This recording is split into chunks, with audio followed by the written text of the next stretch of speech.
Do you own a house? No. Do you own a car? No. How much is your monthly salary? Lin Tianyu thought for a moment, then honestly gave the figure of 5,000 yuan. He was a Didi chauffeur driver, of course the car was rented, and he lived off that meager monthly wage. Helplessly, his mother was extremely worried about his love life. Even though Lin Tianyu repeatedly stressed that he didn't want to fall in love right now, he couldn't withstand her coercive threats, so he obediently came for the blind date. Surprisingly, you're quite handsome. I've been on at least 20 or 30 blind dates, but you're the first one whose appearance I can actually appreciate. The blind date girl had good looks and a nice figure, her skin as white as a freshly peeled egg. She could be considered a moderately attractive young lady. But appearance is just one of my criteria. As for the others, you seem to fall short. From the moment she heard Lin Tianyu's answers, Lu Mingyu's eyes grew impatient. Lin Tianyu naturally understood her subtext. She clearly looked down on his financial situation. But he didn't care at all. This blind date was just going through the motions, and he had no feelings for her whatsoever. It's fine. Lin Tianyu shook his head with a smile. To avoid an awkward atmosphere, he still said, "But beautiful lady, let me ask, if I told you I'm a hidden rich man and I drive a taxi, just to kill time, would you consider me?" "Hiyu, a hidden rich man?" Lu Mingyue almost laughed at him. She said dismissively, "Even if you were a rich man, I still wouldn't be interested. Do you think I'm that kind of gold-digging materialistic woman? Forget it. My time is precious. I don't think we need to continue this conversation." Watching the silhouette of his blind date leaving the cafe, Lin Tianyu shook his head helplessly. As expected, a poor man doesn't deserve a partner in this day and age.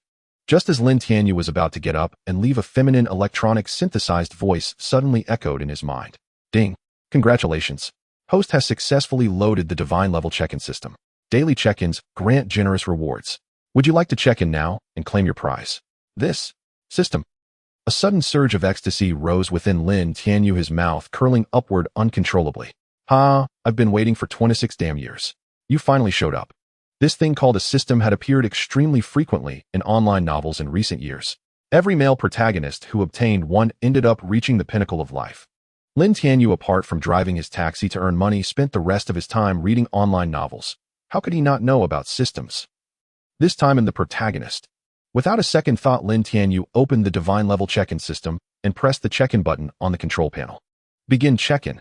Ding. "Congratulations. First check-in successful. You have received a limited edition supercar Bugatti Veyron." Holy shit. A Bugatti Veyron supercar right from the start. This system is pretty damn awesome. As the electronic voice echoed in his mind, Lin Tianyu's mouth was nearly splitting with a grin. If this was real, he was about to get rich.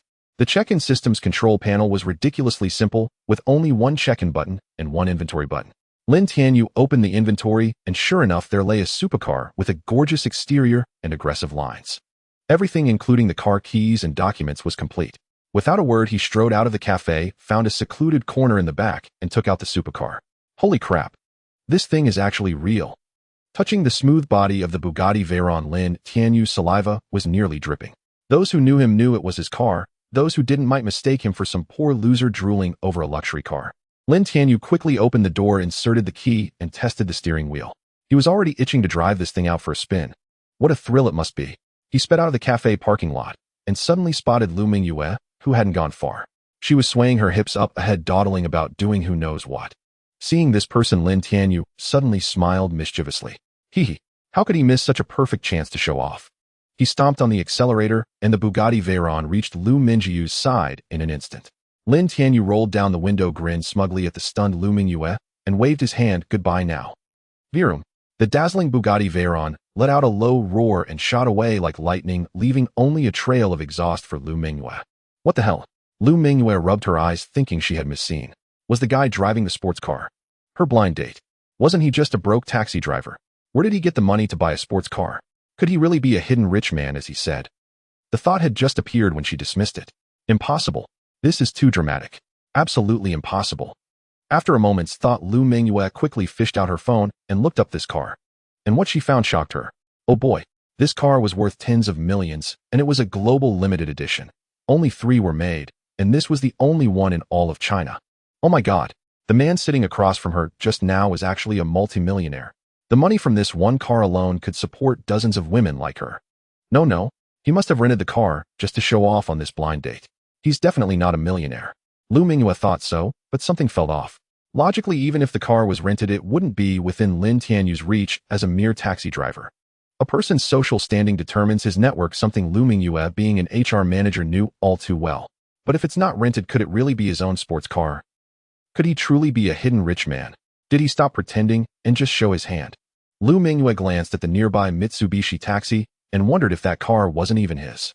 She had long heard stories on the internet about wealthy people hiding their identity during blind dates, pretending to be ordinary to find true love. Could Lin Tianyu be exactly that kind of rich man?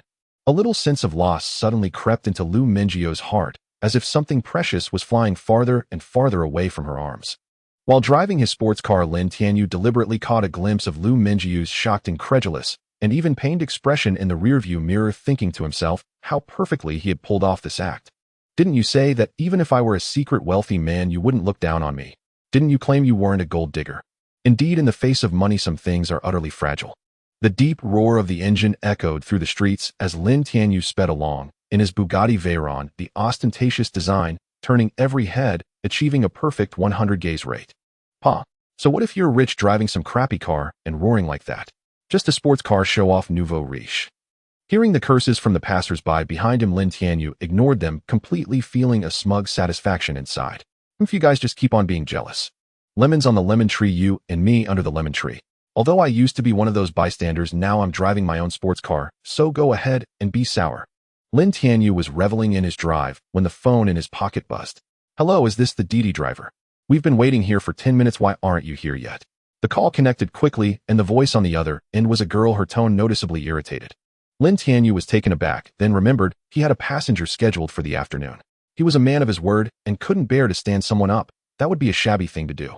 Sorry, give me 5 minutes, he'll be right there. With a sharp drift of the Bugatti Veyron, Lin Tianyu made a U-turn and sped toward Jinxing University. He said 5 minutes, and within exactly 5 minutes he pulled up in front of the two girls. Didn't you say you were already here? Where's the car? The two girls were fashionably dressed, radiating youthful energy. They scanned the area, spotting the eye-catching Bugatti Veyron immediately, but still couldn't find the ride they had ordered. Hey driver, where are you? We can't see you. Right in front of you. After another ring of the girl's phone, Lin Tianyu stepped out of the driver's seat and waved at them. Both girls were stunned for a moment, then, as if by agreement, they walked over. You're the Didi driver we ordered. Who else? Look, the phone is still ringing. Lin Tianyu shook the phone in his hand with a smile, and indeed the display showed the girl's number. But that's still not right. The more lively short-haired girl shook her head, glanced at the info on her phone, and said, we clearly ordered a Mitsubishi. How did it turn into a Bugatti Veyron? Hey, bro, be honest, are you one of those blogger influencers who tricks us into riding your car just to shoot some silly video?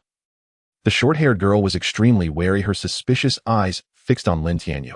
Actually, it wasn't her fault. The online trend of shallow stunts was all too common these days. Some influencers desperate for attention deliberately drive luxury cars to university gates to pick up girls. Naive students thinking they found a lifetime provider fall for it. Little do they know these influencers are just using them for hype, never treating them seriously. Even the car itself might be rented from somewhere. You're overthinking it. Lin Tianyu shook his head with a smile. I'm not an influencer, and this car isn't mine. It's my boss. I'm just his driver. I sneak it out when he's not using it to earn some extra cash. Oh, so it's a misuse of company car. You're really daring. Aren't you afraid the boss will fire you? The short-haired girl gave a mischievous grin, though clearly believing Lin Tianyu's story. Seeing how handsome he was, she quickly pulled her friend into the car. After all, it was $1 million luxury car. Both girls were visibly excited, like curious kids taking photos with their phones, snapping pictures here and there, then posting on social media. Handsome, what's your name? The short-haired girl in the passenger seat asked. Seeing that Lin Tianyu looked young, not much older than them, and quite handsome, she dropped the driver title and went straight to handsome. My name is Lin Tianyu, just call me Tianyu. Taxi drivers are usually chatty, and Lin Tianyu was no exception. Seeing two pretty girls, he opened up more. You two look like students from Jinxing University heading to the gymnasium. Are you going to today's concert? Yeah, Tianyu, go. Today is the concert of Sun Xiaobing, one of the Four Little Flowers. Lots of people are going, the short-haired girl said excitedly. By the way, do you like Sun Xiaobing too? She's okay, I've heard a few of her songs. Lin Tianyu nodded. There were a few of Sun Xiaobing's songs in his car playlist, so he was barely a half fan. Great. Since we both like Xiaobing, we're friends now. The short-haired girl Xia Ran beamed. By the way, I'm Xia Ran, nice to meet you. After introducing herself, Xia Ran pointed to the quieter girl in the back seat. She's Lin, she doesn't talk much, but she's really nice. It's my honor to have two beauties at once. Looks like I'm lucky today. Lin Tianyu said with a smile, and with a few words he had both Xia Ran and Lin Shi giggling. Haha, I didn't expect Tianyugu to be so funny. Xia Ran laughed heartily, her cheeks flushed. By the way, Tianyugu, do you have a girlfriend? Me, a ride-hailing driver. Who would want me? Today I went on a blind date and got thoroughly looked down upon. No way. Tianyugu is so handsome. That woman must be blind or dumb to not see your worth. Xia Ran looked genuinely surprised and took up for him. Lin Tianyu just smiled, musing that these two college girls were too naive, unaware of the world's cynicism. They thought good looks were enough, not knowing money was far more important. Tianyugu, how about I introduce you to a girlfriend? Xia Ran laughed slyly, pointing to Lin Shi beside her. What do you think of Cici? She's never had a boyfriend, pure-hearted. Ran. Lin Shi called out shyly, her pale cheeks instantly turning rosy, utterly adorable. Lin Tianyu stole a glance, his throat going dry. To be honest, Lin Shi was entirely his type. Soft, gentle, a classic delicate beauty with outstanding looks. A girl like that would be perfect as a girlfriend or even a wife. But in this situation, he simply couldn't answer. If he agreed outright, it would seem strange. Two strangers meeting for the first time becoming lovers. That didn't sit right. Yet if he declined, he might hurt the girl's pride, making her think he looked down on her. Caught in a dilemma, Lin Tianyu could only laugh it off. Throughout the ride, Lin Tianyu chatted cheerfully with the two girls, the atmosphere in the car light and pleasant. The Bugatti Veyron was exceptionally fast, arriving at Jingqing Stadium in no time. The two girls went to the concert with great excitement, but Lin Tianyu was in no hurry to leave.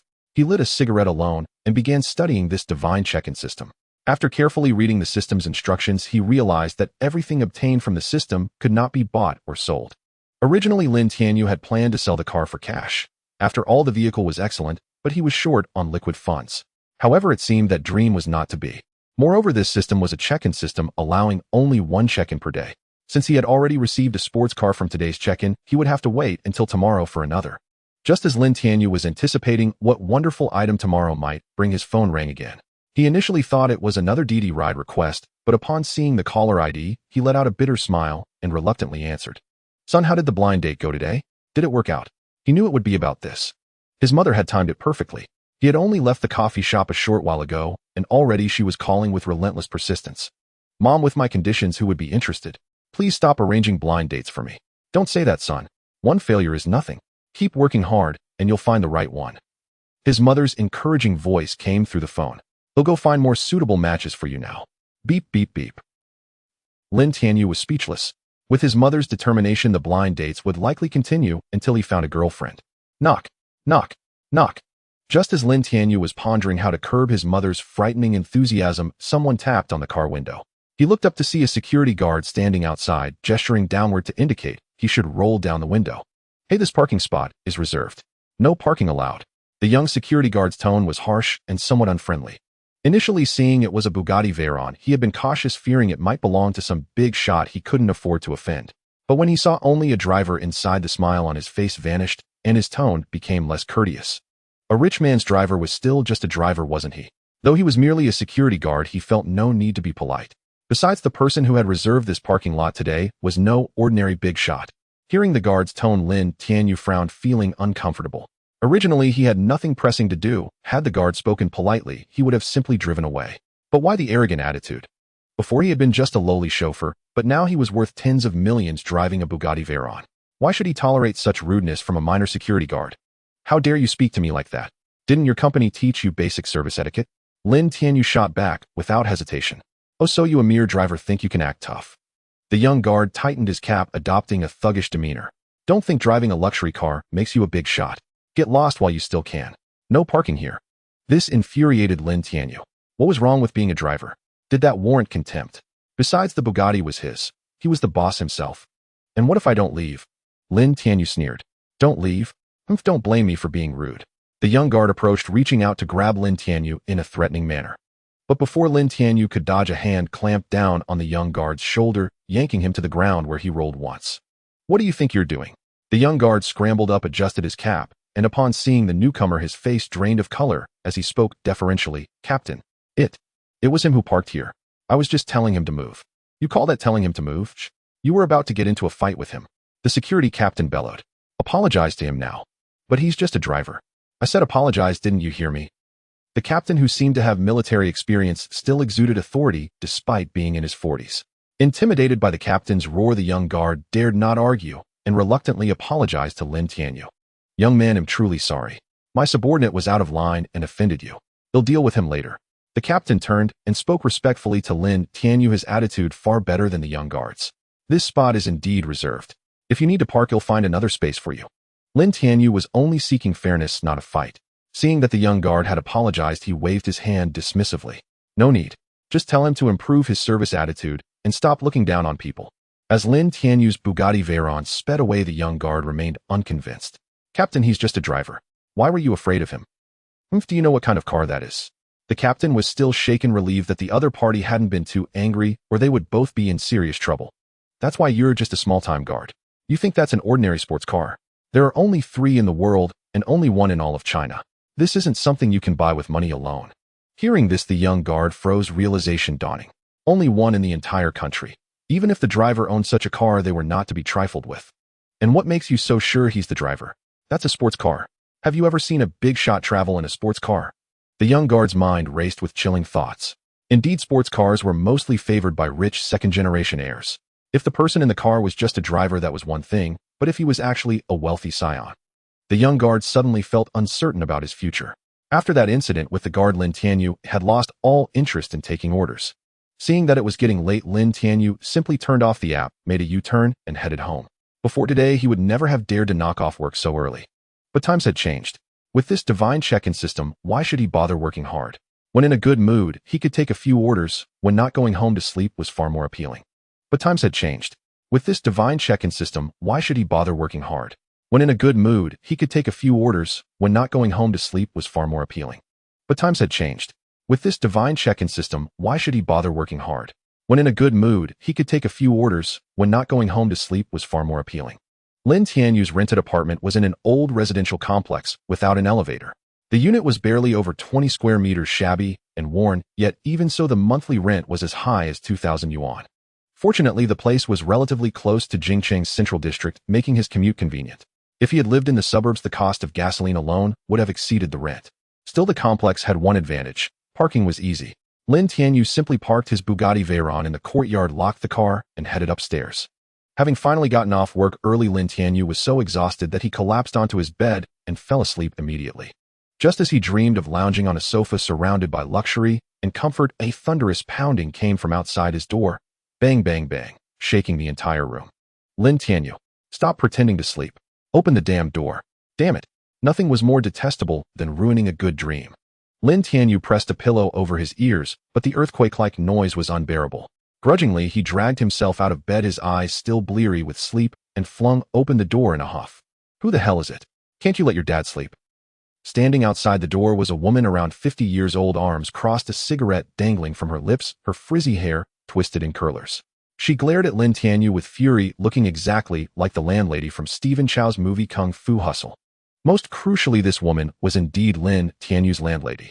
At the sight of her, the remnants of his drowsiness vanished, replaced by a creeping sense of dread. Auntie Luo, it's so late, is there something you need? Pa, who's your auntie? The landlady sneered contemptuously at Lin Tianyu. Let me ask you, when are you planning to pay last month's and this month's rent? Just as he feared, it was exactly this. Lin Tianyu's face tensed. Lately, his orders had been far too scarce and Jingcheng's living expenses were exorbitant. He could barely support himself. With the end of the month approaching, the meager savings he had scraped together were still far from enough to cover the rent.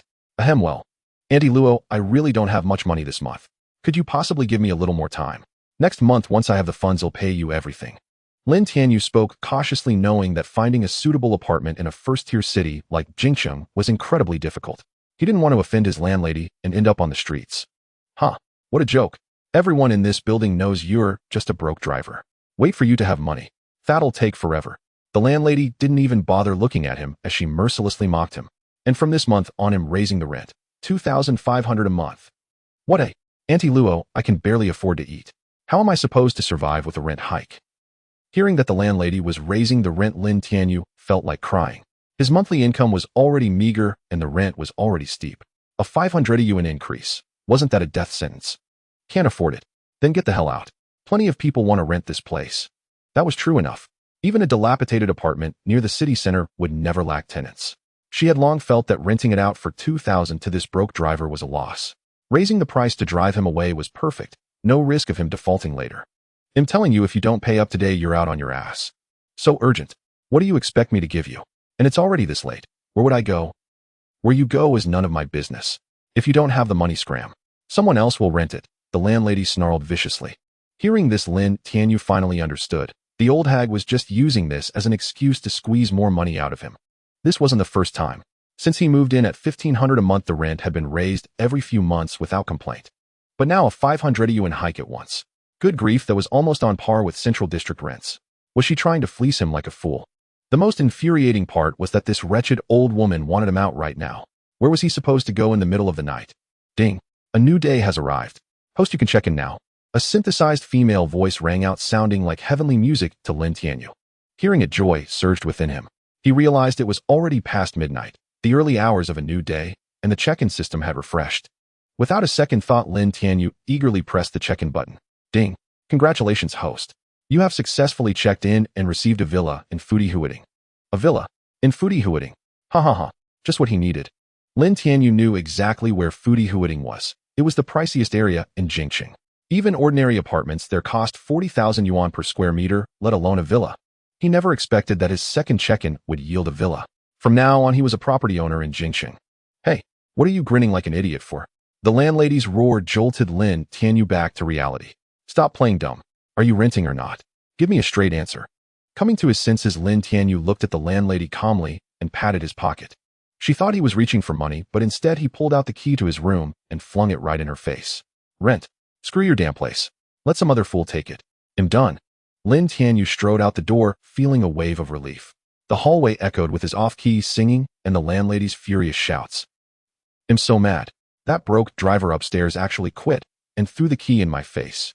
Back in her own room, the landlady kept cursing. Wait, old woman. Is that the driver from upstairs? Her husband suddenly pointed out the window. Who else would it be? Then why is he sitting in that sports car? Lin Tianyu got into the Bugatti Veyron, stepped on the gas, and drove out of the complex, where he had lived for nearly a year. Watching the taillights of the sports car fade into the distance, the landlady and her husband exchanged a glance, both stunned. They had noticed that car before and wondered who it belonged to. They never imagined it was being driven away by that broke driver who had rented from them for almost a year. They had noticed that car before and wondered who it belonged to. They never imagined it was being driven away by that broke driver who had rented from them for almost a year. They had noticed that car before and wondered who it belonged to. They never imagined it was being driven away by that broke driver who had rented from them for almost a year. The neon lights of Jing City blazed brightly at midnight as a black Bugatti Veyron glided through the streets like a phantom. Lin Tianyu could no longer see the shocked expressions of his landlady and her husband. He was now eager to inspect his new villa. Gazing at the surging waters of the Yangtze River and the boats drifting upon it, he felt a sense of disorientation. This day felt like a dream. From a humble chauffeur to the owner of the most prestigious estate in Jing City. What ordinary people struggle a lifetime to achieve, he had acquired overnight. With mixed emotions, Lin Tianyu drove his car to the entrance of the residential compound. The security guard at the gate, seeing such a luxurious vehicle approaching quickly and respectfully, opened the barrier, watching as the Bugatti Veyron glided into the compound. What wealth! The guard couldn't help but exclaim as the taillights vanished from sight. The residents here were all immensely wealthy or powerful. He thought he had grown accustomed to seeing luxury cars, but this one surpassed them all. He dared not imagine what kind of person sat inside. Inside the car, Lin Tianyu felt a surge of excitement as he took in the surroundings of the compound. He recalled how when he drove a taxi, the security guards wouldn't even let him in. Now in this Bugatti Veyron, he sailed through without obstruction. Such was the allure of money. Glancing at the system's inventory to confirm the villa's location, Lin Tianyu drove directly toward his new home. The Fudihuading compound was vast, and it was fortunate the system provided the villa's exact coordinates, otherwise a first-time visitor would surely get lost. Upon entering the villa, Lin Tianyu was stunned by the scene before him. It was a good thing no one was watching, or they would have called him a country bumpkin. The two-story villa was fully renovated. The living room was resplendent, equipped with all manner of appliances, furniture, kitchenware, and beds, ready for immediate occupancy. Most striking was the villa's immense size. The living room alone spanned over 100 square meters, unimaginable in the heart of Jing City. On the second floor, a large floor-to-ceiling window offered a panoramic view of the Yangtze River. Sipping a glass of wine, there would be an unparalleled delight. It was said that the villas were not uniformly decorated, each one had a unique design by a specialist. The renovation cost for this single villa must have been over 1 million yuan. In short, the entire villa exuded an air of nobility and elegance, as luxurious as a mansion. The life of the rich is truly different. Lin Tianyu even thought he could quit working, lounging on the sofa all day with models, or maids serving him tea, massaging his legs and shoulders. How wonderful that would be. That night Lin Tianyu couldn't sleep, well, due to sheer excitement, finally dozing off around 3 or 4 in the morning and naturally sleeping until noon. When Lin Tianyu awoke, another system prompt echoed in his mind. Ding! The system has deducted this month's property management fees and vehicle maintenance fees on your behalf. At the same time, his phone vibrated twice. He grabbed it and saw property management fee 580 yuan deducted, vehicle maintenance fee 150 yuan deducted. Bank balance 2185. 4 yuan.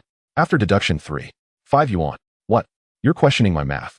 The balance was 2185. 4 yuan, and after a 1610 yuan deduction it's 5 yuan. Well, I can only tell you that the remaining amount was charged to Huabei. That means poor Lin Tianyu now not only has nothing left in his bank account, but also owes over 10,000 yuan to Ma. Damn, this system is too ruthless. You gave me a house and a car, why not cover the management fees and maintenance too? Are you really that stingy? He cursed inwardly. With only 5 yuan left, he couldn't even afford lunch and his stomach was growling with hunger. Improbably the poorest millionaire ever, living in a mansion, driving a luxury car, yet without a dime for a meal. With no other choice, he decided to take a few rides to earn some meal money. Can I raise the fare since I'm driving a Bugatti Veyron as a taxi? Hey, why won't the car start? Lin Tianyu tried the ignition repeatedly, but his beloved car wouldn't budge. A closer look revealed it was out of gas. Damn it, this crappy system. Couldn't you have filled the tank? I only drove it for a day, and it's empty. Are you really that cheap? Lin Tianyu couldn't help but shout at the system like a madman. If the system were human, had beat it up, but unfortunately it wasn't. After venting, he had no choice but to walk to the cafe where he had his date earlier. His old Mitsubishi was still parked there.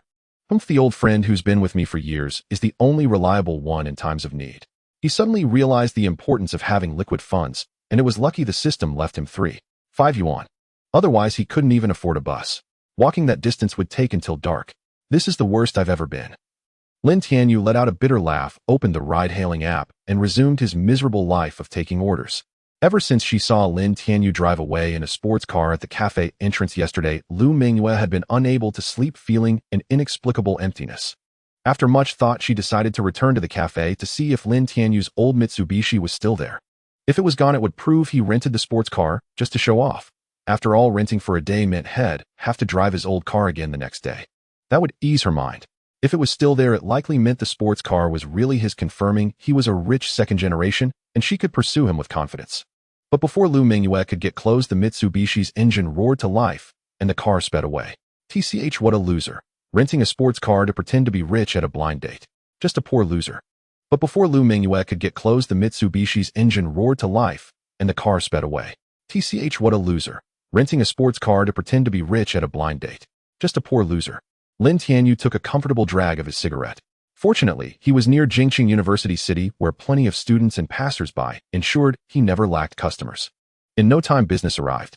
After parking his taxi at the gate of Jingqing University, he idly waited for passengers, only to notice several cars with Red Bull and green tea bottles placed on their roofs. Lin Tianyu could only sneer inwardly. A few beat-up Audi A6s and BMW 5 Series, and they dared to imitate wealthy second-generation heirs by placing bottles on their roofs to lure girls. If he brought his Bugatti Veyron, it would scare these nouveau riches to death. Oh, Cece, hurry up. The cab's already here. Xia Ran, dressed in sportswear, pulled Lin Shi quickly out of the school gate and ran toward Lin Tianyu's taxi. I searched for ages to find you a place with such a great location and low rent. If we don't rush over, the landlord might back out. But I feel like something's off. With such a good location, the price shouldn't be low, and it's shared housing. Enough. Let's get in the cab first. We'll only know after we see it. With that, Xia Ran pulled open the door and pushed Lin Shi inside. When he saw Lin Tianyu in the driver's seat, he froze. Tianyu, is that you? Lin Tianyu was equally speechless at the sight of them. How could it be such a coincidence? He had only taken 2 fares in the past 2 days, and both times it was them. Fate must be at play. Where do you want to go? Hop in, Lin Tianyu said with a wry smile. The 2 girls marveled at how small the world was, gave an address, and then turned their attention back to Lin Tianyu's car. Tianyu, what happened to your supercar? Did your boss catch you using it for personal business? Xia Ran joked. I returned it, that's all. What are you thinking? Lu Tianyang replied, casually, thinking return it. Bullshit. The car was his, it just ran out of gas. The thought of the luxury car sitting idle at home while he couldn't drive it made his heart ache.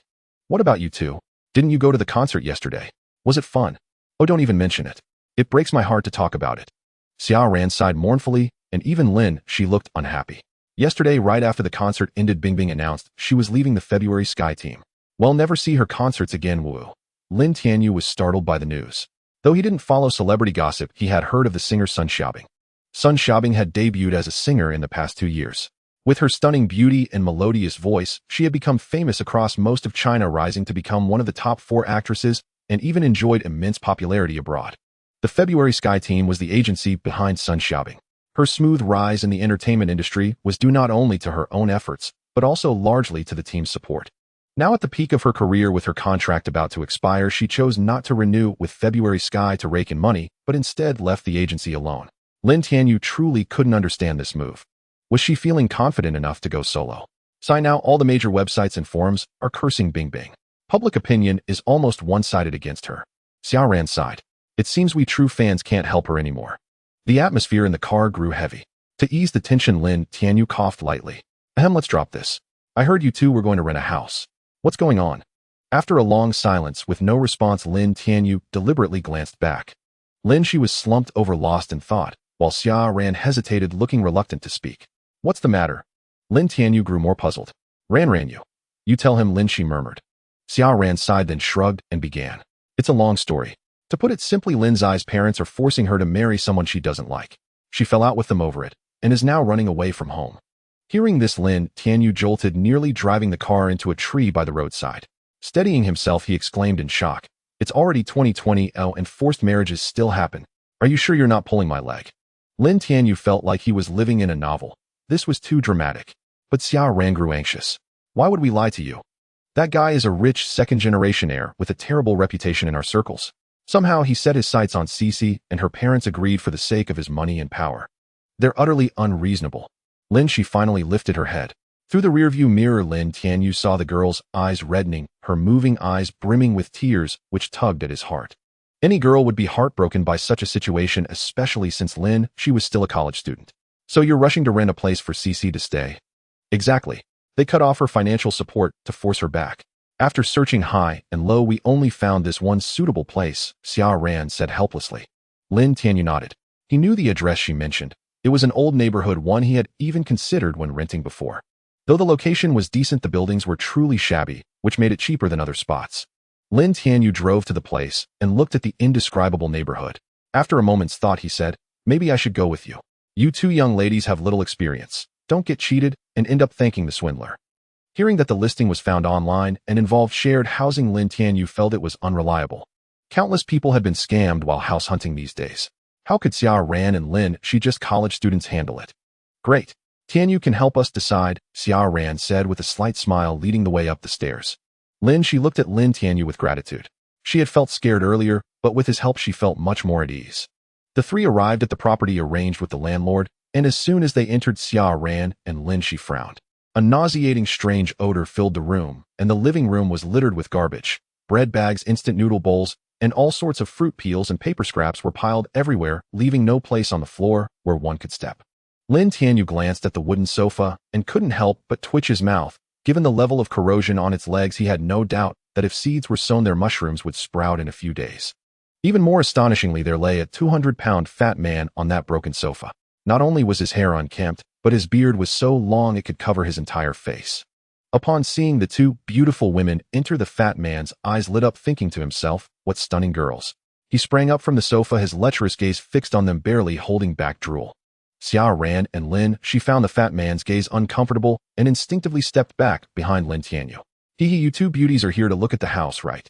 Feel free to look around. Except for that room, which is my bedroom, you can choose any of the other 2 rooms, the fat man said casually, but his eyes had not left Xiaoran and Lin, since they entered. Uncle, this environment is really poor, isn't it? Lin, she looked at the room, which resembled a garbage dump, wondering if it was even livable. Little girl, what are you talking about? It could be worse. Having a place to stay is already good enough. The fat man swallowed hard, glancing at Lin, she with a predatory look. You should ask around here and see if anyone offers a lower price than mine. And judging by your appearance, you probably don't have much money to rent a decent place, right? Other than my place, do you have any better options? Lin, she was taken aback, suddenly falling silent. Indeed, she didn't have much money, and this was the cheapest option in the area. Seeing Lin, she start to waver, the fat man felt a rush of joy and lewdly said, I think you should come to Uncle's place. You look like a student, so how about I show some kindness and reduce your rent by half a month? No way, absolutely not. Xia Ran had been disappointed from the moment she stepped into this house, and seeing the landlord's sleazy fat appearance only solidified her decision not to rent. Fearing that Lin Shi might be tricked by the fat man, she quickly interjected, Shishi, you mustn't be foolish, is this really a place for people to live? Let's find another place, even if it's more expensive it's better than this. Lin Shi seemed to be awakened by Xia Ran's words, biting her lip as she said, Ran, let's go. Uncle, please refund the deposit we paid earlier, we won't be renting this house anymore. Upon hearing Lin Shi say they wouldn't rent, the fat man seemed unfazed and sneered. If you don't want to rent, that's fine, I won't stop you, but don't expect me to refund your deposit. Hey, why not? You said before that it could be refunded. Hearing that the fat man intended to keep the deposit, Xia Ran immediately got angry. She was not like Lin Shi and shouted out. Moreover, Lin, she didn't have much money to begin with. She absolutely couldn't let this fat man unjustly take their deposit. Why not? What gives you the right? The fat man crossed his arms looking dismissive. You agreed to rent my house, and now you're backing out. Shouldn't I charge some money as compensation? You were the one who said to keep this house for you. How can you want to go back on your word now? You're talking nonsense. You clearly said that this money could apply to the rent if we rented, and if we didn't it would be fully refundable. Xia Ran couldn't help but curse in frustration, disgusted by the fat man. Did you two give him a deposit before? Lin Tianyu couldn't help but ask Lin Shi, who was standing beside him, as he listened to their argument. Yes, he said online that the house would be rented out soon, so he asked us for 500 yuan as a deposit, which he said could directly go toward the rent.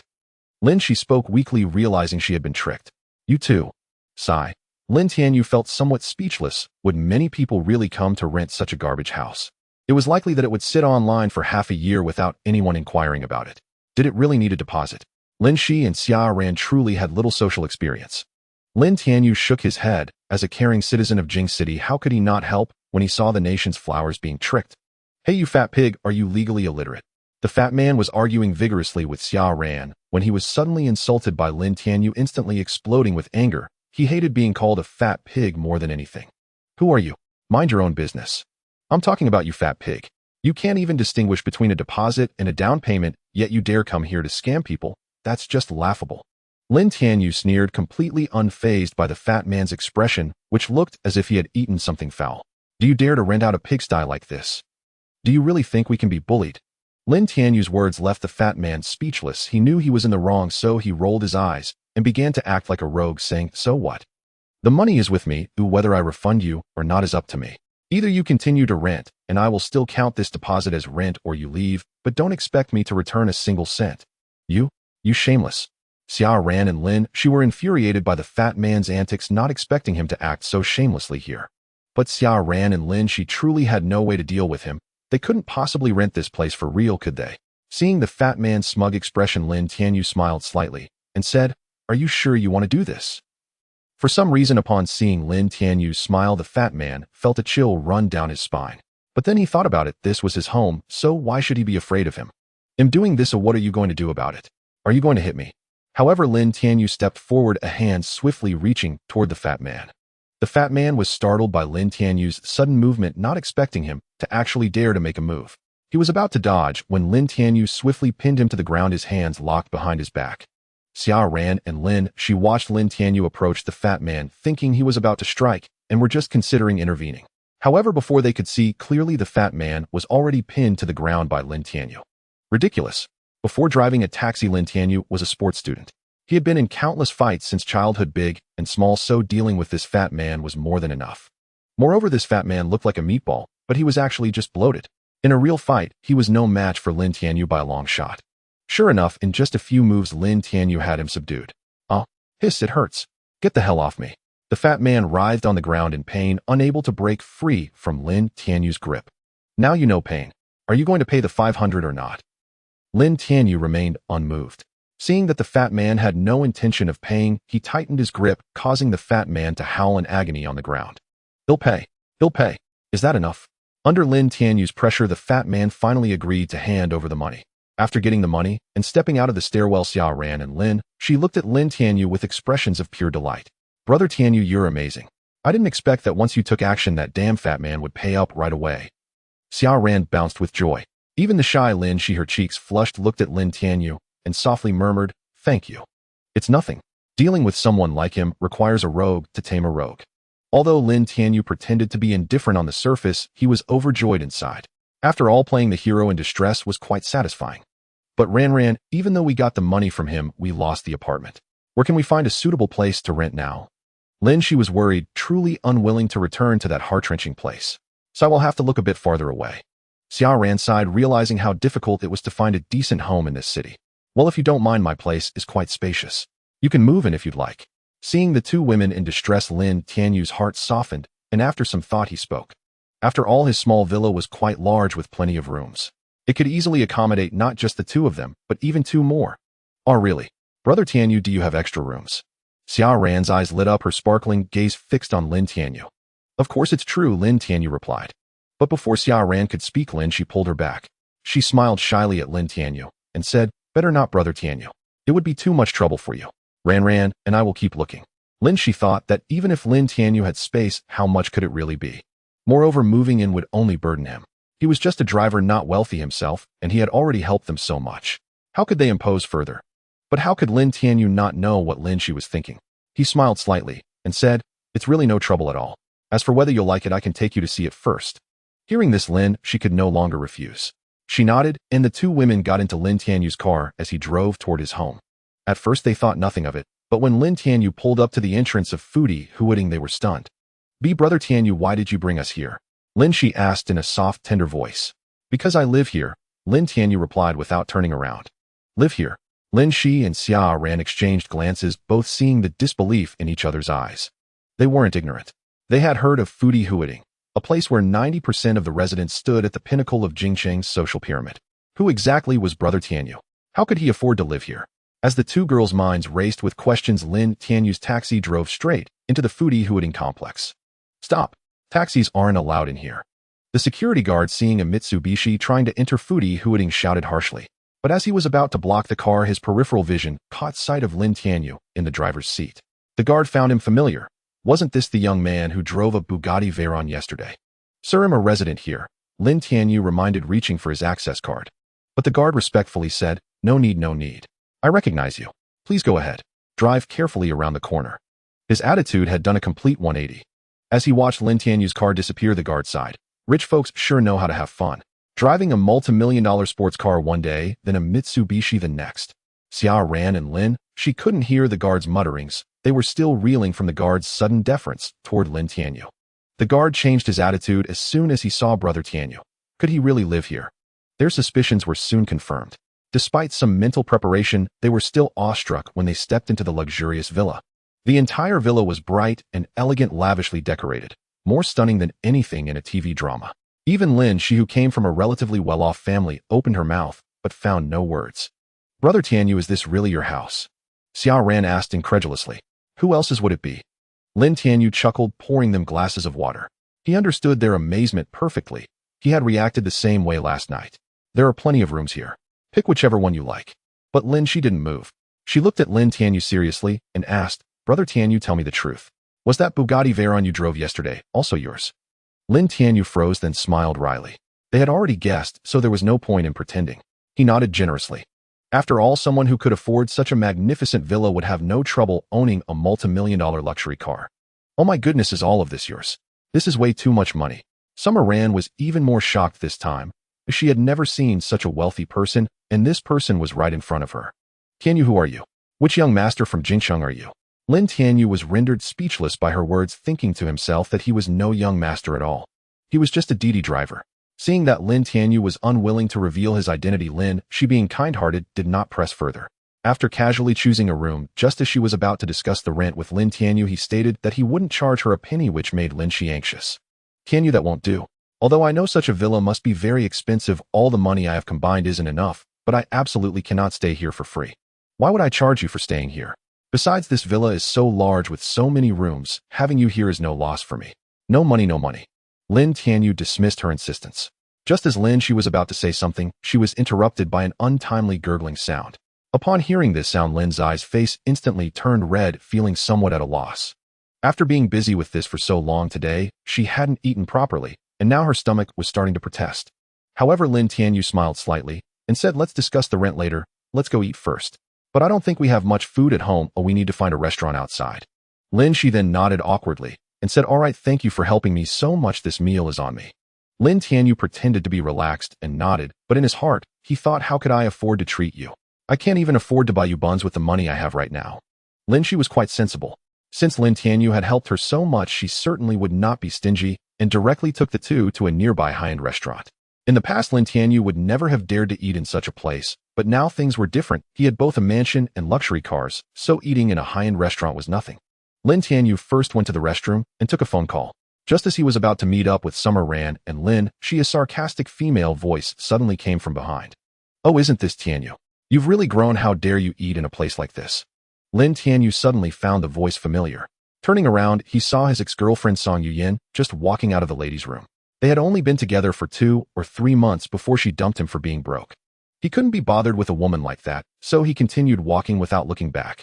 Feeling Lin Tianyu's indifference, or perhaps her sense of superiority, wasn't reflected in him, Song Yuyin stomped her foot in anger and called out to his retreating figure, still ignoring me. What are you pretending to be deep for? With the few dollars you make driving Didi, can you afford a meal here? Hearing this, Lin Tianyu paused momentarily. He couldn't stand this woman anymore. He turned around and coldly replied, what I can or cannot afford to eat is none of your business. Mind your own business, okay?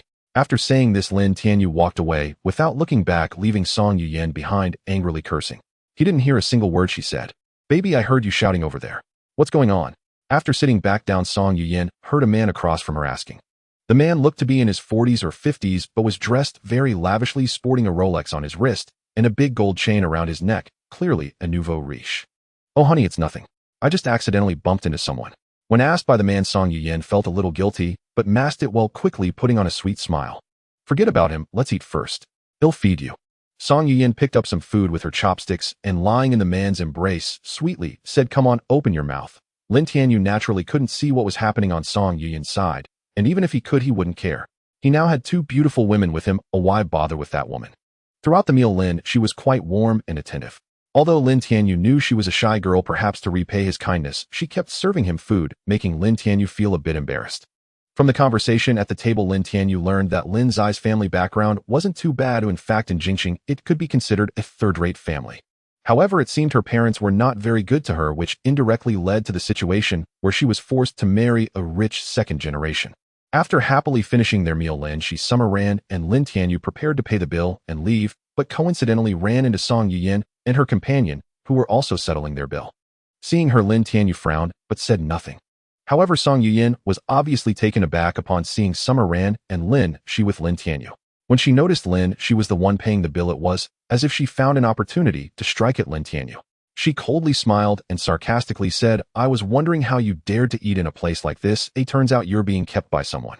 Well, driving Didi is exhausting. You might as well find a rich woman to take care of you. That way you won't have to struggle for many years, right? Seeing this heavily made-up woman attacking Lin Tianyu right off the bat, both Lin Shi and Summer Ran felt somewhat baffled. Summer Ran couldn't help but turn and ask, do you know each other? Lin Tianyu took a deep breath, nodded toward them, and said, yes, she's my ex-girlfriend. Summer Ran, being exceptionally clever, quickly understood the situation. She glanced at the man holding Song Yuyin's slim waist and couldn't help but retort, some people truly are shameless, becoming a third party themselves, yet accusing others of being kept by a rich woman. That's the pot calling the kettle black. This remark struck a nerve with Song Yuyin, who immediately got angry and shouted, who is a third party? Who is accusing others? Little girl, don't speak nonsense here, or I'll tear your mouth. She could accept being criticized for other things, but she absolutely could not tolerate being called a third party, especially since she really was one. After breaking up with Lin Tianyu for being poor, Song Yuyin attached herself to a wealthy middle-aged man. Although he was older, he was rich. After being with him for 3 to 4 months, she had various brand-name bags and cosmetics, which was far better than being with Lin Tianyu. Seeing Song Yuyin's reaction, Xiao Ran let out a cold chuckle and said, we all know who the real mistress is. But I must say, this is the first time I've seen someone so brazenly confronting her ex-boyfriend's new flame. How utterly shameless. Xiao Ran had always been fearless by nature, and her few words left Song Yuyin completely speechless. Trembling with rage, she was about to retaliate when the middle-aged man stopped her. Miss, what do you mean by ex-boyfriend? Who is Yanyan's ex-boyfriend? As the middle-aged man suddenly inquired about this, Song Yuyin seemed to recall something and stammered in panic, no. Nothing. He's not my ex-boyfriend. I don't even know him. Let's just go. With that, Song Yuyin tugged at the bewildered middle-aged man, trying to leave, but Xiao Ran sneered again. If Tianyu isn't your ex-boyfriend, how did you know he drives for a ride-hailing service? Hearing this, the middle-aged man seemed to catch on. He grabbed Song Yuyin's arm and demanded, Yin, didn't you say you've never been in a relationship? Explain this. Song Yin's wrist ached under his grip. Tears welled in her eyes as she sobbed. He's just a college classmate, really not my ex-boyfriend. You have to believe me. It wasn't entirely a lie. Lin Tianyu and Song Yin had indeed been college classmates. Seeing her like this, the middle-aged man's heart softened. He loosened his grip and was about to comfort her when Xia Ran interjected, just a college classmate. You said earlier you didn't know him, and now he's a classmate. That's completely contradictory. And how would a mere college classmate know he drives for a ride-hailing service? You seem quite invested in Tianyu's life. Feeling the middle-aged man's chilling aura, Song Yin panicked and hastily explained, it's not what she says. We're just college classmates. You must trust me. Uncle, don't you know how she got with you and what she's after? Do you really think a woman like her is as pure as she appears? Xia Ran added fuel to the fire. Indeed, after hearing this, the middle-aged man's eyes flickered. He took a deep breath, shook off Song Yin clinging to him, and said, get lost. I never want to see you again. Watching him walk away, Song Yin's face turned ashen. She chased after him frantically, trying to win him back, but a single get lost from him sent her stumbling to the ground. In that moment, she felt as if her fortune had slipped away. As for Lin Tianyu and the others, they paid her no further mind and happily returned to the foodie Huading villa. She stayed with Lin Tianyu, while Xia Ran chose to remain at school. After all, she had a boyfriend, and living with a man like Lin Tianyu might seem improper. That evening, Lin Tianyu completed his third check-in. Ding. Congratulations, host. You have received a villa in the foodie Huading community. Another villa in foodie Huading. Lin Tianyu frowned. He didn't need more housing. Giving him another villa he couldn't sell felt pointless. He couldn't just move all his friends and family in. Since he couldn't sell it, he decided to rent it out. He posted the property information on 58.com, though he didn't hold out much hope. Renting a place wasn't about how good the property was. High-end community villas were in an awkward spot. Those who could afford the rent didn't need to rent, and those who needed to rent couldn't afford it. To his surprise, within an hour of posting, someone actually rented it. After a brief online chat, the tenant was exceptionally straightforward, paying the rent without even seeing the property. Lin Tianyu quickly checked his phone and saw a bank message. Your account 621766723 has received a transfer of 200,000 yuan. Balance 200,001. 50 yuan. A full 2 million yuan. The annual rent for the foodie Huading villa. It seemed the tenant was truly wealthy, spending 2 million without a second thought. Lin Tianyu felt a thrill. This was the first time his bank card had received such a large sum since activation. From the online messages, he learned the tenant planned to move in the next day.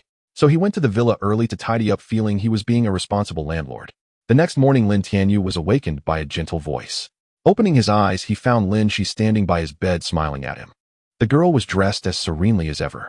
At home, she wore a simple light blue dress, and the morning breeze through the window stirred her hair, creating a breathtaking beauty. Tianyu, you're awake. Breakfast is ready. Hurry up and eat. Oh, okay.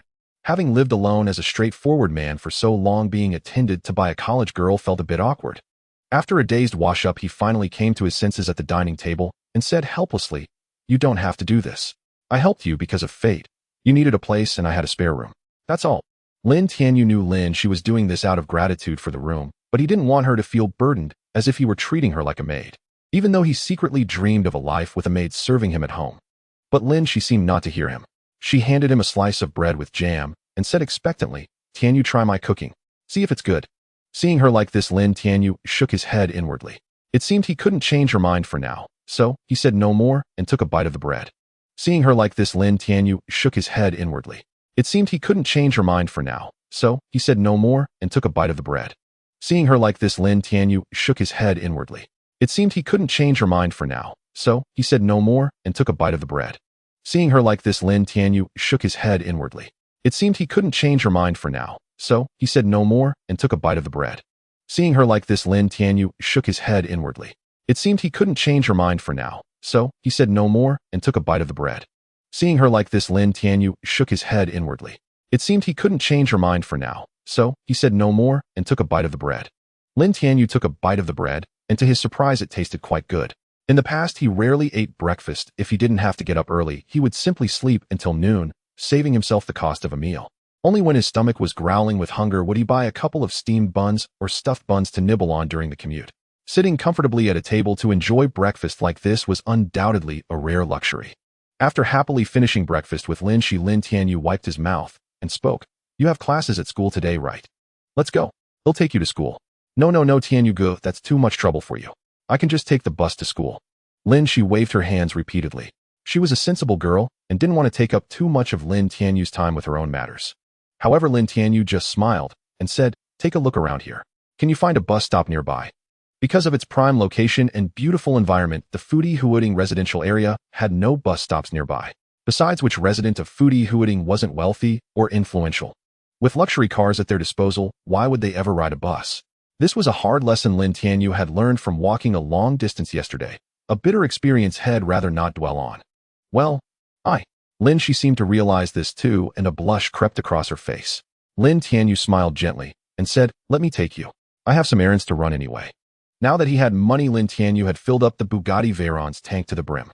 With a roar from the engine and a powerful surge of acceleration pushing them into their seats, Lin Tianyu and Lin Shi left the Fudi Huading complex and headed toward Jingqing University. Feeling the morning breeze brush against his face, Lin Tianyu thought, "Damn, this ride is pure pleasure." As for that Mitsubishi, well, it was temporarily banished to the cold palace, waiting for the day he remembered to grace it with his presence again. The morning crowd at the gate of Jingqing University was quite sizable, including several attractive senior and junior female students. With a slight smile, Lin Tianyu pressed the accelerator, driving the bold and aggressive Bugatti Veyron straight through the school gate, leaving a trail of envious whispers in his wake. "Holy crap, what car is that? It's so cool. This is way too flashy. How much does it cost? Since when does Jingqing University have a supercar like this? Could it be Wei Xiao's?" "Nonsense. Isn't Wei Xiao's car a Lamborghini? I bet it's Long Xiao's." "Oof. Shameless Long fanboys, I never thought you'd even brag about a car." Lin Tianyu parked directly in front of Lin Zai's teaching building. With little time left before class, students were already filing into the building. When Lin Zai's classmates saw her step out of that Bugatti Veyron, their eyes widened in disbelief. Lin Tianyu could almost hear the sound of countless hearts shattering among the male students. It seemed Lin Shi was quite popular at her school. "Tianyu go, thank you." Lin Shi waved at Lin Tianyu, her smile radiant. Lin Tianyu smiled back and said, "Go to class now. Will be back soon tonight. Tianyu go, what would you like to eat? I can cook in the evening." A blush colored Lin Zai's cheeks, but before she could hear Lin Tianyu's answer, a sudden voice startled her. "Wow, isn't this Cici? Calling him Tianyu go so sweetly. Looks like you had a wonderful evening last night." Lin Shi turned around and saw that it was Xiao Ran. Her pretty face flushed so deeply it seemed ready to drip, and she lowered her head, unable to look at either of them. Xiao Ran was clearly also on her way to class. She happened to run into Lin Tianyu and Lin Shi at the entrance of the teaching building and came over to greet them. "All right, Tianyu, you go ahead. Little Cici is in my care now. I won't lose her." Watching Xiao Ran and Lin Shi walk inside, Lin Tianyu finally withdrew his gaze. What he didn't know was that from a classroom on the 6th floor, two pairs of eyes had been fixed on him for a long time. Long Yi watched Lin Tianyu chatting and laughing with Lin Shi and slammed his fist on the desk, his eyes nearly blazing with fury. "Investigate. Find out who the hell this guy is daring to steal my woman."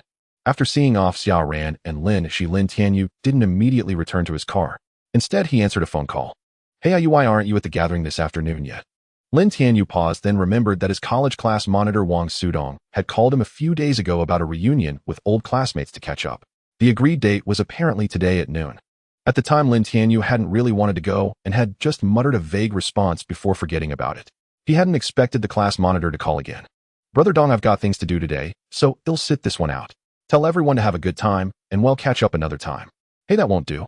I can let others slide, but you have to come. We were the tightest buddies back then." You hurry up. Everyone's waiting for you." Hearing the class monitor say this, Lin Tianyu hesitated for a moment. Back in school, the monitor had often helped him out, and he didn't want to disregard his goodwill. After a moment's thought, since the tenant at the Fudi Huading apartment hadn't contacted him, yet he might as well go. It would only take an afternoon, and he could always leave early if needed. Putting down the phone, Lin Tianyu was about to start the sports car when he noticed several female college students gathering around, their eyes sparkling with excitement. "Handsome, can we add you on WeChat? Handsome, your car is so cool. Want to take us for a spin?" The girls were quite bold. Lin Tianyu took a closer look and admitted they were indeed somewhat attractive, with just the right amount of light makeup, averaging around an 8 out of 10. But Lin Tianyu had no interest in them. For one thing, Lin Zai's looks alone were a solid 9, and she was a natural beauty who never wore makeup, far superior to these girls whose true appearances after removing their makeup were anyone's guess. "Sorry, I have things to do. I need to go," Lin Tianyu said indifferently. Watching the taillights of the Bugatti Veyron disappear into the distance, the college girls still had stars in their eyes, their faces dreamy and infatuated. "He's so aloof and handsome. That's exactly my type." Hearing this, the hearts of passing younger male students shattered into pieces. They never imagined that the goddesses they had pursued for so long without success would turn into simps for a mysterious man in a sports car. The gathering was held at the passion-soaring KTV. For this reunion, the class monitor had personally booked a large private room indicating that he had been doing quite well over the years. Lin Tianyu drove his car to the entrance. When the valet saw it was a Bugatti Veyron, he immediately treated him with the utmost respect, saying deferentially, "Sir, do you have a room reserved?" Lin Tianyu nodded, tossed the car keys to the parking attendant, and walked into the KTV alone. When Lin Tianyu arrived, there were already 20 to 30 people in the private room, both men and women. Nearly half the class had shown up, a testament to Wang Sudong's impressive leadership skills. It's often said that the real purpose of a class reunion is to compare who has fared better in life, and this rumor couldn't be more true. The men were all dressed in suits and ties, sporting luxury watches. Whether genuine or high-end replicas was anyone's guess, while the women flaunted designer handbags and glamorous evening gowns, adopting the air of socialites. As the door to the private room swung open, everyone glanced over. However, upon seeing that it was Lin Tianyu, most turned their attention back to their conversations, with only a few offering him a greeting. Lin Tianyu wasn't surprised by this. Even during college, he had never been particularly noticeable in class, let alone at a reunion 4 years later. In truth, he had only come to oblige the class monitor and make up the numbers. Just as Lin Tianyu was about to find a random spot to sit, he heard a familiar voice. "Ayu, you finally made it." Wang Sudong gave Lin Tianyu a big hearty hug and said cheerfully, "4 years without a word from you. I've missed you like crazy." To be honest, seeing Wang Sudong stirred up emotions in him as well. The two had been bunkmates in university and shared a close bond. After graduation, they had gradually lost touch. Lin Tianyu only knew that Wang Sudong was working as a sales manager at a listed company, earning a considerable income, and was among the more successful members of their class. "Come on, let me introduce you to some old classmates. We haven't been in touch for years, but they seem to be doing pretty well. Maybe we can network a bit." Hearing this, Lin Tianyu felt a warmth in his heart. Truly a brother through thick and thin. Even after all this time, without contact, Wang Sudong still thought of him first when something good came along. Wang Sudong dragged him over to a table where 2 or 3 people were already seated. Lin Tianyu recognized them all. They were among the more outstanding students in the class, so their current success didn't surprise him. When they saw Wang Sudong approaching, the 3 greeted him warmly and urged him to sit down. But toward Lin Tianyu, who followed behind, their attitude was far less friendly. They acted as if he didn't exist, not even deigning to glance his way. Lin Tianyu paid it no mind and quietly took a seat beside Wang Sudong. The entire class knew how his relationship with Song Yuyin had ended. His family was poor and he lacked any notable skills, so these people naturally felt he wasn't worthy of sitting at the same table as them. But he had no intention of currying favor with them, so why should he care about their opinions? However, just because he thought this way didn't mean others felt the same. Well, if it isn't Tianyu. Long time no see. How have you been doing all these years? If you've struck it rich, don't forget about us old classmates. The speaker was Yang Wenjie, from a wealthy family and a genuine rich second generation. After graduation, he used his family's money to start a company, which was quite impressive for someone just a few years out of school. He was essentially the leader of this table. True to form, after Yang Wenjie spoke, the others chimed in to show their allegiance. "Tianyu, what have you been up to all these years? Tell us about it. Yeah, maybe we can collaborate. Business is business after all." Lin Tianyu's hands tightened under the table. He and Yang Wenjie had a history of conflict, and he could clearly hear the hidden meaning behind his words. On the surface, Yang Wenjie was showing concern, but in reality, he was deliberately trying to embarrass him. Lin Tianyu was tempted to ignore them entirely, but since Wang Sudong had brought him to this table, staying silent seemed rude. So he spoke flatly, "I'm not in business, and I haven't made a fortune. I'm just a Didi driver." Upon hearing Lin Tianyu admit it, Yang Wenjie and the others couldn't help but burst out laughing. Yang Wenjie quickly added, "Sorry, I really didn't mean to laugh. But you can't keep being a Didi driver forever. You work yourself to the bone day in and day out, and how much can you earn in a month? Besides, you're not even married yet. With a Didi driver's salary, are you planning to marry a dinosaur?" "Exactly. We don't dare to claim we're making a killing, but if you're struggling like this, doesn't that mean you're doing really poorly? If you ask me, you'd be better off hauling bricks at a construction site for a few months. It's harder work, but you'd make more money than this." Yang Wenjie and the other 2 took turns mocking Lin Tianyu, their words dripping with sarcasm. At the table, everyone else was dressed in suits and looked like high-end professionals, while Lin Tianyu wore cheap clothes bought online for 100 yuan. He stood out like a sore thumb. Lin Tianyu knew full well that these people were just trying to belittle him to feel a sense of superiority. Even a clay figurine has a temper. Lin Tianyu was no pushover. In the past, if these bastards had dared to mock him like this, he would have grabbed a chair and smashed it over their faces. But with Wang Sudong present, Lin Tianyu thought it over and decided to endure it. However, even Wang Sudong had had enough. He stood up and said, "That's enough, all of you. Ayu is still our old classmate. Can't you show some decency? Don't get angry, old monitor. We're only trying to help Tianyu, aren't we? What good is a Didi driver anyway?" Yang Wenjie smiled and pulled Wang Sudong back to his seat, saying, "As old classmates who've done well for ourselves, it's only natural that we give Tianyu a hand, don't you think?" Hearing Yang Wenjie's words, Wang Sudong's expression softened. He sat back down slowly and asked, "What do you mean by giving him a hand?" Yang Wenjie took a sip of tea from the table before replying with a smile, "It's simple. Isn't Tianyu just a Didi driver? How much can a driver earn? Why don't we pick a position from under our wings and give it to him? At least ITLL pay better than being a driver." That's a good idea." Wang Sudong nodded with delight, then said to Lin Tianyu, "Ayu, you really should change jobs. Driving for Didi all the time has no future." Lin Tianyu nodded in agreement. He knew Wang Sudong genuinely meant well for him, unlike Yang Wenjie and those two sycophants who had thoroughly disgusted him.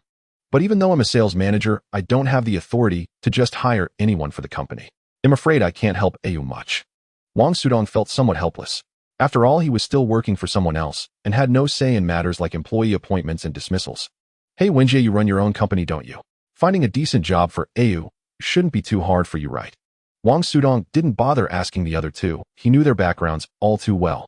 They had climbed the ranks through flattery and bootlicking, and expecting them to help Lin Tianyu find a job was simply unreliable. Hearing Wang Sudong mention him, Yang Wenjie smiled slightly and said, "Brother Dong, you know my company is in real estate. The recruitment for mid to high-level positions has been slow lately, and there are basically no openings. What's left are the construction teams under me. There are plenty of jobs there suitable for Tianyu." "What kind of jobs, eh?" Wang Sudong asked. "For example, carrying bricks and the like," Yang Wenjie laughed. "Although Tianyu isn't particularly skilled, he can still handle some manual labor. If he works hard for a month, he could earn over 10,000, which would at least be a contribution to society. Tianyu, the construction team, happens to need people. If you're willing to work a few months, he'll promote you to foreman later. That's a path for development much better than driving for Didi and making 3,000 or 4,000 a month, don't you think?" At these words, Lin Tianyu could no longer hold back. He abruptly stood up and strode out of the private room. He had finally seen through it all. Yang Wenjie was determined to humiliate him. If he stayed any longer, he had no idea what else these people would do to torment him. "Ayu, Ayu, come back." Wang Sudong called out several times, but Lin Tianyu didn't stop. Wang Sudong grew anxious. "Wenjie, you've gone too far. If there's no position, then there's no position. Why humiliate Ayu like this?" With that, Wang Sudong dashed out in the direction Lin Tianyu had gone. "Ha ha ha, did you see that idiot? Thought he was so great, but he can't take it." After Lin Tianyu and Wang Sudong left, Yang Wenjie and his two lackeys burst into laughter. "Brother Wenjie is amazing. He actually arranged a brick-carrying job for him and even mentioned promoting him to foreman. Oh, I can't stop laughing." "Exactly. A loser like him dares to come to a reunion. Who does he think he is?" After leaving the Passion KTV, Lin Tianyu didn't go far. He found a stone bollard by the roadside and sat down, letting the midday sun beat down on him, while his heart felt as cold as ashes. He had never imagined that the camaraderie of their school days could deteriorate so severely in just 3 or 4 years, becoming even worse than the bond between complete strangers. Scenes from their student days flashed through Lin Tianyu's mind, and he couldn't help but want to laugh. This damn society had a way of changing everyone without them even noticing. "Ayu, I really didn't expect them to treat you like that. Truly, I never imagined they could become such people." Wang Sudong caught up and spotted Lin Tianyu sitting on the bollard. Relieved that he hadn't left, he walked over and patted him on the shoulder. "They went too far today. I apologize for the hurt they caused you." But Lin Tianyu shook his head and said, "You don't need to apologize. You didn't do anything wrong. Are you starting to regret organizing this reunion now?" Wang Sudong was taken aback, then let out a deep sigh. "So even old classmates can change. Look at them. Does this seem like a class reunion? Everyone's trying to show off, afraid others won't know how well they're doing. I'd rather not hold a reunion like this." Lin Tianyu finally smiled and put an arm around Wang Sudong's back. "All right, you should go back. There are still so many people waiting for you. It's not good for the organizer to just slip away. But you, don't worry. Since I'm here, I won't leave easily. Besides, I came because of you. I want to get some fresh air first before going back in. Later, we two old brothers can chat and catch up." Hearing this, Wang Sudong nodded, gave a hearty laugh, and walked back into the KTV. When Lin Tianyu returned to the private room, everyone had already finished their meal. After eating and drinking their fill, they began chatting among themselves. A group of men gathered together, loudly discussing the hottest current news and even veering into philosophy. The women listened quietly on the side, which gave the men the motivation to continue their discussions. After all, when men get together talking about philosophy, economics, and new government policies makes them seem sophisticated, It's a must for successful professionals and a prerequisite for showing off. But in their eyes, someone like Lin Tianyu, a lowly DD driver, could never fit into their circle. He probably couldn't even understand what they were talking about. So they occasionally glanced at him as it boosted their vanity. Have you heard? The boss of Century Group, the richest family in neighboring Finching, is opening a branch in Jingxing. Who hasn't heard that? It's all over the financial headlines in Jingxing lately. They say Century Group directly invested nearly $2 billion to open this branch, and they've already bought the land in Huai Village to develop a housing project. What deep pockets! Really? The land in Huai Village is prime, but it's too big. Few companies in Jingxing could take it all at once. I heard recently that several companies were planning to join forces to acquire it, but Century Group beat them to it. They'll definitely need construction teams for the housing project. The Huai Village development is such a fat piece of meat. Any company in Jingxing that gets even a small share will surely rise to the top tier. Oh, what's the rush? Word is that the CEO of Century Group's Jingxing branch hasn't even shown his face yet. I guarantee that once he appears at the press conference, every company in Jingxing, big or small, will be scrambling to get into his office. After all, who wouldn't want a piece of that pie? Alas, yes. So many companies in Jingxing are vying for it. For our company stands no chance, ha. Seated beside Lin Tianyu was Wang Sudong. Though he chatted with Lin Tianyu, his ears were tuned to the news about the Century Group's Huai Village project. What could it be that Brother Dong is also interested in this project? Lin Tianyu asked with a curious smile. Of course. Who wouldn't be interested in such a massive project? If I could secure it for our company, the commission alone would be millions. Wang Sudong chuckled, then sighed. But I know my limits. I can't pin too much hope on something so uncertain. Brother Wenjia, aren't you in the real estate business? Got any inside scoop on the Century Group's project? Spill the beans for us. Yeah, we're all old classmates. Share some info, and we'll all make money together. Brother Wenjia, if you can help me land this project, I'll do anything for you. In an instant, Yang Wenjia became the center of attention as everyone was eager to discuss anything related to money. Yang Wenjia seemed to revel in this adulation. He smiled mysteriously, took a sip of tea from the cup before him, and said, "As for inside information, I do have one piece." "What is it?" "Spit it out, Wenjia." "Yeah, what is it?" "We're all waiting." Hearing that Yang Wenjia indeed had insider news, everyone grew excited. "As far as I know, in 3 days, the Jingxing branch of Century Group will hold a press conference to announce the CEO and the Huai Village project. Most importantly, my company just happened to receive an invitation from Century Group, so we can freely enter the conference venue." This news sent the private room into a buzz. The press conference in 3 days would reveal details about Huai Village, meaning they all had a chance. But soon they realized that knowing the date was useless without an invitation to get into the venue. Yang Wenjia smiled faintly. He was shrewd enough to know this was his moment to win people over. So he cleared his throat and said slowly, "Don't worry. Century Group's invitations are issued to companies. If you're interested in the project and want to give it a shot, you can pose as employees of my company and it'll take you all in." This statement immediately garnered enthusiastic responses. After all, who wouldn't want to make money? Wenjia is really something. In just a few years, he's already got an invitation from Century Group. Yeah, unlike some people who've been driving for a ride-hailing service for 3 or 4 years and haven't accomplished anything. Alas, the gap between people is truly vast. Everyone knew about the friction between Yang Wenjia and Lin Tianyu, so they naturally flattered Yang Wenjia with sweet words. As for Lin Tianyu, a mere ride-hailing driver, what future could he have? Don't be so hard on Tianyu. At least he earns his keep through hard work, even if it's not much. Yang Wenjia put on a gracious facade, but inwardly he wished nothing but ill for Lin Tianyu. Sure enough, the classmates fell for his act, heaping more praise on him, while further disdaining Lin Tianyu. As for Lin Tianyu himself, he sat in a corner chatting with Wang Sudong, seemingly oblivious to their mockery. These people are utterly despicable. If they want to suck up to Yang Wenjia, fine, but why drag you into the spotlight? Wang Sudong grumbled, thoroughly disappointed with their classmates. It's fine. Let Yang Wenjia show off if he wants. I don't mind. Lin Tianyu said with a faint smile, taking a sip of tea and looking utterly at ease. While Yang Wenjia was putting on a show, his eyes kept darting toward Lin Tianyu. Seeing Lin Tianyu unmoved only fueled his anger. He paused, then said, "Brother Dong, I heard your company is also interested in this project. Want to join us?" "Yeah, Brother Dong, the commission on this project alone is millions. I heard you're getting married. Must be strapped for cash. Why not seize this opportunity to make a killing?" "Exactly, come over here. What's the point of hanging out with him? A ride-hailing driver. Does he even understand what we're talking about? He probably doesn't even know what we're discussing." Yang Wenjia thought, "You're only riding on Wang Sudong's coattails, Lin Tianyu. If I can pull Wang Sudong over to my side, what will you do then?" But Wang Sudong had long lost faith in Yang Wenjia. Would he really be swayed? Clearly not. "Sorry, but I'm not interested in your chat. I'll pursue the project on my own, so don't bother yourselves." Wang Sudong said coldly, showing no courtesy to his old classmates.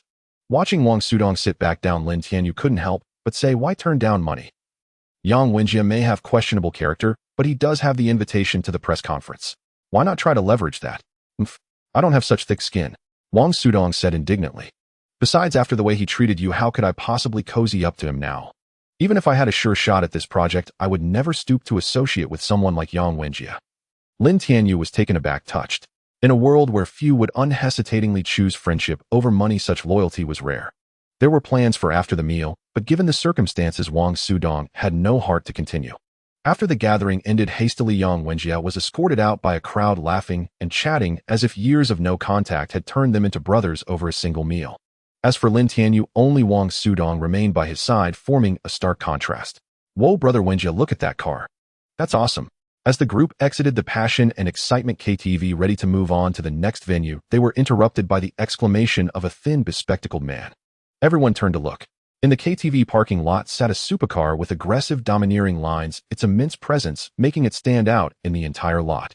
I've never seen this car before. Isn't the emblem Bugatti Veyron? Such an exquisite vehicle. How much must it cost? The crowd gathered around, fixated on the parked Bugatti Veyron, exclaiming over its grandeur.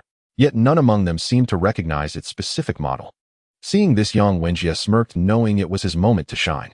He stepped forward, pointing at the sports car with an air of profundity. This is a limited edition Bugatti. It's only natural you wouldn't know. A car of this caliber is reserved for the ultra-wealthy. I hear there are only a handful of these worldwide. Consider yourselves fortunate to witness one today. Yang Wenjie basked in his own erudition as if the car were his. Wow, so it must be exorbitantly expensive. Of course, it's worth tens of millions. And limited editions like this aren't something you can buy with mere money. Damn, I'd better keep my distance. If I scratch it, I couldn't afford to pay for it even if I sold myself. What kind of person could possibly own such a vehicle? Quick, Ying, take a photo for me. I need to post this on Moments. You stay in touch. If you ever need anything, just come to your big bro, alright? Wang Sudong patted Lin Tianyu on the shoulder. Donggu will take my leave now. As Lin Tianyu and Wang Sudong stepped out, they saw a crowd gathered around his car, peering at it from every angle. Upon closer look, wasn't that Yang Wenjie and the gang of college buddies? What the hell are these idiots up to? Move aside, move aside. What are you all crowding here for? You're blocking the way. Lin Tianyu parted the crowd with his right hand, pushing toward the center. Yang Wenjie had been holding forth, eloquently reveling in his moment, when Lin Tianyu's sudden shove sent fury surging through him. Damn it, Lin Tianyu, what do you think you're doing? Is this your place to be at? Exactly. What business is it of yours if we're looking at a sports car? Blocking your way? Go wait somewhere else. In an instant, everyone turned their mockery on Lin Tianyu. To them, his presence here was utterly superfluous. But Lin Tianyu shouted, I'm here to get to my car. What are you all crowding around for? If you scratch my car, can you even afford to pay for it? The words hit like an atomic bomb, plunging the world into silence, but only for 3 seconds. Then a roar of laughter erupted in the parking lot. Oh, I can't take it. Lin Tianyu, you're a bloody comedic genius. Haha, this almost made me laugh out the food I ate yesterday. This clown doesn't even rehearse his bragging. Look at what car this is. Even Yang Wenjie, who prided himself on his gentlemanly demeanor, was convulsed with laughter. He composed himself before speaking. You're saying this is your car? Yang Wenjie wondered what was wrong with Lin Tianyu. After the reunion, had planned to let him be. After all, what pleasure was there in constantly stepping on a Didi driver? But what was this now? Was he courting ridicule on purpose? How could anyone be so foolish? Yet a strange curve crept onto Lin Tianyu's lips as he said, what if I say it is? The parking lot exploded with laughter once more. Yang Wenjie declared, if this car is really yours, it'll eat my phone screen. Oh, no need. That would be too gruesome. With that, Lin Tianyu ignored them all, pulled out his remote. He opened the car door, started the Bugatti Veyron, and drove off. Watching the taillights fade, the onlookers' jaws nearly hit the ground, their expressions priceless. Yang Wenjie's face in particular was a mask of anguish and disbelief. How? How could this car really be his? No, it's impossible. He must have rented it. Yes, rented. Wang Sudong, who hadn't left, took it all in. He too was incredulous, but more than that, he felt a swell of pride for his brother. You told me you drove for Didi, but you never said you were doing it in a Bugatti Veyron. Dusk had fallen as Lin Tianyu sped through the roads of Jingsheng in his sports car. Just moments ago, had received word that the tenant renting his apartment in Fudihuading was almost there. He needed to rush back and prepare for the handover. No sooner had he returned and gotten everything ready than the villa's doorbell rang. Truth be told, Lin Tianyu was rather curious about this mysterious tenant. After all, someone who could pay 2 million in rent up front couldn't be an ordinary person. Yet paradoxically, if they were wealthy, why would they rent a place in Huading? The door swung open, revealing a face of breathtaking beauty, albeit tinged with weariness. Her lustrous black hair cascaded casually over her shoulders, lending her an aura as ethereal as a goddess descending to earth. At the sight of that face, Lin Tianyu's eyes widened, and he was struck speechless. For he recognized her, not just recognized, but knew her intimately. In fact, over 100 million people around the world knew that face well. You're Sun Xiaobing. Indeed, standing outside the villa was none other than Sun Xiaobing, who had recently announced her departure from the February Sky Group. Lin Tianyu could never have imagined that his tenant would be the famous singer Sun Xiaobing. Sun Xiaobing nodded, unfazed by his reaction. She had seen it countless times before and was long immune to it. What am I not allowed to rent a place here? Snapping out of his shock, Lin Tianyu quickly stepped aside. Oh, of course you are. You've already paid the rent, so from today this villa is yours. Over the next, while Lin Tianyu suppressed his excitement and gave Sun Xiaobing a tour of the entire villa. Up close, he noticed how different she was from her on-screen persona. On stage, she was an absolute goddess, commanding the spotlight with her sweet voice, winning countless devoted fans. But now she seemed like an ordinary girl of extraordinary beauty. The vivacity and determination that once defined her had vanished, replaced by a deep melancholy and exhaustion. Lin Tianyu wondered if she had always been this way, or if something had happened recently. Just as he was about to ask, Sun Xiaobing cast him a cold glance and said, "Is there anything else you need?" "Oh no, nothing." "Then please leave. I need to rest." Lin Tianyu was struck speechless by Sun Xiaobing's icy demeanor, like a millennium-old glacier. Though 1,000 questions swirled in his mind, he had no choice but to retreat helplessly from her villa. After stepping out of the villa, Lin Tianyu didn't dwell on Sun Xiaobing as he received a phone call from Xia Ran. "Brother Tianyu, you need to come to the school right away. Cici is in some trouble." "Sai, I should have called her parents, but given their state, I thought it best to call you. You must help Cici." After hanging up, Lin Tianyu rushed to Jingqing University with all speed. From Xia Ran's tone, it sounded urgent, as she wouldn't have spoken that way otherwise. Lin Tianyu sped down the road, weaving through traffic, and arrived at Jingqing University in about 15 minutes. "Long Yi, I really don't like you. Stop bothering me." Lin, she glared at the man before her with disdain, her voice icy. Ever since she entered Jingqing University and became the newly acclaimed campus belle, Long Yi had pursued her relentlessly. For a frivolous and arrogant rich kid like him, Lin, she felt not a shred of fondness and naturally rejected his advances. Yet Long Yi was remarkably persistent. After being repeatedly turned down, he found a way to pressure her family, which led to her parents forcing her into an engagement. "Cici, I know you don't have feelings for me, but that's fine. We can give it a try first. I'm sure you'll come to like me." Long Yi held a massive bouquet of 99 roses, gazing at Lin, she with feigned affection. Having timed her evening study session, Long Yi had arranged the venue earlier, intending to make a heartfelt confession to Lin Shi. The open space before the teaching building was enveloped in red roses from afar, resembling a sea of crimson blooms. At the heart of the rose sea lay a giant heart, formed by a ring of fireworks radiating romance in the twilight. A few passing girls stared at the sea of flowers, and the two figures within, frozen in awe, too moved to walk. Wow, this sea of flowers is so romantic.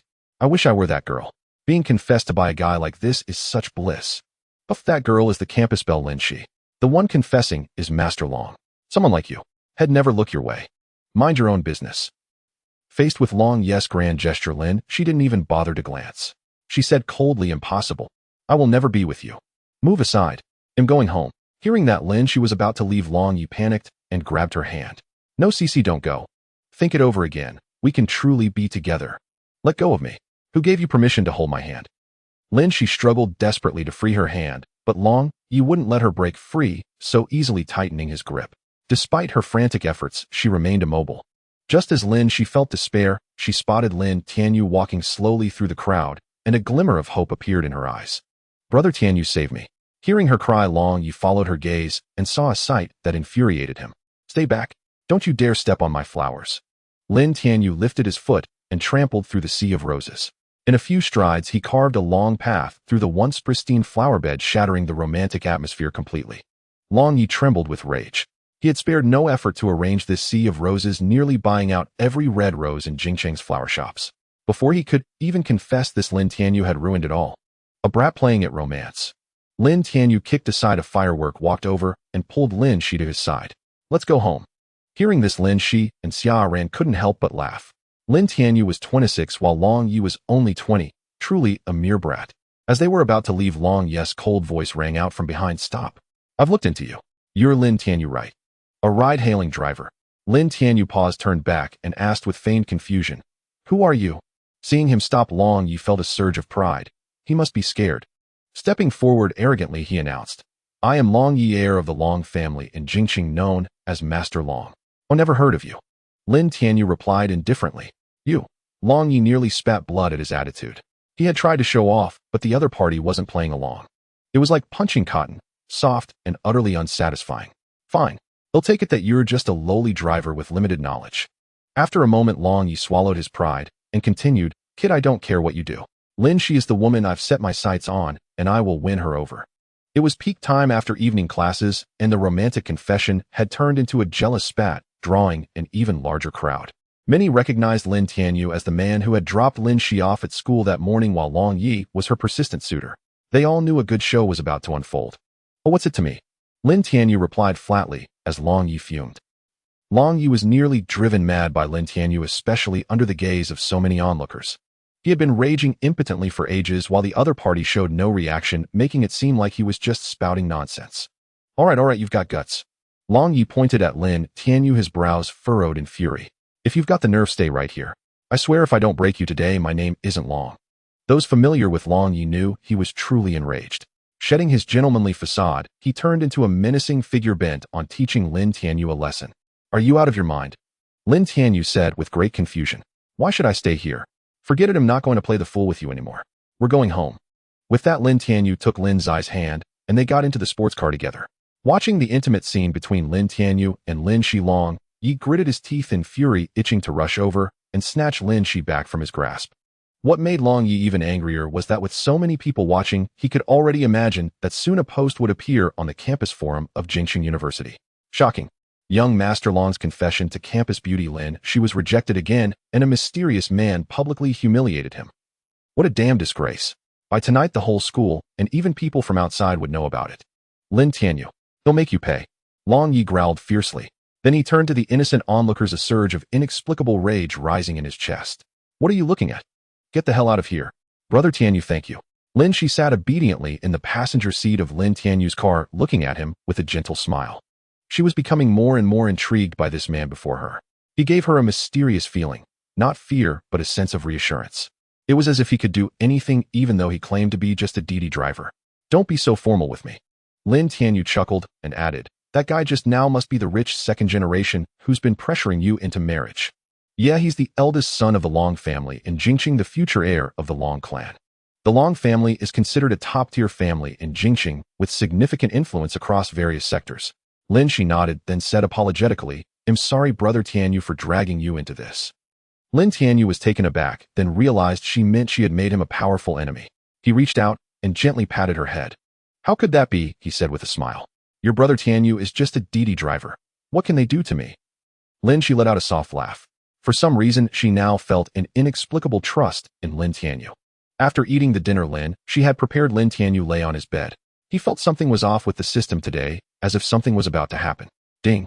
"Congratulations, host. You have completed 3 days of check-ins.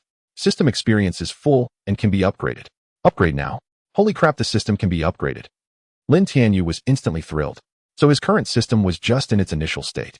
If even the initial state was this awesome, the upgraded version would be absolutely explosive. Without a second thought, he shouted, "Upgrade. The divine check-in system is upgrading. Please wait. Upgrade progress 1, 2, 5. Lin Tianyu waited with bated breath, but the system got stuck at 99 for nearly 15 minutes, refusing to budge. Damn it, even future technology gets stuck at 99. Lin Tianyu was speechless. He realized now that this system was anything but user-friendly. After another 10 minutes of waiting, he finally heard that crisp electronic voice again. "Ding. Congratulations, host. The divine check-in system has been successfully upgraded. Level LV2. This upgrade slightly enhances check-in rewards, unlocks the lottery function, and enables the self-examination function. Please start checking in and drawing lots." What the hell is this self-examination thing? Next to the check-in button on the upgraded system interface, there was indeed a new lottery system, but the self-examination feature puzzled him. Initiate self-examination. Ding. Self-examining. Self-examination complete. Host current data as follows. Host Lin Tianyu. Gender male. Age 26. Strength 11. Speed 10. Constitution 10. Status good. Buff none. A flood of personal data appeared before Lin Tianyu. "Oh, so this is like a personal attribute panel. He murmured, a normal adult male's 3 core stats are around 10. Looks like I'm in pretty good shape. Exiting the self-examination, Lin Tianyu finally began today's check-in. He was eager to see just how generous the upgraded system's rewards would be. Ding. Congratulations, host. Check-in successful. You are now the chairman of the Century Group's Jingxing branch. Refreshing worldview. Worldview refreshed. Chairman of the Century Group's Jingxing branch. Holy crap, you call this a slight enhancement to check-in rewards. Before giving away mansions and sports cars was already insane, but now you're handing out a whole company. And Lin Tianyu was astonished to discover that the Century Group's Jingxing branch was the very company Yang Wenjie had talked about at yesterday's class reunion. He had heard that the company's initial valuation was a staggering 2 billion. No, that wasn't the main point. The key was that as the CEO of the Century Group's Jingxing branch, the Huai Village Development Project was now under his control. He could give it to whoever he wanted. This was way too damn satisfying. Just as Lin Tianyu was excitedly imagining the look on Yang Wenjie's face, his phone on the bedside table began to ring. Hello? Who's this? Lin Tianyu was puzzled. Who would call him so late? Hello, is this President Lin? A respectful voice asked from the other end. President Lin. Who's that? My name is Lin Tianyu, not President Lin, he replied. Yes, that's you. President Lin Tianyu. The voice said even more respectfully. Hello, President Lin. I'm sorry to disturb you so late. I'm Chun Hui, the head of the Century Group's Jingxing branch. I'd like to confirm the details for the day after tomorrow's media conference. May I ask if you will attend the media conference, President Lin? Lin Tianyu finally realized what was happening. The branch head was efficient. He had tracked him down quickly. Yes. Why wouldn't I? Very well. He'll arrange everything. Just contact me directly when the time comes. After hanging up, Lin Tianyu could no longer contain his ecstasy, letting out a pig-like squeal of laughter in the dead of night. Ha ha ha, I finally have my own company. Yang Wenjie, let's see how you bastards try to trample on me now. A stream of data was transmitted directly into Lin Tianyu's mind by the divine-level check-in system, granting him a thorough understanding of the Century Group as if he had been the company's CEO for a long time. Suppressing his excitement, Lin Tianyu opened the lottery button next to the check-in button, a new feature from the system upgrade, which he was using for the first time. Ding. Congratulations, host, for activating the lottery system. Would you like to start the draw? As Lin Tianyu activated it, a wheel-like object appeared before him, but it bore no text, only 3 colored segments, red, yellow, and blue. The yellow segment occupied about 70% of the area. The blue was much smaller, covering roughly 25%. The remaining portion was red. Lin Tianyu had no idea what this meant, but he instinctively called out, "Start the draw." Instantly, the pointer on the wheel began to spin rapidly, finally coming to a steady stop on the largest yellow area. Ding. Congratulations, host, on a successful draw. You have obtained the Scrade Piano Mastery Enhancement. What the hell use is this? I don't even play the piano. Lin Tianyu couldn't help but feel speechless. Such a mediocre reward felt utterly pointless, neither useful nor worth discarding. After the shock of receiving a company through check-in, Lin Tianyu found himself indifferent to such trivial rewards. Well, better than nothing. After all, having more skills never hurts. Piano mastery it is. Begin self-examination. Ding. Self-examination in progress. Self-examination complete. Host's current data is as follows. Host Lin Tianyu, gender male, age 26, strength 11, speed 10, constitution 10, current status good, current enhancement piano mastery Scrade. Calling up his attribute panel, Lin Tianyu noticed no changes elsewhere except for the addition of piano mastery Scrade under current enhancements, indicating he had become a skilled pianist. It seems the lottery system can only be used once a day. Closing the system, Lin Tianyu murmured to himself. The next morning, after dropping off Lin Shi at school, Lin Tianyu thought it over and decided he should visit his company. For one, staying at home was far too boring. He wasn't cut out to be a couch potato. A day or two was fine, but any longer would be unbearable. Secondly, having inexplicably become the company's chairman, he needed to show his face and meet his colleagues. At the very least, he had to find Chun Hui, who had called him last night. So Lin Tianyu turned the car and drove straight to the new location of Century Group's Jingxing branch. This is way too extravagant. Only when he reached the company building did Lin Tianyu let out an exclamation. After all, this was a branch of the Century Group, the richest company in neighboring Finching. Even expanding into Jingxing, it was a grand undertaking. The entire company occupied a 28-story office building with the words Century Group emblazoned in huge characters. Everywhere he looked exuded ultimate luxury and grandeur. Working in such a building would surely be a delight. Lin Tianyu parked the car, straightened his attire, and walked toward the office building. He had called Chun Hui beforehand, so the security guards at the entrance dared not stop him, knowing he was the company's chairman. They stood ramrod straight, bowing respectfully as they watched Lin Tianyu enter. After asking the receptionist to call Chun Hui was taken aback. and said he would come down to welcome Lin Tianyu in person, asking him to wait downstairs. Lin Tianyu nodded and was about to find a sofa to rest on when he suddenly heard a commotion in the distance. Ouch! How the hell do you walk? Don't you have eyes? Lu Mingyue was sipping water when she was suddenly jolted by a figure rushing into her, spilling water all over herself. Looking up, she saw it was Xiao Yuan, a new clerk in her department. She flew into a rage and immediately began cursing loudly. I'm sorry, Supervisor Lu, I didn't mean to. Seeing it was Lu Mingyue, Xiao Yuan was startled. She was no better off, having dropped a large stack of documents she was carrying. As she picked them up, she apologized to Lu Mingyue. If you didn't mean to, then you did it on purpose? Lu Mingyue sneered, pointing at her soaked dark-colored shirt. I don't care if it was intentional or not. This shirt was brought back by my sister from France. Cost over 20,000 yuan. How are you going to pay for it? Since leaving her previous company and joining Century Group, Lu Mingyue had been quite comfortable. She had become a small department supervisor managing several people. But what annoyed Lu Mingyue was that the new clerk Xiao Yuan was far too clueless. While others knew to flatter and please her, Xiao Yuan insisted on being contrary. Lu Mingyue had been looking for an opportunity to give her a hard time and teach her a lesson, and now the chance had come. Supervisor Lu, I don't have that much money. Xiao Yuan trembled, terrified by Lu Mingyue's fierce demeanor.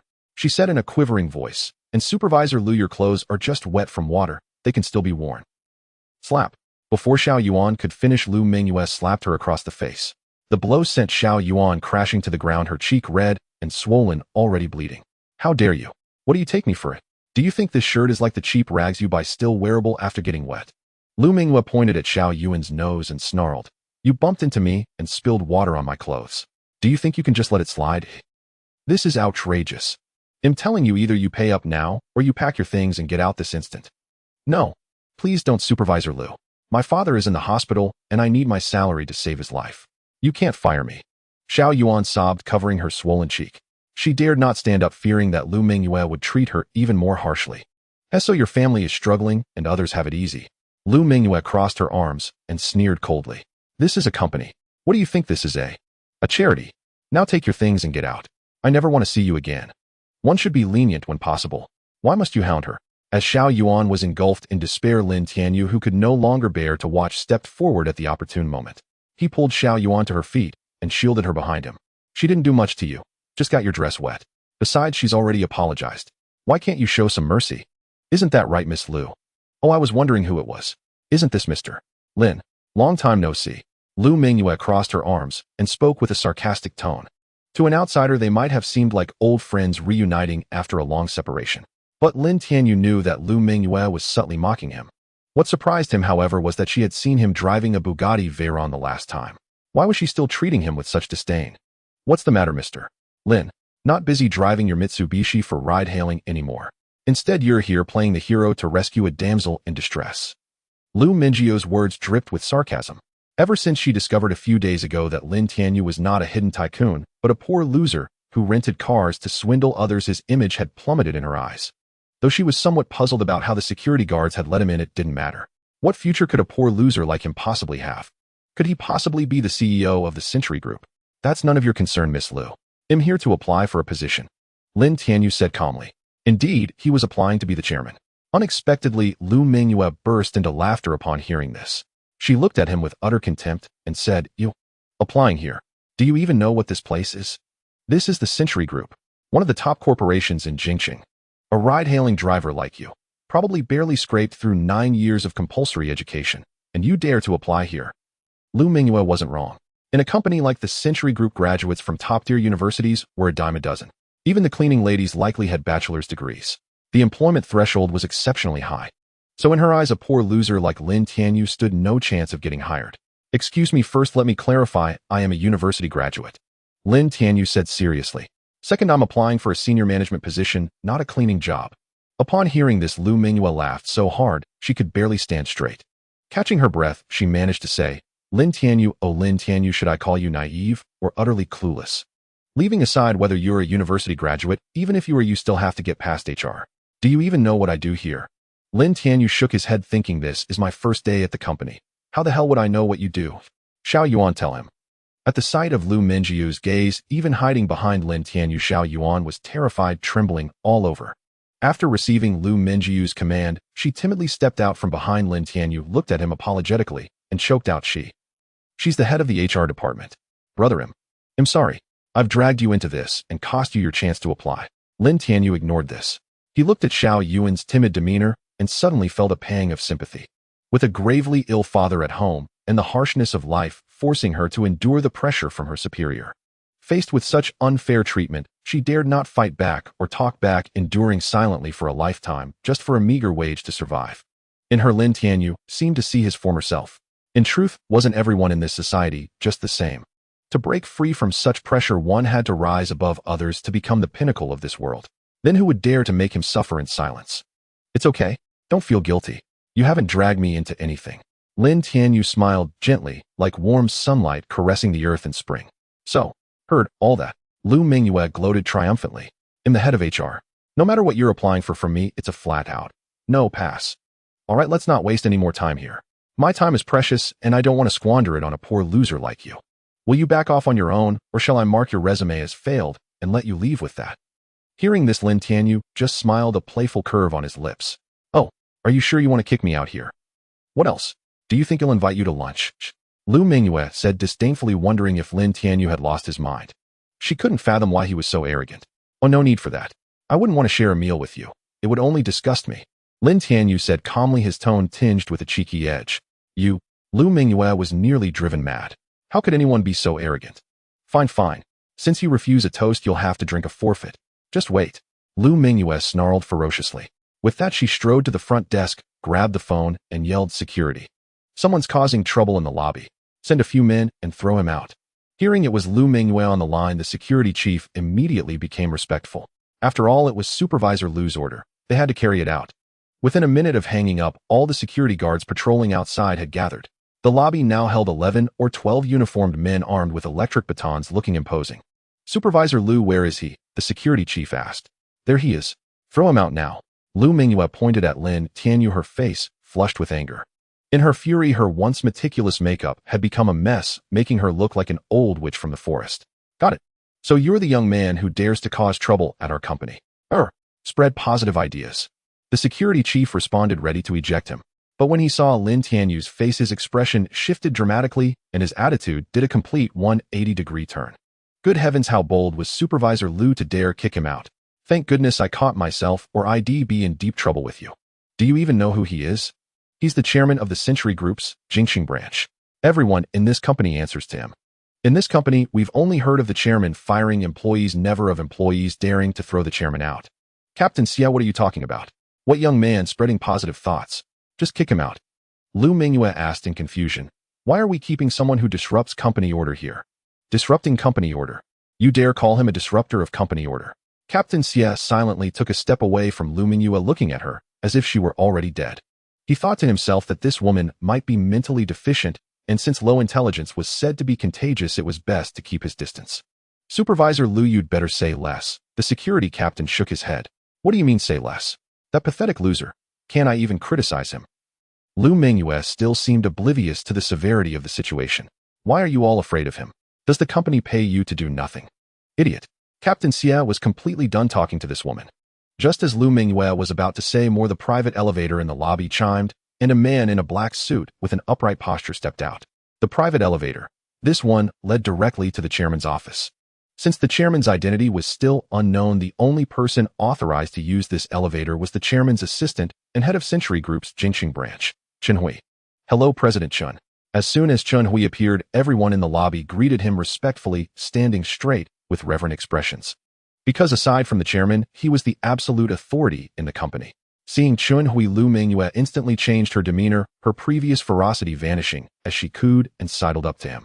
"Hello, President Chen. Is there anything I can help you with? Just name it." Lu Mingyue knew exactly who Chen Hui was. If she could get on his good side, she could do whatever she wanted in this company without anyone stopping her. And she'd heard that President Chen was still single, young, handsome, and wealthy. If she could. So since joining the new company, no one had been more sycophantic than her. But to her surprise, Chen Hui didn't even acknowledge her. He didn't even glance her way, walking right past her. "Hello, President Lin. Your subordinate is late." Lu Mingyue turned around stunned. Assistant Chen Hui had called that DD driver Lin Tianyu President Lin. And with such respect. Wait, if Chen Hui referred to himself as a subordinate in this company, who exactly was Lin Tianyu? An answer immediately came to Lu Mingyue's mind. But How is that possible? How could Lin Tianyu be the chairman of Century Group? Lin Tianyu paid no attention to Lu Mingyu's inner turmoil. He let out a cold laugh and said, "No, you've arrived just in time. If you'd been a step later, I'd have been thrown out." Chen Hui was startled and panicked. He knew little about this new chairman and couldn't gauge his temper, so he was terrified of offending him. And now the leader had come to inspect his own company only to have an employee try to kick him out. What audacity! Who dares to throw out President Lin? Chen Hui roared furiously. Faced with his wrath, no one in the lobby dared to speak. Captain Xie, being sensible, stepped forward and respectfully recounted the events without missing a single detail. After all, protecting that foolish woman Lu Mingyue now would be nothing short of suicide. Feeling Chen Hui's icy glare, Lu Mingyue collapsed to the floor in terror, not daring to make a sound. Only then did Lu Mingyue fully understand why the security captain's attitude had shifted so drastically. Lin Tianyu was indeed the chairman of Century Group. What are you waiting for? Throw this woman out. Chen Hui was livid. From today onward, Lu Mingyue is no longer an employee of Century Group. All subsidiaries under Century Group are to blacklist her permanently. No rehiring ever. The security captain acknowledged the order without a word and had Lu Mingyue escorted out. Throughout the process, Lu Mingyue was in a daze, repeating, "This can't be real. This can't be happening." After dealing with Lu Mingyue, Chen Hui turned around and said respectfully with a smile, "President Lin, I apologize for her offense. Are you satisfied with this outcome?" Lin Tianyu simply nodded without a word. He turned to look at Xiao Yuan behind him. She was frozen in shock, finally realizing that the man before her was the chairman of this company. No wonder he said he was coming to apply for a job. He was applying for the chairman's position. From now on, she will be the head of HR, Lin Tianyu said to Chen Hui calmly. Also double her salary and have finance transfer 30,000 yuan into her account. She needs this money urgently. Chen Hui bowed in agreement and instructed his subordinates to carry out Lin Tianyu's orders precisely. He even summoned the head of the finance department to oversee the matter personally, ensuring no mistakes. Thank you, Chairman Lin. Xiao Yuan wiped away her tears, her face full of gratitude. You're a good man. He'll work hard. Lin Tianyu smiled and nodded, patting Xiao Yuan on the shoulder. Go take care of your face first. You can take the day off. As Lin Tianyu and Chen Hui stepped into the private elevator, the lobby returned to its usual order. So he's our new chairman. He's so handsome, a receptionist exclaimed excitedly. Yeah, I thought President Chen was good-looking, but he's even more handsome. And he's not just handsome, he's kind too. I've decided, as long as Chairman Lin is here, I'm staying with this company. No matter how much others offer to poach me, I won't leave. Who would poach a receptionist? Following Chen Hui into the chairman's office, Lin Tianyu finally realized just how extravagantly wealthy this company truly was. The entire chairman's office sprawled over an area larger than most people's homes, covering a full 100 square meters. No wonder it required a dedicated private elevator. The office was furnished with the utmost opulence, boasting every conceivable piece of office equipment. Most considerately, there was a separate compartment adjacent to the office equipped with a bed and other living essentials, presumably for the chairman to rest after a long day's work. President Lin, I've compiled all the documents and reports from the company's inception to the present. Please take a look. Chen Hui pulled a thick stack of folders from the desk and spoke respectfully. No need. I didn't come here to review reports today, Lin Tianyu said with a wave of his hand. In truth, it wasn't that he didn't want to. He simply couldn't understand them. He couldn't be bothered to waste time pretending. Aside from inspecting the company, I also wanted to discuss the Huai Village project with you. Chen Hui paused, then nodded and began briefing Lin Tianyu on the project. The Huai Village project is quite complex, and I haven't found a suitable partner yet. As you know, there are only so many qualified companies in Jingqing. I've studied each one, and they all have their own drawbacks, big or small. So, I was planning to observe the situation at the press conference in 2 days before deciding. But President Lin, since you're asking, do you have a suitable candidate in mind? Chen Hui was sharp. If it were a trivial matter, Lin Tianyu wouldn't have come in person. Hearing him bring this up, he must already have someone in mind. As expected, Lin Tianyu nodded. Yes, the Fuhua Group. They've been in real estate for years. Though not very famous, they have an absolutely professional team. And I know their head, Wang Sudong. He's a responsible person, young, but already a top executive at Fuhua Group with strong business skills. I recommend entrusting the Huai Village project to them. Chen Hui wasn't surprised. He had considered Wang Sudong as a potential partner, but hadn't made a final decision. Since President Lin had already spoken, what was there to argue? Besides, the entire company belonged to him. It was his call who got the project. Your suggestion is excellent. Working with a lesser-known company benefits us and reduces costs. Since you've decided, I'll follow your instructions. After leaving Century Group, Lin Tianyu felt a strange restlessness. Before, to make a living, he had no choice but to drive for Didi every day. Now, thanks to the check-in system, he had gained wealth most people could only dream of and no longer worried about survival. But idling away each day with nothing to do made life feel meaningless. Am I destined to be a workhorse? Lin Tianyu let out a soft, helpless chuckle. He turned the steering wheel and drove his sports car toward Fudi Huiting. After some thought, he realized he didn't know how to do anything else. In the end, driving for Didi suited him best. Back home, he took out his old Mitsubishi. Though the Bugatti Veyron was flashy and cool, using it for Didi would be too ostentatious.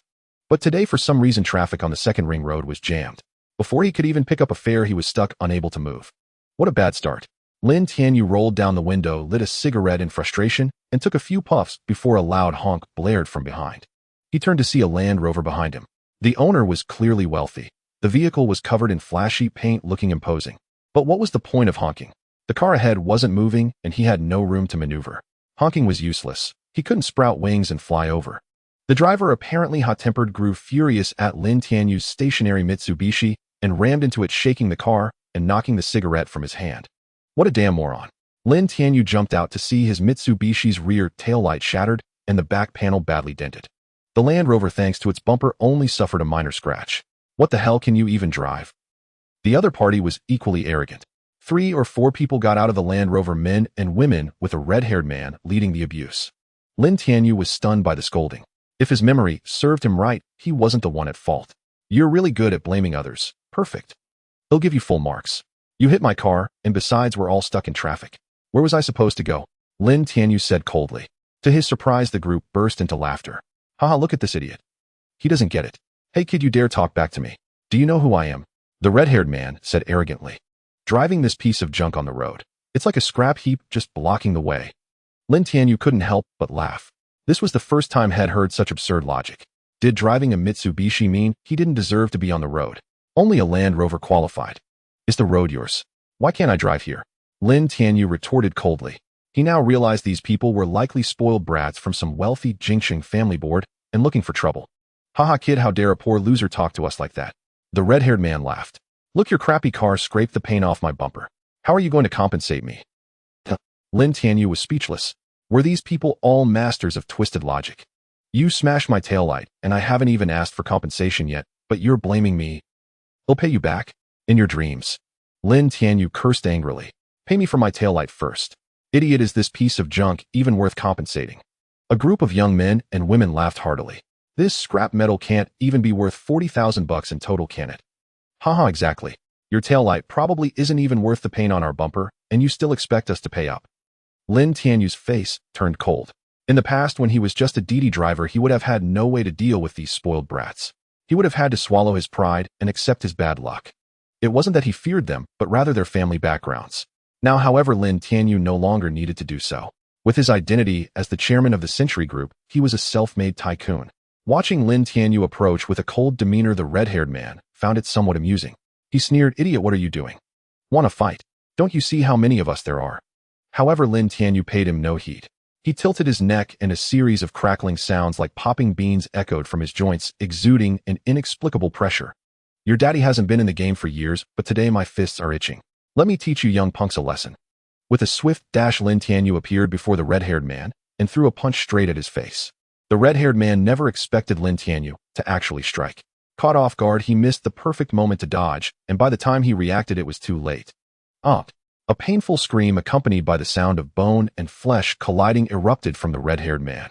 His entire face was twisted by Lin Tianyu's blow, and he stumbled backward several meters. Did you really think your daddy couldn't fight? I was teaching lessons at school, while you were still playing in the mud somewhere. Lin Tianyu rubbed his fist with his hand. This punch stirred up some of his old fighting spirit. Though he had decided to stop brawling and focus on his studies since his senior year of high school, the foundation from his gang fighting days remained. He figured these 2 or 3 students were no match for him. The red-haired man spat out a mouthful of blood. Lin Tianyu's punch had numbed half his face. He groaned in pain, calling out to the 2 men beside him. Fei Liang, are you just going to stand there? Beat him up good. All right. The 2 men beside the red-haired man were stunned by Lin Tianyu's ferocity. They found it incredibly cool, almost wanting to play a fitting BGM like Chaos Era Superstar for him. Only after hearing the red-haired man shout did they snap back to reality, remembering they were supposed to side with him. They clenched their fists and charged forward to avenge him. It might have looked imposing at first glance, but to Lin Tianyu these two were fighting like elementary school kids with no technique whatsoever. They would probably resort to dirty tricks like hair pulling and shirt grabbing, utterly ridiculous. So Lin Tianyu didn't bother with words and met them heat. He ducked his head, easily dodging a hook punch from the left, then countered with the same move, driving his fist into the man's stomach and sending him to the ground. The other one was even simpler. Thin, weak-looking, and hesitant in his attack, Lin Tianyu kicked him square in the rear, sending him flying a good distance. The red-haired man had initially thought that with their numerical advantage they would easily beat down that idiot Lin Tianyu. But now he realized things weren't going as planned.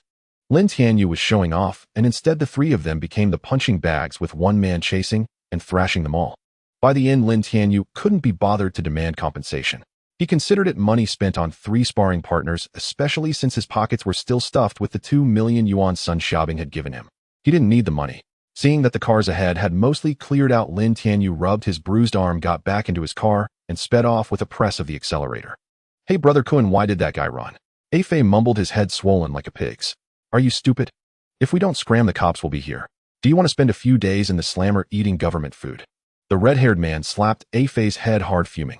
"Don't worry, that punk can't escape. They'll track him down and get my revenge sooner or later. Brother Kun, I hear sirens." "Then why aren't we running?" After this incident, Lin Tianyu lost the mood to take any more DD orders. It was now dusk.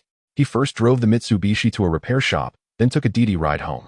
Passing by a villa, he noticed the lights were off and felt a twinge of curiosity. This was his second villa, the one rented by Sun Xiaobing. For the past 2 days, she seemed to have been holed up at home without going out. Why were the lights off even after dark? What was wrong with her? Lin Tianyu walked over and knocked on the door, but no one answered. He called out several times, yet there was still no response from inside. This only piqued his curiosity further. After a moment's thought, he decided to go in and check. He pulled out his spare key card and swiped it open, but the scene inside was eerily strange. The entire hall was pitch black with not a single light on. Sun Xiaobing had been living there for 2 days, yet nothing in the hall had been touched. It felt as if no one had ever inhabited the place, exuding a chilling, sinister atmosphere. Even Lin Tianyu, who didn't believe in ghosts or spirits, felt his lips go dry, his breathing grow heavier, and cold sweat trickled down his back. What's going on with this big star? Has she really not come down to the living room once in 2 days? Lin Tianyu murmured to himself. He cautiously climbed the stairs to the 2nd floor. As he reached the landing, he unexpectedly heard a peculiar sound. The sound was soft, mournful, faint, and elusive, like a woman's low sobbing or perhaps the ghostly whispers from another world. Lin Tianyu was almost startled. Steadying himself, he realized the voice closely resembled Sun Xiaobing's, singing, "It must be her." Summoning his courage, Lin Tianyu walked toward the source of the sound. As Lin Tianyu drew nearer, the mournful voice grew increasingly distinct, confirming beyond doubt that it was Sun Xiaobing herself. He halted before a door, the room beyond as devoid of light as the corridor outside, yet he was certain Sun Xiaobing was within. For the strange sound had become unmistakably clear here, searching, cold and clear, dreary and bleak. When it's warm yet still cold, it's hardest to rest. 2 or 3 cups of weak wine, how can they withstand the evening wind's haste? The ground is strewn with yellow flowers, withered and worn. Who would pick them now? Guarding the window alone, how can I endure till dark? At this moment, how can a single word sorrow suffice? Drawing upon his scant literary knowledge, Lin Tianyu recognized this as Li King's Ha's slow song, yet he could not fathom why Sun Xiaobing rendered it with such heart-wrenching sorrow. In Lin Tianyu's mind, Sun Xiaobing's voice seemed to merge with that ancient figure from the Song dynasty, blurring the line between them. Only after Sun Xiaobing finished the poem did Lin Tianyu finally snap back to reality. His hand hovered over the door, rising and falling before he pushed it open and stepped inside. The moment he entered, Lin Tianyu wrinkled his nose at the pungent stench of alcohol saturating the air, as if the entire room were steeped in a vast vat of liquor. The room lay empty, devoid of life. "Why don't you turn on the light? You're like a ghost." He fumbled for the switch, illuminating the space to reveal its contents. Sun Xiaobing sat disheveled on the floor, utterly drunk, still clad in the same clothes she had worn when he first met her. Spilled liquor stained her clothes and the floor, creating a chaotic and pitiable mess. Beside her lay over a dozen empty bottles, red, white, and every variety in between, leading Lin Tianyu to suspect she had drained an entire wine cabinet. "Who?" Startled by the sound of the door, Sun Xiaobing flinched like a frightened cat. When she recognized Lin Tianyu as the landlord who had shown her around days earlier, she relaxed her guard and slumped back into her former stupor. "A ghost? What difference is there between me now and a ghost? Let it be." She took another swig from the bottle in her hand, laughing bitterly, her expression utterly forlorn. Lin Tianyu helped clear the bottles and sat down on the only clear spot on the floor, asking with concern, "What's wrong with you?" Sun Xiaobing seemed not to hear him, mechanically pouring drink after drink down her throat, indifferent to the liquid spilling over her chin or whether she could even stomach more. After asking twice with no response, Lin Tianyu finally snatched the bottle from her hand. He feared that if he let her continue, she might drink herself to death. If such a famous star met with disaster in his house, he would be unable to escape the blame. Sun Xiaobing did not seem angered by Lin Tianyu taking the bottle, nor did she try to retrieve it. She simply sat there dazed, as if lost in thought, or beyond thought entirely. Lin Tianyu felt certain she had endured something deeply heartbreaking to end up in such a state. What that something was he could not guess, but he was sure it involved February Sky Company. Otherwise, she would never have left the February Sky team at the peak of her career. Though I'm curious about what happened. If you don't want to talk, that's fine. I want to ask. Lin Tianyu smiled and added, "Do you believe in the power of music?" Sun Xiaobing stirred slightly, but remained silent. "Your song, The Silverbird's Flight. I love it. Whenever this wretched life leaves me battered and bruised, listening to it always eases my heart. Because it carries a power that uplifts the spirit." Sun Xiaobing finally turned to look at him, a hint of surprise in her eyes. "You understand music?" "Barely a little." Lin Tianyu nodded, his grade pianist expertise having lifted him far beyond the realm of a musical novice. "Miss Sun is a musical genius. Since we both share an interest in music, would you consider a duet with me? As a way to make friends?" Sun Xiaobing paused, surprised that Lin Tianyu would seek a musical bond with her. She looked down, seemingly lost in thought. Just as Lin Tianyu's hope waned, she raised her head and gave a slight nod. She agreed. The advantage of a large villa was that everything was well appointed. On the second floor, there was a music room with an exquisite piano. With his grade pianist expertise, Lin Tianyu felt a seamless connection with the piano, its keys responding to his will, as if they were one, effortlessly producing any melody he desired. Sun Xiaobing stood before the piano, transformed by the world of music. Even in her disheveled, pathetic state, she now exuded a haunting, morbid beauty. As Lin Tianyu's fingers struck the keys, notes cascaded through the modest music room. Sun Xiaobing seemed to become a true goddess, dancing to the rhythm of the music. Her voice poured forth a mournful melody, so poignant it could draw tears. Lin Tianyu had never imagined grief could reach such depths. Through the power of music, it manifested tangibly, affecting the emotions of all who heard it. Even Lin Tianyu found himself immersed in the sorrowful song and danced, tears streaming unbidden. To match Sun Xiaobing's mood, Lin Tianyu had chosen Gil Deck's warblings at eve, a lively, joyful piece, meant to warm her heart and ease her burden. Yet under Sun Xiaobing's mournful dance and song, even this cheerful melody took on a layer of sorrow. Just as one with a heavy heart, even amid a bustling crowd, can only perceive the desolation beneath the noise. One must admit Sun Xiaobing is truly an exceptional musical prodigy. Joy and exhilaration, sorrow and grief. These are two distinct musical styles, as incompatible as fire and water. Yet in Sun Xiaobing, she has flawlessly merged these two styles into one. Were anyone fortunate enough to witness such a spectacle, they would be utterly astounded, their jaw dropping to the ground, marveling that such a mesmerizing dance melody could exist in this world. As the dance concluded, when Lin Tianyu released the last piano key, Sun Xiaobing's song and dance came to a halt. Though the rhythm wasn't particularly flawless and you even missed a few notes, you still surpass most pianists I have encountered. Sun Xiaobing remarked indifferently. Lin Tianyu smiled faintly, knowing that earning a word of praise from her was no small feat. After all, she was a professional musician of world-class caliber, having encountered countless exceptional pianists. In truth, Lin Tianyu hadn't unleashed his full potential. The earlier afternoon brawl had left his arm injured, and playing the piano aggravated the wound, causing him to stumble on a few crucial notes. "So, Xiaobing, can we be friends?" Lin Tianyu asked with a gentle smile. However, Sun Xiaobing remained noncommittal. She said coolly, "If there's nothing else, please leave, Mr. Lin. I need to rest." This was a clear dismissal. Lin Tianyu gave a bitter smile. He had hoped that their duet might bring them closer, at least bridging the gap of strangers, but it seemed he had failed.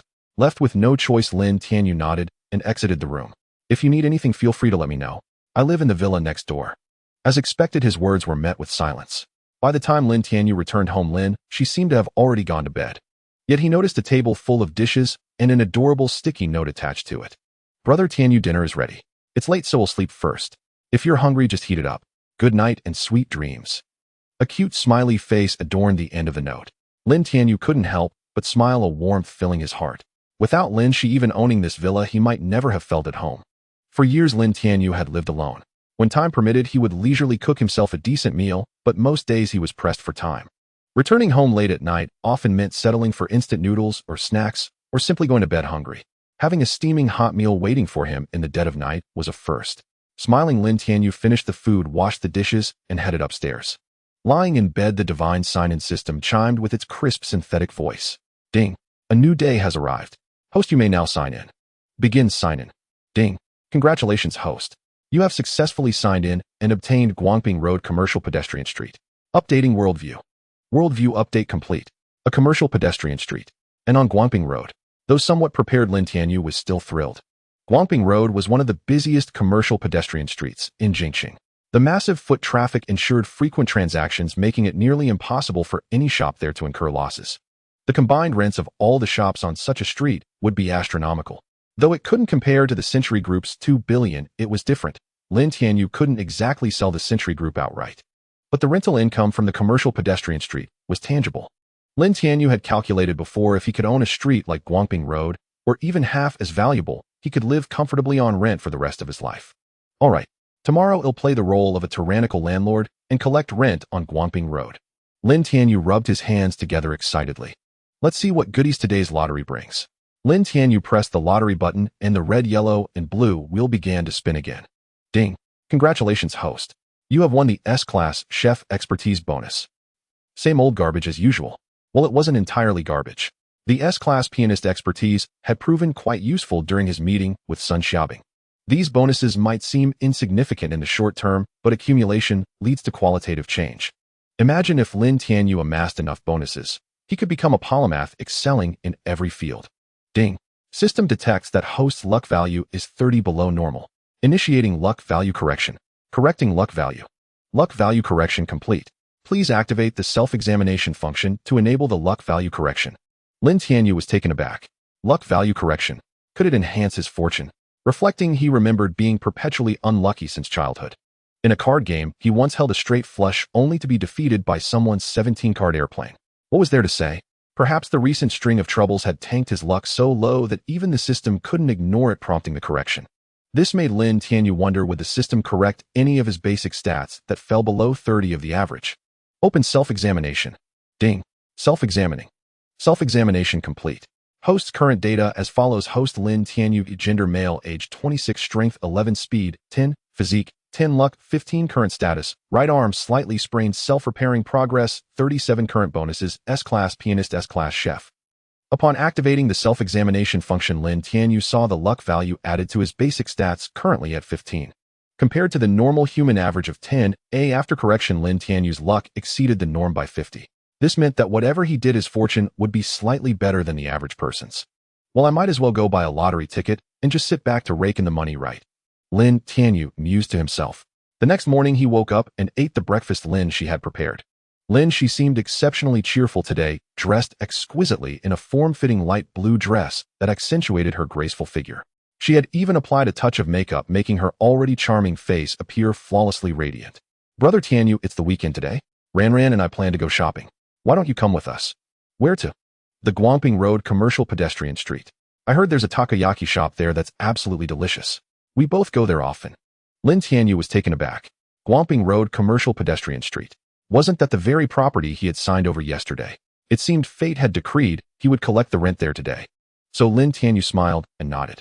Seeing his agreement, she grew even happier.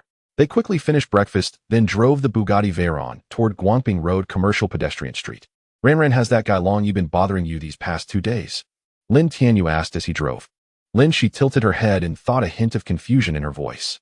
It's strange, actually. He used to come to our classroom door every day to harass me, but these last 2 days he's been much more restrained. I haven't seen him around much.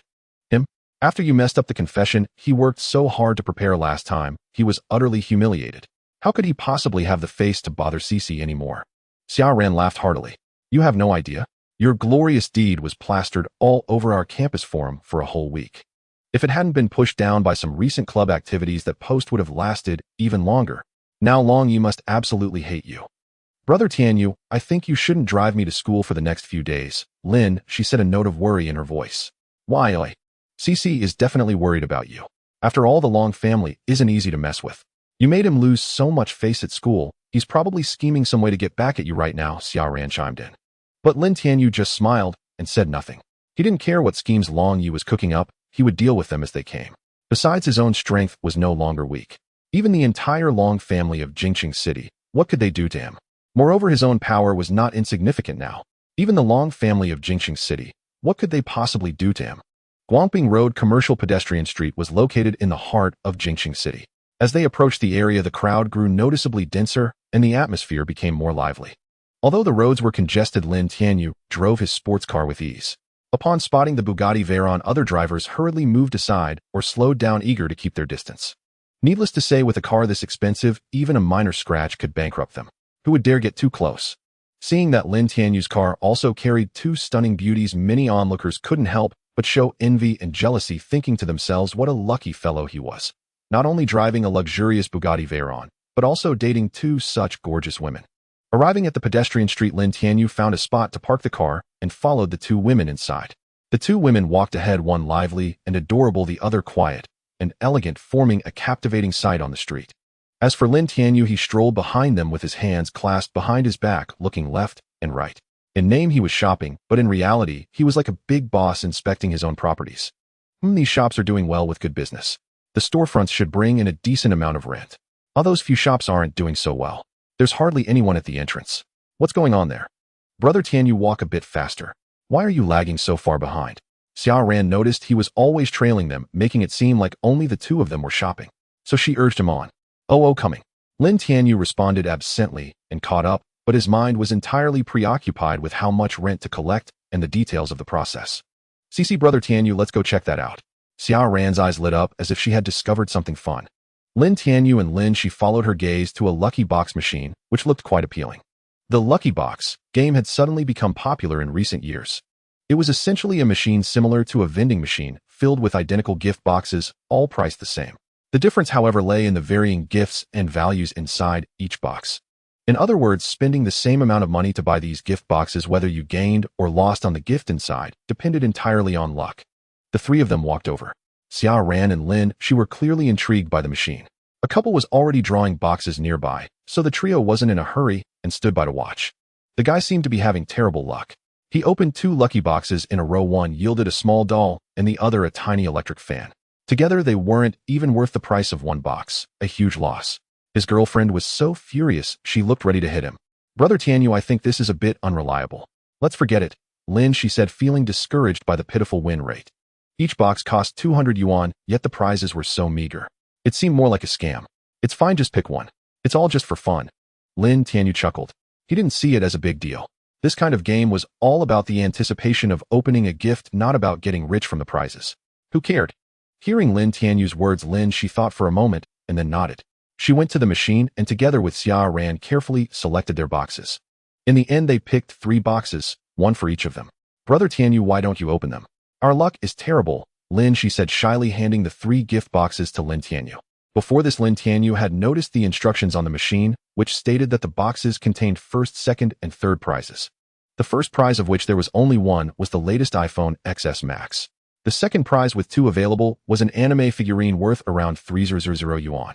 The third prize, with 3 available, was a pair of headphones worth about 1000 yuan. All right, I'll open them for you, Lin Tianyu said, taking the boxes with a smile. What if I hit the first prize, eh? The third prize, with 3 available, was a pair of headphones worth about 1000 yuan. All right, I'll open them for you, Lin Tianyu said, taking the boxes with a smile.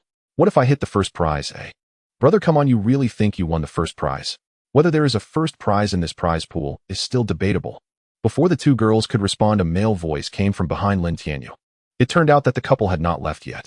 They were staring at the gift box in Lin Tianyu's hand. It seemed that their previous 2 losses had left them feeling unbalanced, so they wanted to regain some balance from Lin Tianyu. You don't speak too confidently. Be careful, or you might end up with a thank you for participating 3 times in a row, and that would be hilarious, the boy's girlfriend mocked.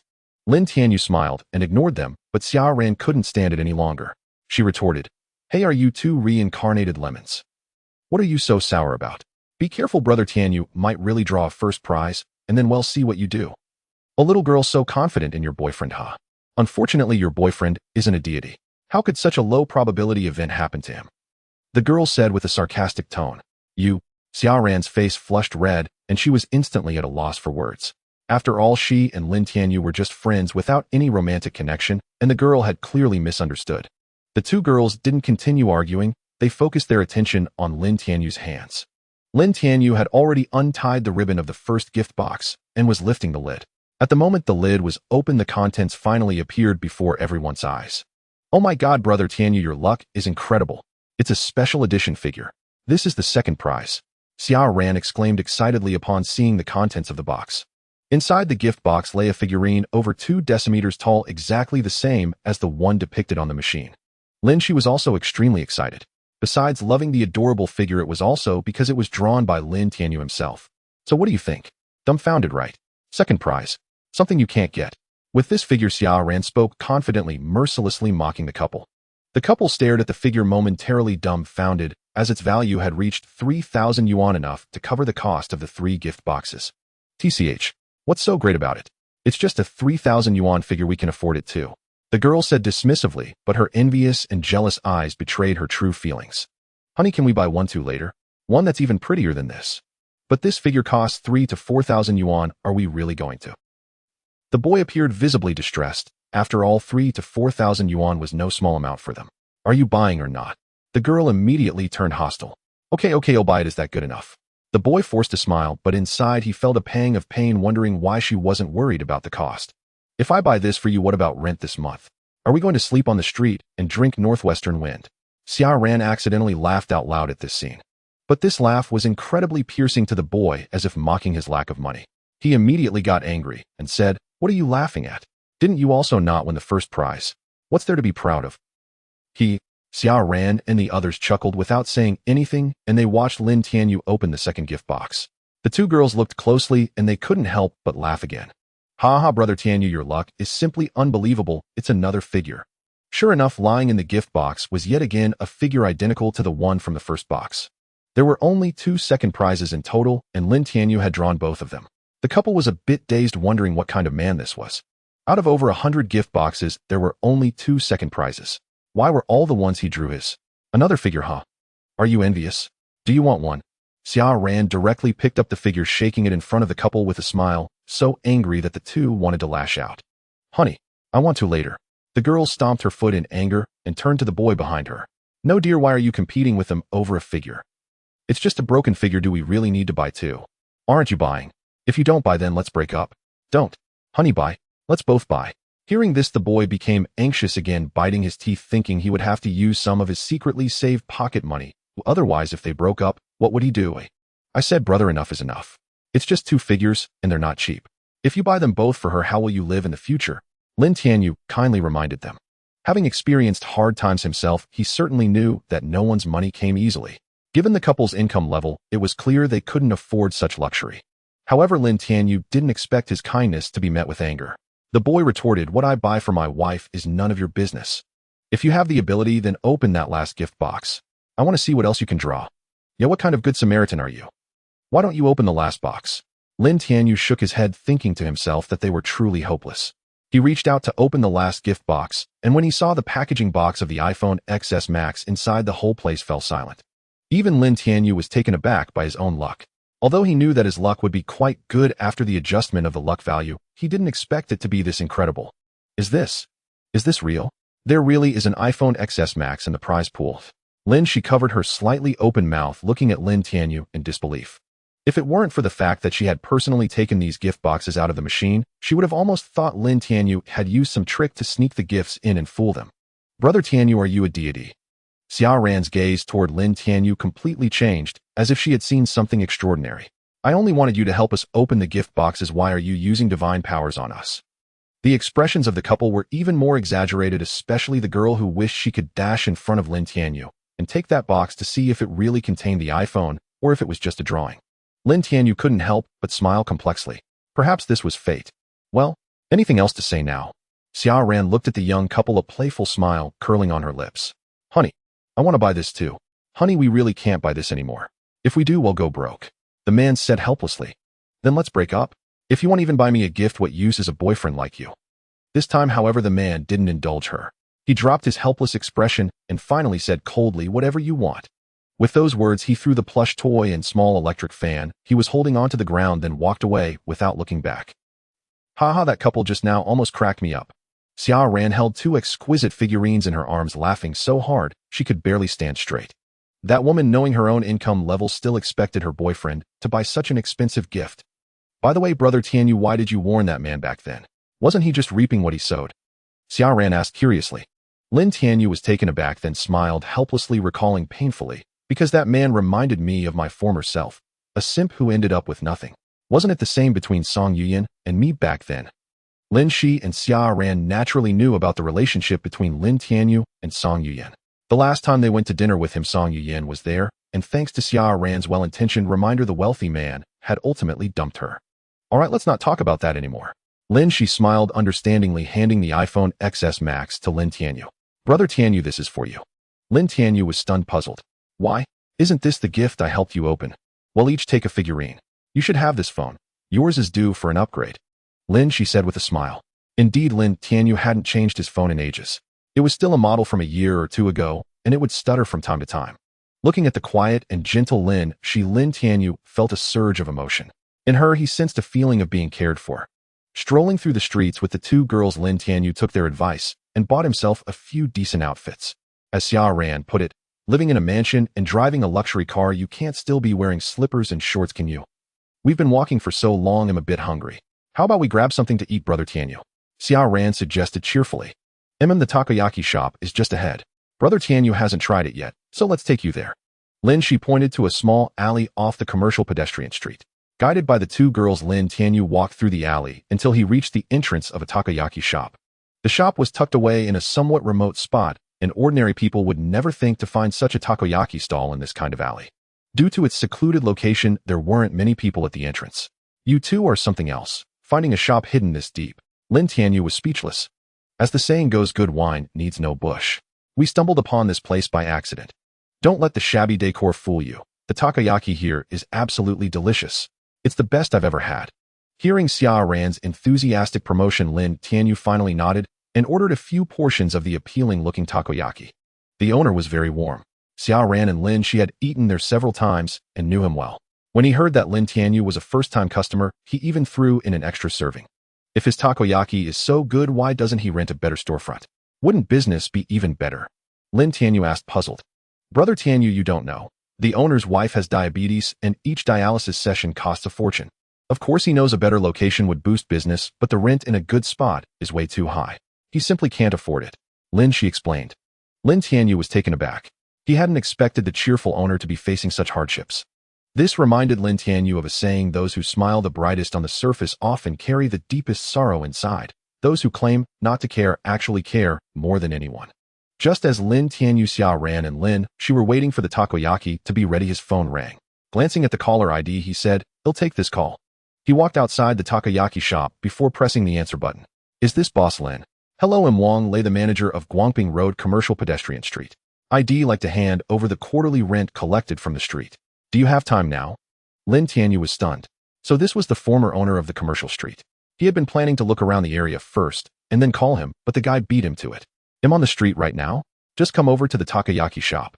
After hanging up, Lin Tianyu saved the contact and walked back into the shop. Wang Kuan had been in a foul mood lately. Remembering how he had been beaten up by a hick driving a Mitsubishi the day before, he seethed with rage.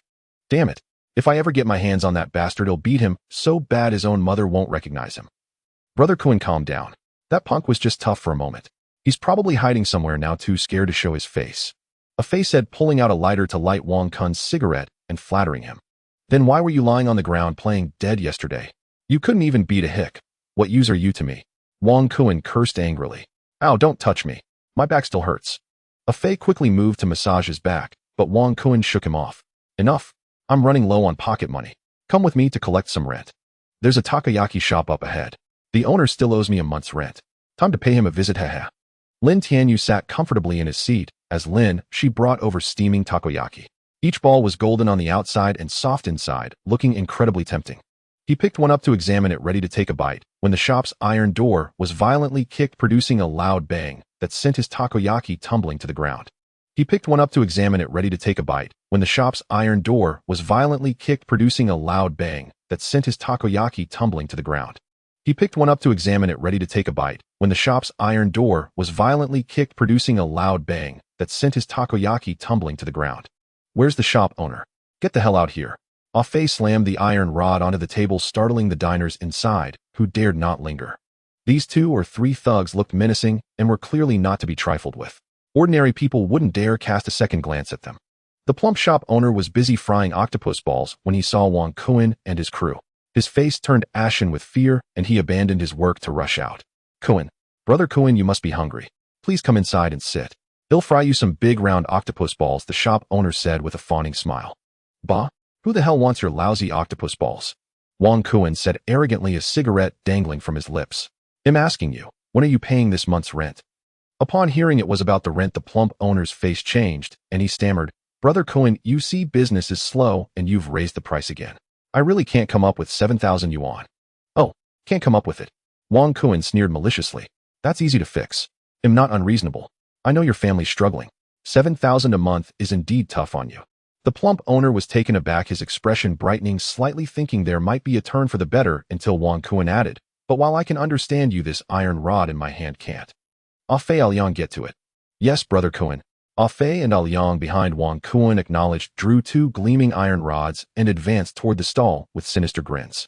Crash! Crash! 2 loud thuds rang out as the ingredients on the plump owner's table were sent flying, splattering broth and vegetable leaves everywhere, turning the once clean floor into a mess. Stop! Please, let's talk this out. Don't wreck my stall, the plump owner cried, nearly fainting from distress. This stall was his only source of income day and night. If they smashed it, what would he do? Hey, do you have any respect for the law? In broad daylight, you're smashing someone's stall with iron rods over rent. Lin Tianyu could no longer stand by. He rose to his feet and hurled the plate of octopus balls directly into Ah Fei and Aoyang's faces. The scalding broth made them shriek in pain. At first, seeing these 3, Lin Tianyu was surprised, thinking fate had indeed brought them together again. But when he saw them destroying the plump owner's stall, he couldn't tolerate it. How could they commit such heinous acts in broad daylight? Was there no sense of decency? Moreover, this commercial pedestrian street was now Lin Tianyu's property. These 3 daring to smash the plump owner's stall was a slap in his face. How could he let that slide? Damn it! Who did that? Who dared throw octopus balls at me? Ah Fei and Ah Chong finally wiped the broth off their faces, their anger blazing. Just as they were about to find the culprit, they caught sight of Lin Tianyu and shuddered in fear. Kuan, Brother Kuan, it's that guy from yesterday. The 2 quickly retreated and stood behind Wang Kuan. They had no choice. Yesterday, Lin Tianyu had been too ruthless, leaving them both with psychological scars. For now, they'd give him a wide berth. So it's you who dares to meddle in my affairs around here. Wang Kuan was startled at the sight of Lin Tianyu, feeling a twinge of pain in his back. But then he thought again. This commercial street belonged to his family. He was on his own turf now. Why the hell should he be scared? Besides, times had changed. This time, Ah Fei and Aoyang were armed with iron rods. If that punk dared to start something, they'd just beat him with them. What yesterday wasn't enough for you. Want me to tighten your skin again today? Lin Tianyu shot back, without flinching. Ha, you hick, think today's the same as yesterday. Wang Kuan laughed, looking at Lin Tianyu. Kid, do you know who owns this commercial street? Who? Lin Tianyu asked, puzzled, thinking, isn't it mine? Ah Fei, Aoyang, tell him. You got it. Ah Fei and Aoyang replied, emboldened by Wang Kuan's confidence. Listen up, kid.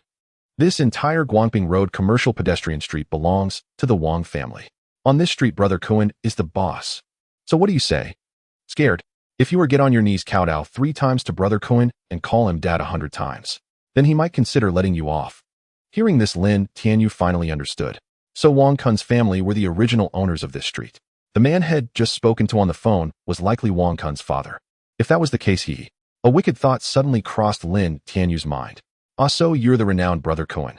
I've been blind not to recognize your greatness. My apologies. Lin Tianyu feigned surprise and spoke with exaggerated deference. I didn't know it was you before. Please forgive my rudeness. Lin Tianyu's attitude greatly pleased Wang Kuan. He nodded in satisfaction, lit a cigarette, and said, that's more like it. If you'd been like this from the start, none of this would have happened. Forget it. I Wang Kuan value talent. He'll let bygones be bygones. Judging by your look, you're quite a fighter. From now on, be my underling. Stick with me, and I'll make sure you live well, find food and drink. How about it? Seeing Lin Tianyu change his attitude upon hearing his name, Wang Kuan assumed he was intimidated and grew even more smug. Had witnessed Lin Tianyu's skills before, how had single-handedly taken down all 3 of them. That ferocity was impressive. Looking at his own crew, though, they didn't lack for food and drink. They had too few underlings, and not a single one could fight. What yous were useless guys like Ah Fei and Ah Yang. All they could do was bully the weak with their iron rods. If he could recruit Lin Tianyu, he'd walk with much more swagger. Whenever someone displeased him, he'd just wave his hand, and Lin Tianyu would knock them all flat. Wang Kuan was already scheming about becoming an underground boss, raising his own banner. With a wave of his hand, 2 or 300 underlings would fight for him, conquering territories. Then who in all of Jing City would dare cross him? Oh, really? Brother Kuan is actually willing to take me in. Lin Tianyu exclaimed with feigned excitement. Of course, my word is as solid as a mountain, and even a team of horses cannot take it back. Wang Kuan thumped his chest, looking utterly confident. Just as Wang Kuan and his cronies were bragging, a short, plump, rotund, middle-aged man in a suit and leather shoes emerged from the alley. He spotted Lin Tianyu standing at the entrance of the takoyaki shop and hurriedly approached with respect, smiling obsequiously. Boss Lin, I've finally found you. I've brought the rent collection for this quarter. However, before Lin Tianyu could respond, Wang Kuan, who was beside him, saw the man and exclaimed in surprise, Dad, what are you doing here? Wang Lei turned around and saw his worthless son. His smiling face instantly darkened, and he said coldly, what are you doing here? Dad, never mind that for now. This is my new underling. What do you think? Wang Kuan pointed at Lin Tianyu, grinning, as if seeking praise.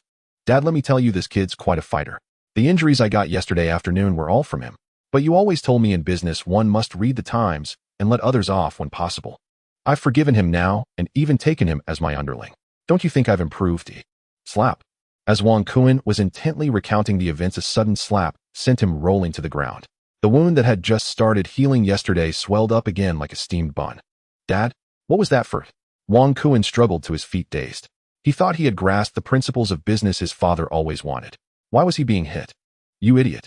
Apologize to Boss Lin immediately. Wang Lei was furious at his son. How could he have raised such a fool? Spending all day doing nothing worthwhile, just causing trouble outside. If you'd bullied some ordinary person, let it slide. Money can usually fix it, just a matter of how much. But this man before you, is he someone you can afford to provoke? A man who took over my entire commercial street overnight is a true business tycoon. Someone with such wealth in Jingxing must have connections that reach the heavens. Even I dare not provoke him, and you dare call him your underling. Are you tired of living? Do you think him hitting you, him saving you? Otherwise you wouldn't even know how you died. Wang Kuan had never seen his father so angry. He dared not speak another word and obediently lowered his head to apologize to Lin Tianyu. Boss Lin, I'm sorry. As he said this, Wang Kuan gritted his teeth in hatred. Why? Why did he have to apologize to the underling he had just taken in? What made him worthy of such an apology? Seeing Wang Kuan apologize to Lin Tianyu, Wang Lei felt a little better. He put on a fawning face and said humbly, Boss Lin, I'm terribly sorry. My son is young and ignorant. He offended you. Please, for my sake, spare him this once. When we get back, I'll discipline him strictly.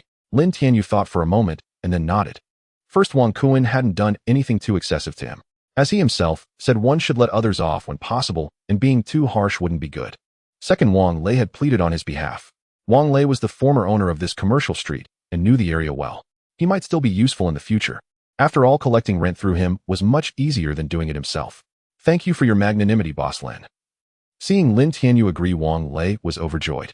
He quickly handed over a bank card and said, Boss Lin, this is the rent for Guangping Road Commercial Pedestrian Street for this quarter, totaling 242,37500 yuan. It's all on this card. Please have a look. Lin Tianyu nodded and reached out to take it, but then heard Wang Kuan shout, Dad, that's our family's money. Why are you giving it to some country bumpkin? Wang Kuan was furious. This money was the rent from the past few months, the foundation of their family business. If they gave it all to Lin Tianyu, what would they live on? Hearing this, Wang Lei's anger, which had just subsided, flared up again, even hotter than before. What a complete fool. I finally got Boss Lin to forgive you, and now you pull this stunt. This time Wang Lei didn't spare Wang Kuan any face. He kicked him hard in the backside, sending him flying, and said coldly, kneel down and apologize to Boss Lin. Wang Kuan was stunned, his fists clenched tight, veins bulging. Kneeling to Lin Tianyu was worse than death to him. Dad, why should I kneel to him? What did I do wrong? What right does he have to make me kneel? You ungrateful wretch. Wang Lei was trembling with rage. He went up and kicked Wang Kuan, forcing him to his knees before Lin Tianyu. He thought, has your brain been eaten by dogs? Can't you see my obvious hints? If Lin Tianyu didn't have a special status, would I have made you apologize and kneel? What do you mean our family's money? This commercial street now belongs to Boss Lin. He's the real boss here. These words stunned Wang Kuan. He wanted to argue, but couldn't, his eyes filled with disbelief. Dad, what? What did you just say? The commercial street isn't ours anymore. How did it become his? Wang Lei nodded. As of yesterday, this commercial street belongs to Boss Lin. Hearing his father's confirmation, Wang Kuan collapsed to the ground in terror. It was all over. Everything was over. Just moments ago, he had mocked Lin Tianyu and even tried to take him as an underling. Now it all seemed so absurd. He finally understood why his father had hit him. If he had continued, he would have only offended Lin Tianyu further. Then not just himself, but the entire Wang family would have been doomed. Wang Kuan looked up at Lin Tianyu, his eyes filled with nothing but fear. Trembling all over, he said, Lin Tianyu, no. Brother, you are my true big brother. I was ignorant and foolish earlier. It was all my fault. Please be merciful one more time and spare your little brother. I was ignorant and foolish earlier. It was all my fault. Please be merciful one more time and spare your little brother. I was ignorant and foolish earlier. It was all my fault. Please be merciful one more time and spare your little brother. I was ignorant and foolish earlier. It was all my fault. Please be merciful one more time and spare your little brother. I was ignorant and foolish earlier. It was all my fault. Please be merciful one more time and spare your little brother. I was ignorant and foolish earlier. It was all my fault. Please be merciful one more time and spare your little brother. I was ignorant and foolish earlier. It was all my fault. Please be merciful one more time and spare your little brother.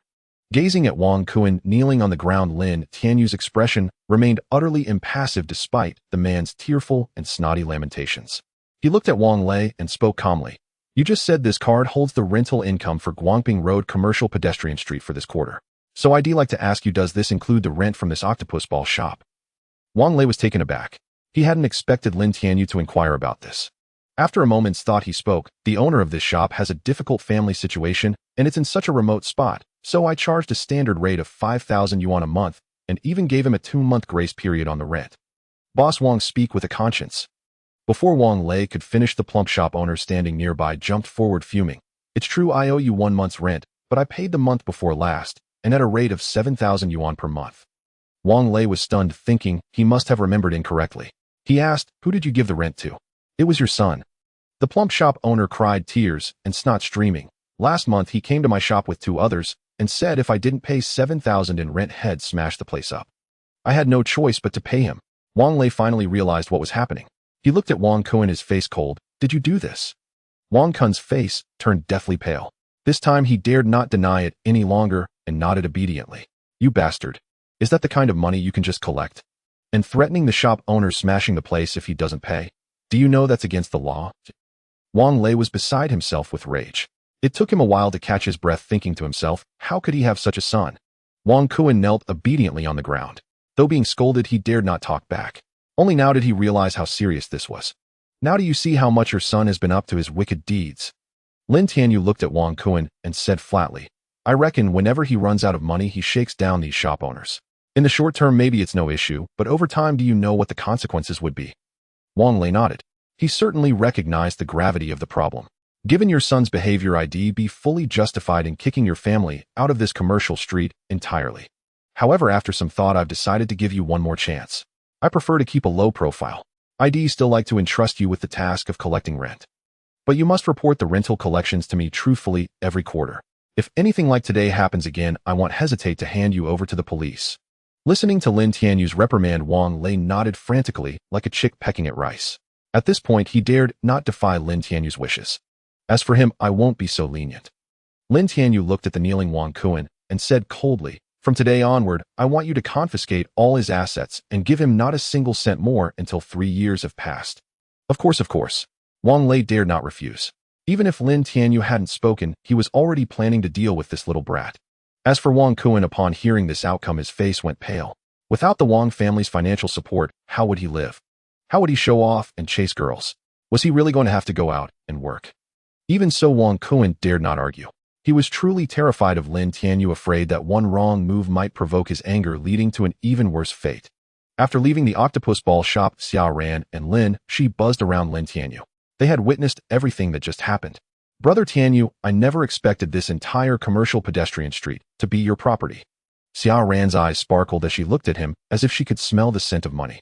Judging by the scale of this street, owning it meant owning immense wealth. No wonder Brother Tianyu didn't need to work or hold a job, yet lived in a mansion and drove luxury cars. He owned such a massive commercial street. I have many more assets, so many that the entire Jing city is mine, Lin Tianyu said with a smile. You're just bragging. I don't believe it. Xia Ran retorted dismissively, then followed Lin Shi to pick out pretty clothes. Lin Tianyu himself felt it was just a boast, but little did he know years later when a famous talk show host interviewed him, he would say the same thing. The only difference was that he replaced Jing City with the world. Brother Tianyu, since you collected so much rent today, shouldn't you treat Shi and me to a meal? The three had been shopping for a while. With Wang Kun's interruption earlier, they hadn't even gotten to eat the delicious octopus balls, and now they were genuinely hungry. Of course, pick whatever you want to eat, order whatever you like. All your expenses today are on Mr. Lin Tianyu chuckled. It had been a long time since had experienced such carefree spending. Some might say Lin Tianyu used to be a pauper, so where would he have had the chance to spend recklessly? But Lin Tianyu had indeed experienced it. Back when he was a child, stealing money from his parents to play at the arcade, slapping a crisp 100 yuan bill on the counter, and shouting, "He'll take on 10. He felt like the whole arcade was his. It was an exhilarating feeling.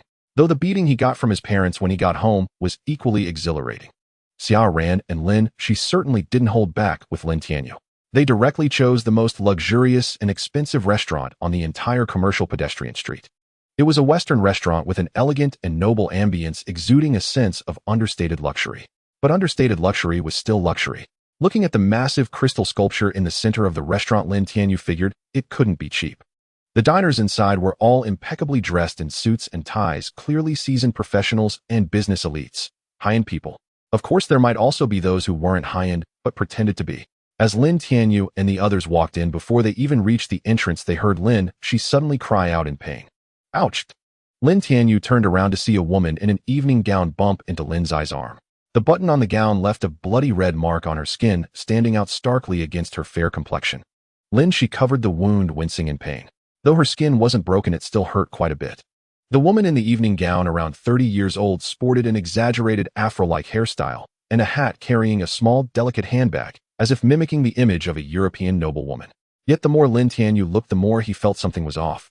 "Hey little girl, watch where you're going. If you damage my evening gown, can you even afford it? It's over 20,000. The woman twisted her body, brushing the spot where Lin Xi's arm had touched, a scornful expression on her face. Lin Tianyu was taken aback by the situation, wondering how he had encountered such a person. If he hadn't seen it with his own eyes, he would have almost believed that Lin Shi had actually bumped into her. "Hey, do you have any sense of reason? You were the one who bumped into Cici first, and instead of apologizing, how dare you speak to her like that?" Sure enough, Xia Ran couldn't hold back her words first. "A little girl, you sure know how to talk smoothly. Even if I did bump into her, so what? It's your fault for walking too slowly in front." The woman flicked her hair, speaking with a sneer. "And look at you all, just a few poor students, right? Do you know what the spending level is like inside?" Although the woman didn't say it outright, Lin Tianyu and the others could hear the implication that people like them were unworthy of dining inside, and only those dressed like her, a noblewoman, deserved to sit there. "All right, Mary, why waste words on these poor students? Let's get inside quickly." The woman was accompanied by a man who looked to be in his 30s or 40s, also dressed in a suit and tie. He wrapped his arm around the woman's waist, casting the same disdainful look at Lin Shi and the others. The two of them brushed past Lin Tianyu and his friends, heading into the restaurant. "Good evening, madam, sir. I'm sorry, but our Western restaurant is fully occupied at the moment. You'll have to wait until some guests finish their meal before you can enter." The waiter at the door stopped them, smiling politely. "Full already? How ridiculous. A shabby restaurant like this with so few seats. Do you even know how to do business?" the woman complained. With no choice, they had to wait if they wanted to dine there. When Lin Tianyu and the others reached the restaurant entrance, the woman sneered again, putting on airs. "Still have to wait like us, but we'll be going in before you." Hearing this, Lin Shi smiled faintly and pulled a black card from her handbag, handing it to the waiter. "3 guests, thank you." The waiter took the black card and, after a single glance, became even more respectful. She returned the card to Lin Shi with both hands bowed and made a "please" gesture, saying softly, "Esteemed guests, this way please." The man and woman were already resigned to waiting outside, thinking at least there were 3 people worse off than them. But when they saw the waiter ushering those 3 inside, they felt a surge of indignation. "Hey, didn't you say there were no seats? Why can they go in? Are you lying to us?" The woman shouted angrily at the waiter. "Madam, I'm not lying to you. The restaurant is indeed fully occupied now.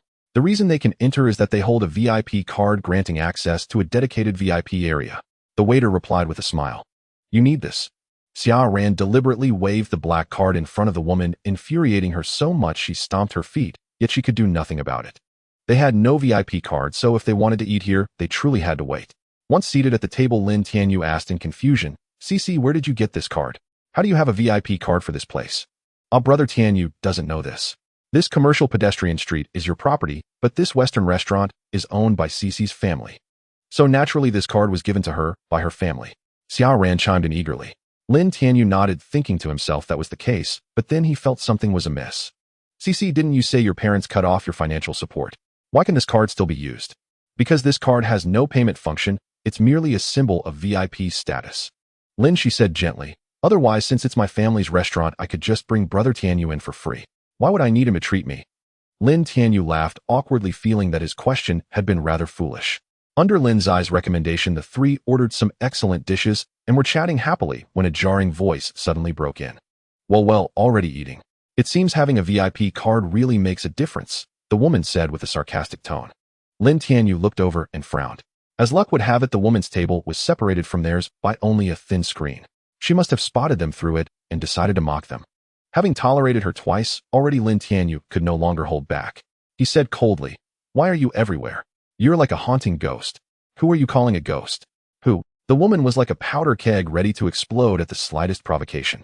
Lin Tianyu's insult made her spring up like a madwoman shouting at him.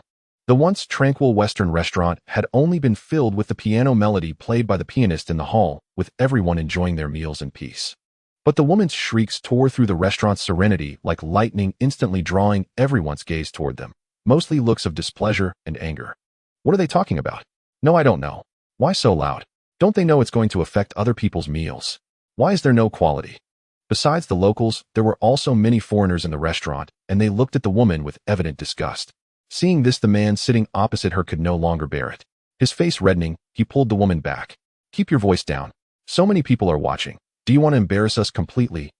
Reminded by the man, the woman finally realized her loss of composure. She sat back down, but her eyes still burned with barely concealed fury. Lin Tianyu and the others couldn't be bothered with them anymore. To him, the pair were nothing but buffoons. Why waste time on them when he could be spending it with Lin Shi and Xiao Ran? Lin Tianyu and the others couldn't be bothered with them anymore. To him, the pair were nothing but buffoons. Why waste time on them when he could be spending it with Lin Shi and Xiao Ran? Lin Tianyu and the others couldn't be bothered with them anymore. To him, the pair were nothing but buffoons. Why waste time on them when he could be spending it with Lin Shi and Xiao Ran? Lin Tianyu and the others couldn't be bothered with them anymore. To him, the pair were nothing but buffoons. Why waste time on them when he could be spending it with Lin Shi and Xiao Ran? Lin Tianyu and the others couldn't be bothered with them anymore. To him, the pair were nothing but buffoons. Why waste time on them when he could be spending it with Lin Shi and Xiao Ran? Lin Tianyu and the others couldn't be bothered with them anymore. To him, the pair were nothing but buffoons. Why waste time on them when he could be spending it with Lin Shi and Xiao Ran? Reminded by the man, the woman finally realized her impropriety and reluctantly took her seat, yet an irrepressible fury still smoldered in her eyes. Lin Tianyu and the other two couldn't be bothered with them. To him, they were nothing but clowns.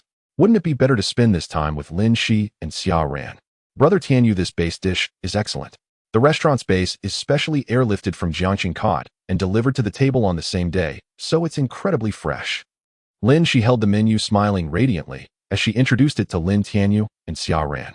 And this sirloin steak uses Japanese Wagyu beef personally prepared by Chef James, a master chef invited from the U.S. It's well worth a try. Watching Lin Zai's proficient introductions, the other couple found themselves in a dilemma, menu in hand, unsure what to order. It wasn't a case of indecisiveness. The problem was that everything was in English, and their English wasn't good enough to understand it. Ahem. How about we just pick a few dishes at random? The man coughed lightly, masking his embarrassment. No way. Absolutely not. The woman frowned and vetoed the idea. We finally get to dine at such an upscale Western restaurant. I even dressed up for this occasion. How can we be so casual at this critical moment? The man and woman were mid-level employees at a small company. Having heard that this Western restaurant in Jingcheng was frequented by high-class clientele, their vanity drove them to give it a try, hoping to satisfy their laughable sense of superiority. To add a touch of ceremony, they had spent considerable time meticulously preparing, even renting an exquisite evening gown, aiming to appear as elegant European aristocrats. What they failed to realize was that their overdone attire came across as incongruous and utterly ridiculous. So what do you suggest?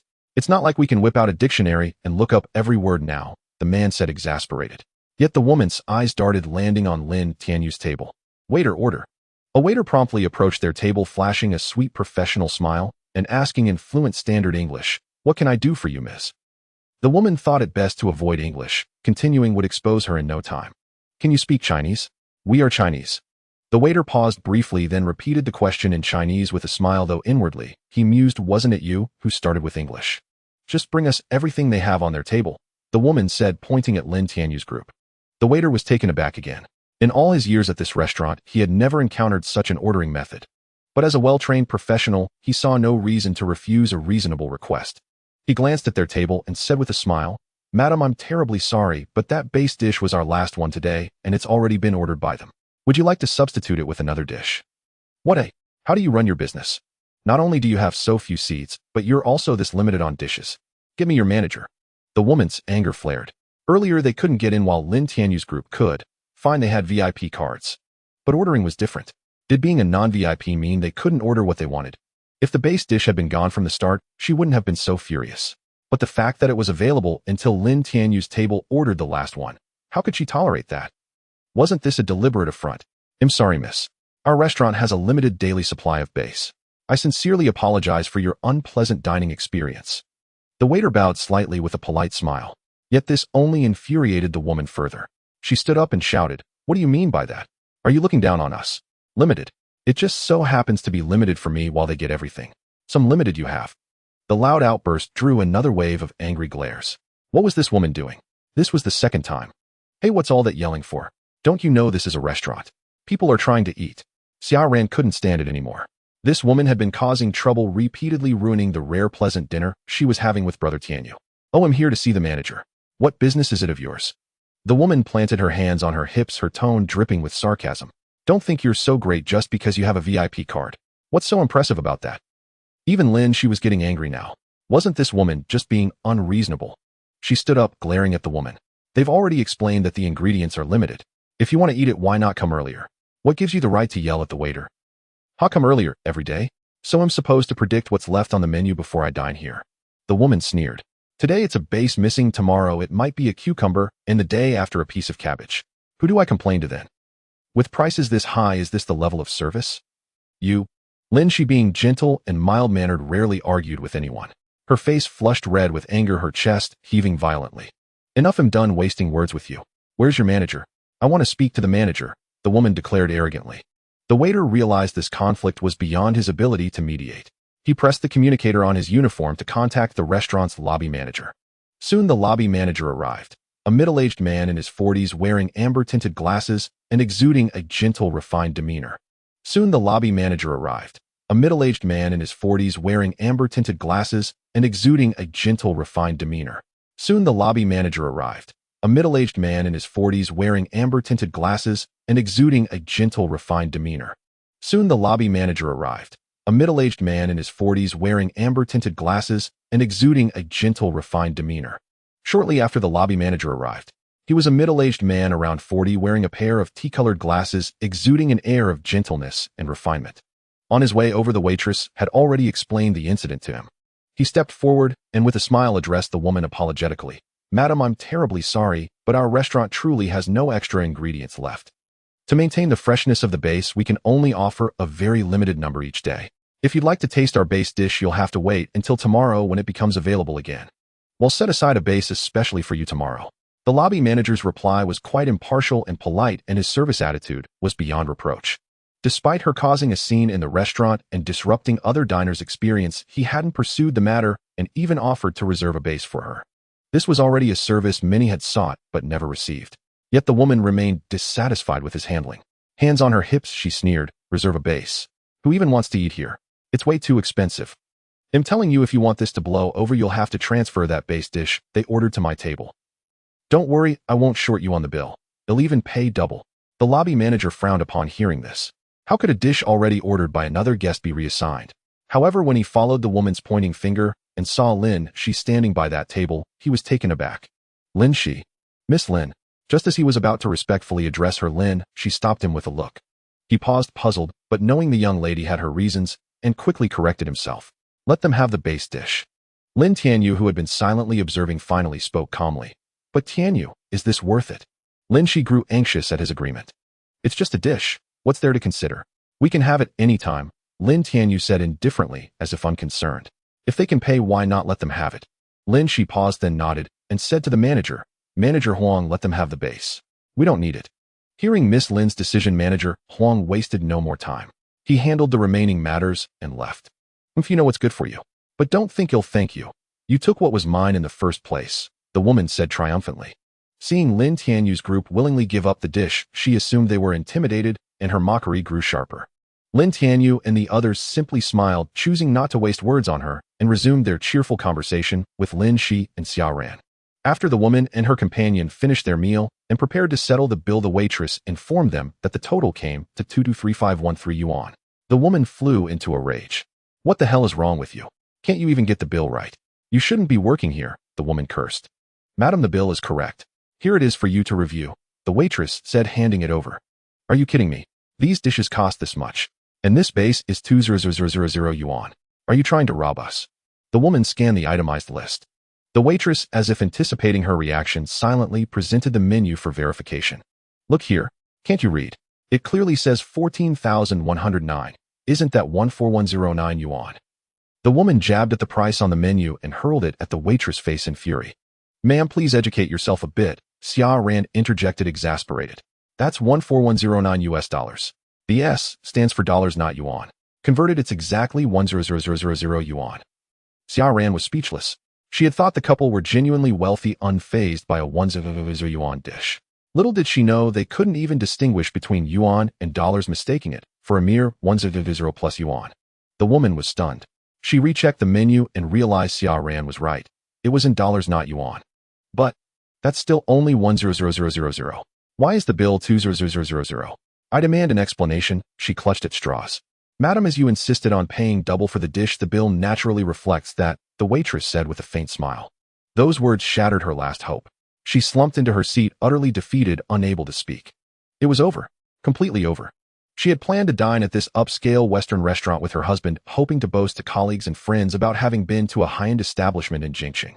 Her budget for the meal was 200 to 300 yuan. Anything within that range was acceptable. But reality was far from her expectations. The meal cost over 200 yuan. How could she possibly afford it?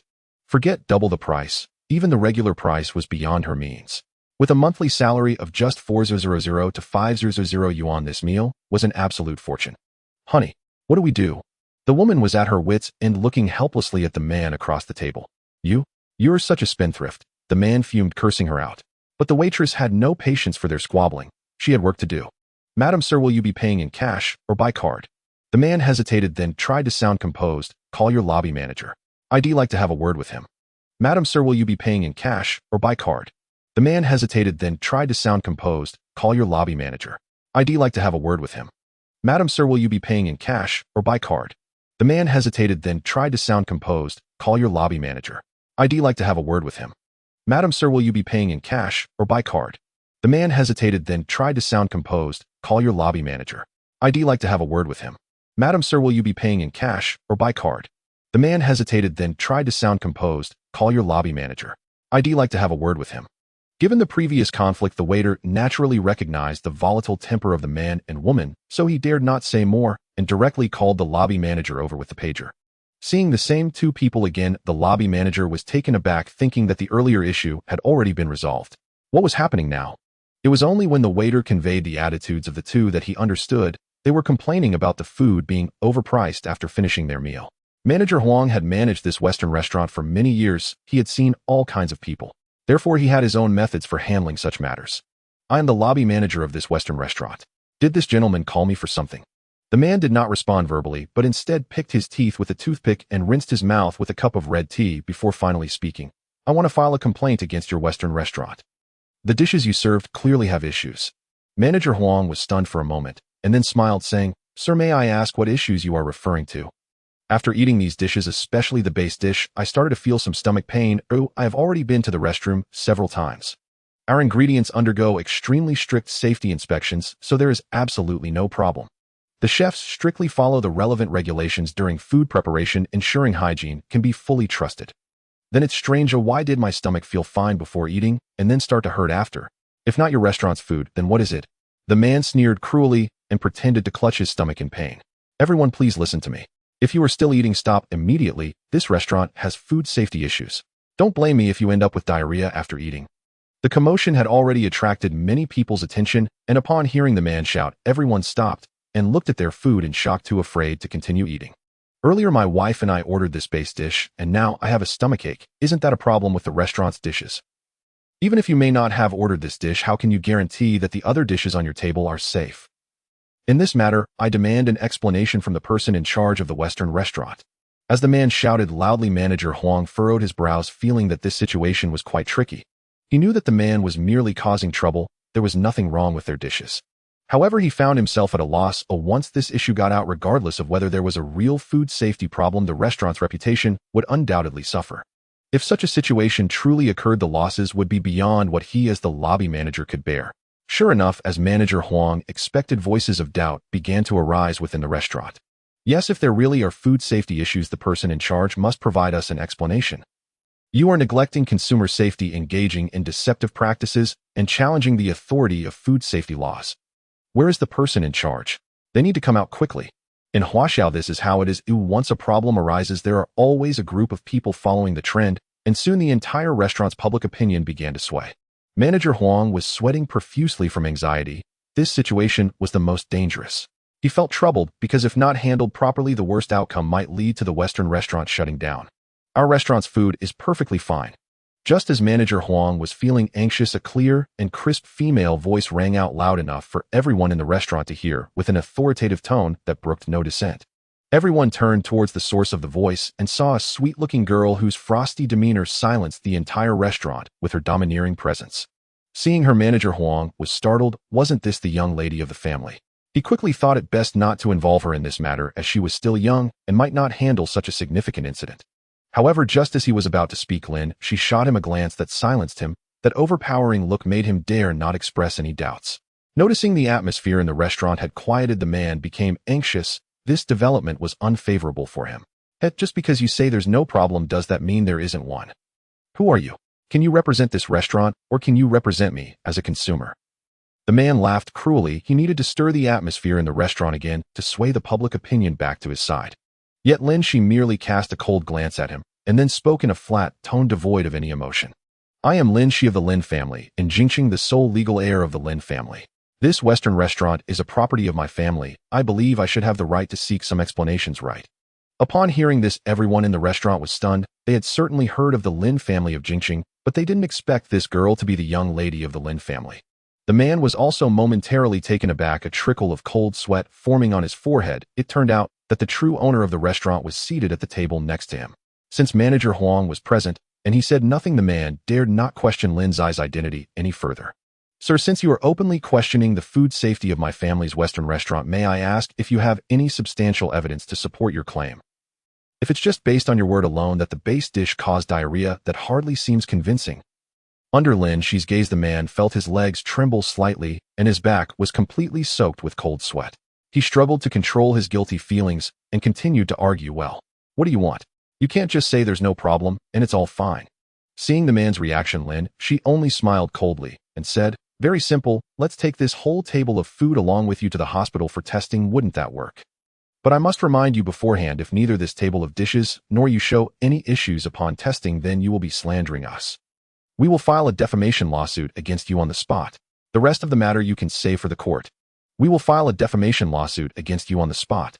The rest of the matter you can save for the court.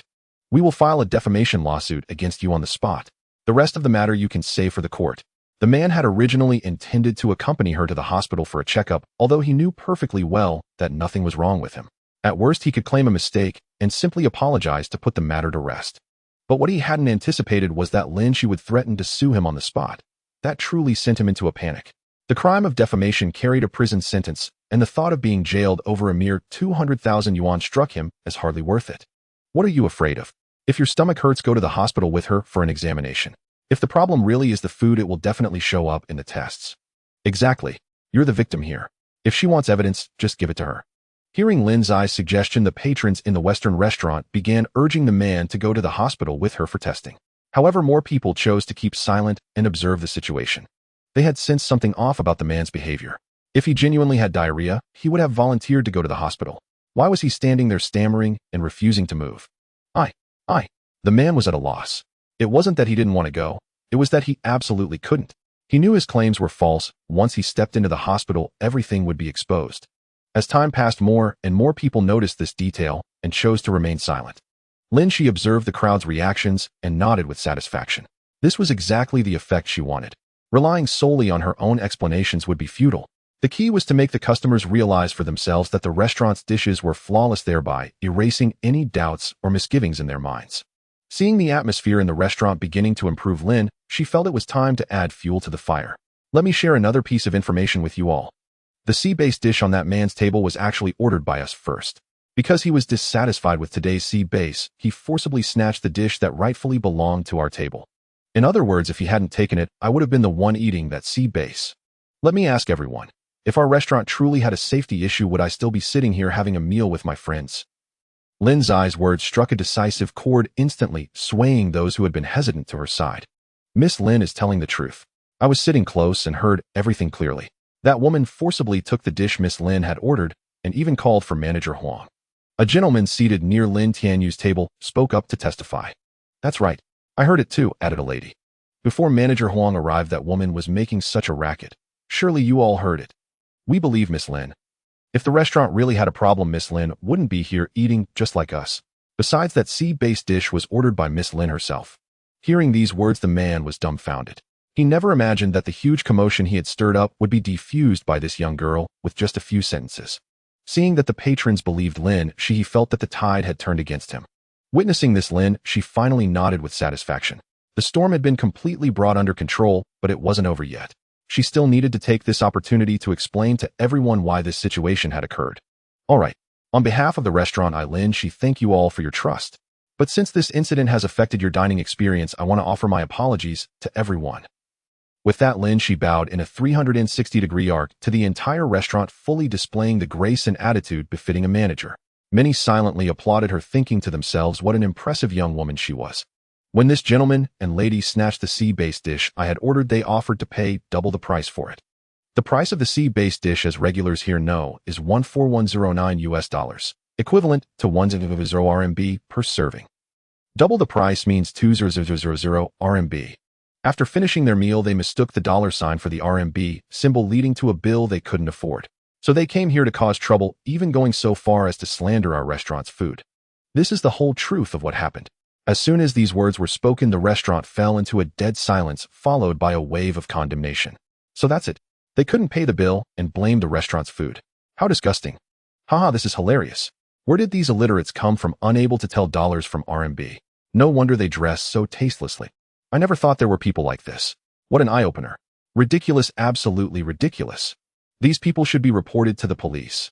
The man and woman collapsed onto their seats, listening to the accusations around them, their hearts turning cold. It was over. He was completely finished. Not only had he failed to put on a show, but he might actually end up in a police station.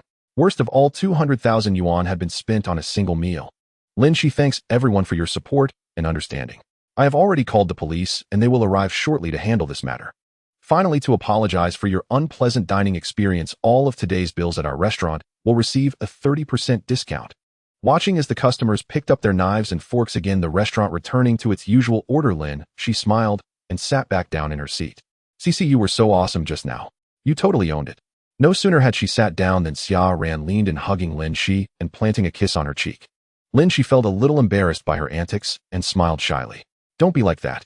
I wasn't confident myself just now. My legs are still trembling. But you still managed to take control of the entire room by yourself, didn't you? Lin Tianyu also smiled and said, to be honest, I never expected you to be so commanding. You're truly amazing. Really? Brother Tianyu, you think I'm impressive too? Lin Zai's cheeks flushed a delicate crimson, adding a touch of enchanting charm to her already stunning beauty. After the three emerged from the Western restaurant, their journey for the day came to an end. Lin Tianyu first dropped Xia Ran off at school, then drove the Bugatti Veyron home with Lin Shi. Throughout the ride, Lin Shi remained remarkably quiet. She was naturally a gentle, soft-spoken girl, making it hard to connect her with the queen who had commanded the entire restaurant earlier. Did you have fun today? Lin Tianyu asked as he drove. With Brother Tianyu here, of course I did. Lin Shi lowered her head and replied, her thoughts a mystery. When Lin Tianyu drove into the foodie Huoding Villa district, the lights in a particular villa caught his attention. She finally decided to spend on electricity and turn on the lights. Brother Tianyu, what did you just say? Lin Shi was startled, thinking he was speaking to her. Oh, nothing. Let's head back first. Lin Tianyu responded awkwardly. Sun Xiaobing had previously told him she didn't want anyone knowing she lived there, and Lin Tianyu had promised to keep it secret. He couldn't break his word, could he? After arriving home, Lin Tianyu thought it over and decided to visit Sun Xiaobing. He felt her behavior was far too unusual. He'll be heading out later. Have dinner without me. After telling Lin Tianyu left. He felt a strange sense of guilt, as if sneaking around. He was only going to check on Sun Xiaobing, so why did his heart feel so uneasy? Entering Sun Xiaobing's villa, the first floor was as dark and devoid of light as before. Yet for some reason Lin Tianyu found the atmosphere less terrifying this time. Slowly ascending to the second floor, he saw a faint light emanating from Sun Xiaobing's room. She wasn't singing in that mournful tone, which eased his anxiety considerably. Pushing open the door, the scene was the same. The room reeked of alcohol, with bottles scattered everywhere. But this time Sun Xiaobing didn't seem drunk. She sat on the bed, hugging her knees, lost in thought. Hearing Lin Tianyu enter, Sun Xiaobing merely glanced up, seemingly unsurprised. Why did you decide to turn on the lights today? Lin Tianyu kicked aside a few bottles sat on the floor and asked with a smile. No reason. I just felt like it. Sun Xiaobing's voice was as cold as before. You keep coming here every few days. Are you that idle? Yeah, I really am that idle, Lin Tianyu chuckled. Shouldn't all landlords be idle? Sun Xiaobing paused, opened her mouth, but said nothing. Can I take your turning on the lights as a sign you're feeling better? Lin Tianyu asked. It struck him that her condition resembled depression or autism. He had heard many news stories about celebrities who, overwhelmed by pressure, developed autism and ultimately committed suicide at home. He wondered if Sun Xiaobing was in a similar situation. Sun Xiaobing was taken aback, then said coldly, think what you like. If there's nothing else, you can leave and don't come back. Another eviction. Lin Tianyu wasn't about to leave now. He smiled and said, don't be like that. It's not nice to kick someone out after just a few words. Seeing Sun Xiaobing ignore him, Lin Tianyu continued, aren't we friends through music? How about we play another piece? What do you think? This time Sun Xiaobing didn't refuse. She nodded and they went to the piano room together. As before, she danced and sang while he accompanied her on the piano. With the experience from last time, their coordination was noticeably better. Moreover, the injury on Lin Tianyu's arm had healed somewhat. He played the entire piece without a single mistake, showcasing the skill of a master pianist. It's clear you have profound piano skills. I underestimated you yesterday, Sun Xiaobing said in surprise. It was the first time Lin Tianyu had seen a different expression on her face. To receive your praise is a great honor. Lin Tianyu smiled gallantly, handed her a drink from the fridge, and said, I can see you have a deep passion for music and immense talent. Don't you want to rejoin the February Sky group? But Sun Xiaobing's face stiffened at his words, and her recently improved demeanor turned icy again. Don't mention February Sky to me. Those 3 words no longer exist in my world. Lin Tianyu felt awkward and simply smiled, dropping the subject. Her hatred for the February Sky group ran deep. What had happened between them? Alright, I want to ask. I'm just curious about your plans. Do you intend to quit the music scene entirely and stay in this little room forever? Lin Tianyu's words stunned Sun Xiaobing. A flicker of complex emotions passed through her eyes. She wanted to speak, but didn't know how. She wanted to give up, but was unwilling. In the end, she could only utter 4 words, I don't know. After leaving Sun Xiaobing's villa, Lin Tianyu felt a sense of confusion himself. He was somewhat of a fan of hers and didn't want to see her waste away in that small room every day. But he didn't know how to help her, nor did he even understand what hurt she had endured to end up in such a state. Alas, whether she can move on is ultimately up to her. Lin Tianyu sighed deeply. Visiting her every day wasn't without effect. At the very least, she had turned on the lights today, a good sign that there was still hope. Otherwise, someone willingly immersed in darkness could never be pulled out, no matter how hard others tried. When he returned home, she had already retired. After dinner, Lin Tianyu prepared to sleep, but as soon as he lay down, the urgent ringing of the phone pierced the silence. He picked up the phone and glanced at the caller ID, unable to suppress a knowing smile. Hello, why are you calling your brother so late? Missing me? The caller was Lin Tianyu's cousin, a senior in high school who was about to take the college entrance exams. He had previously studied in the countryside, but due to his excellent grades, his family had struggled to send him to a better high school in the city. Calculating the time, he should still be doing his homework now. Brother Tianyu, save me. Save. His cousin's voice trembled with sheer terror before being cut off mid-sentence by someone. Lin Tianyu froze, a foreboding sensation rising in his heart. After calling out several more times, he realized that his cousin's phone had been handed over to someone else. You heard that right. Your cousin is with me. He owes me money, a lot of money. If you don't want to hear his screams when we chop off one of his hands, bring the cash to redeem him now. A sinister laugh came through the phone, followed by raucous jeers and his cousin's terrified pleas for mercy. Lin Tianyu took a deep breath. Though he didn't know what his cousin had done, he was the most promising youth in their family with a real shot at getting into a top-tier Chinese university. He had to go rescue him no matter what. The address: 214 Zhongshan Road. Hanging up, Lin Tianyu started his sports car and sped off. This was a remote part of Jingqing, and it was late at night with few cars on the road. Lin Tianyu parked and walked toward 214 Zhongshan Road. Upon arrival, he was surprised to find it was an ordinary-looking mahjong parlor. Of course, its true nature would only be revealed once he stepped inside. Pushing open the door, he saw quite a few people inside, mostly gathered in groups of 3 or 4 playing mahjong cards or poker. Lin Tianyu wandered around, but found nothing. Just as he thought he might have come to the wrong place, a sharp object pressed against his lower back, its chill sending a shiver through him. "Kid, here to save your cousin." Lin Tianyu didn't try to turn around. Steeling himself, he said calmly, "Who are you?" "Who I am doesn't matter. What matters is I can take you to him." With that, the man blindfolded Lin Tianyu with a black cloth and pushed him forward. Though he couldn't see a thing, Lin Tianyu desperately tried to memorize the route, hoping it might prove useful when he got out. When his vision was restored, he was astonished to find himself in a casino. About 100 people were gambling fervently, their shouts and cries creating a boisterous atmosphere. "Brother Tianyu, save me." Following the voice, Lin Tianyu spotted his cousin, Li Rong, on a table pinned down by 2 burly men. Lin Tianyu frowned, unable to fathom how his cousin had ended up in such a place. "Can't believe you actually came. True brotherly love." A middle-aged man sat beside the table, a vicious scar running from the corner of his eye down to his neck, making him look terrifying. He had a cigar dangling from his lips and sat with his legs crossed, sneering at Lin Tianyu. "How much money did you bring? If it's not enough, I won't let him go. First tell me why you took my cousin," Lin Tianyu said coldly, having adjusted to the situation and no longer feeling afraid. "Why? In a casino, what else could it be? The kid lost at gambling." Scarface laughed heartily. "He had no money left. I said I'd take one of his arms, but he refused. So I had to call you here." "How much does he owe you?" Lin Tianyu took a deep breath. 300,000. Scarface had assumed Lin Tianyu wouldn't have that much cash and would need some persuasion. To his surprise, Lin Tianyu agreed without hesitation. Lin Tianyu pulled out a bank card. "Do you have a POS machine here? Or WeChat Pay or Alipay will do." Scarface nearly choked on his cigar. After coughing a few times, he wondered just what kind of person this kid was, spending 300,000 like it was nothing without even blinking. But since the money was coming, he had to follow the rules. He waved his hand, and someone brought a POS machine for Lin Tianyu to swipe the card. After the transfer went through, Lin Tianyu put away his card.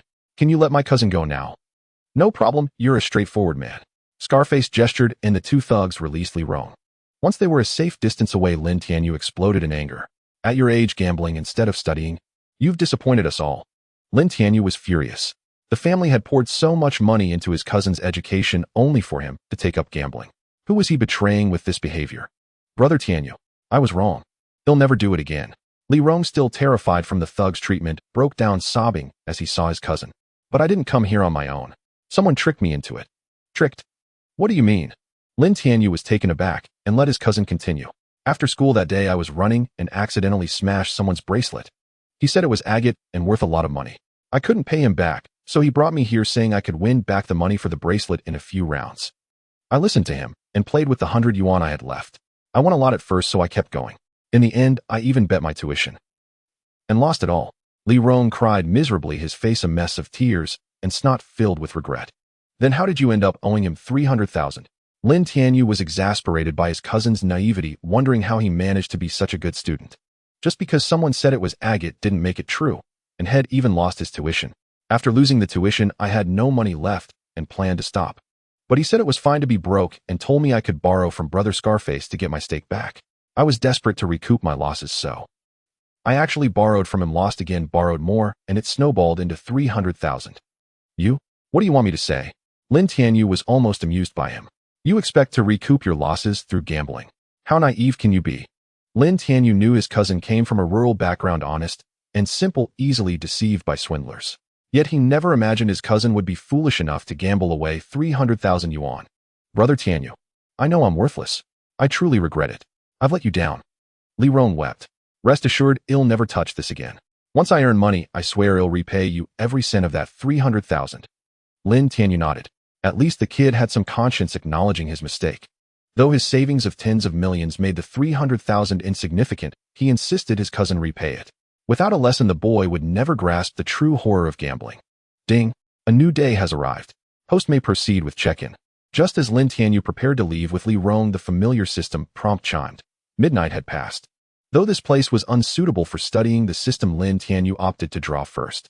A sudden idea struck him: if he drew that item, perhaps they needn't rush back.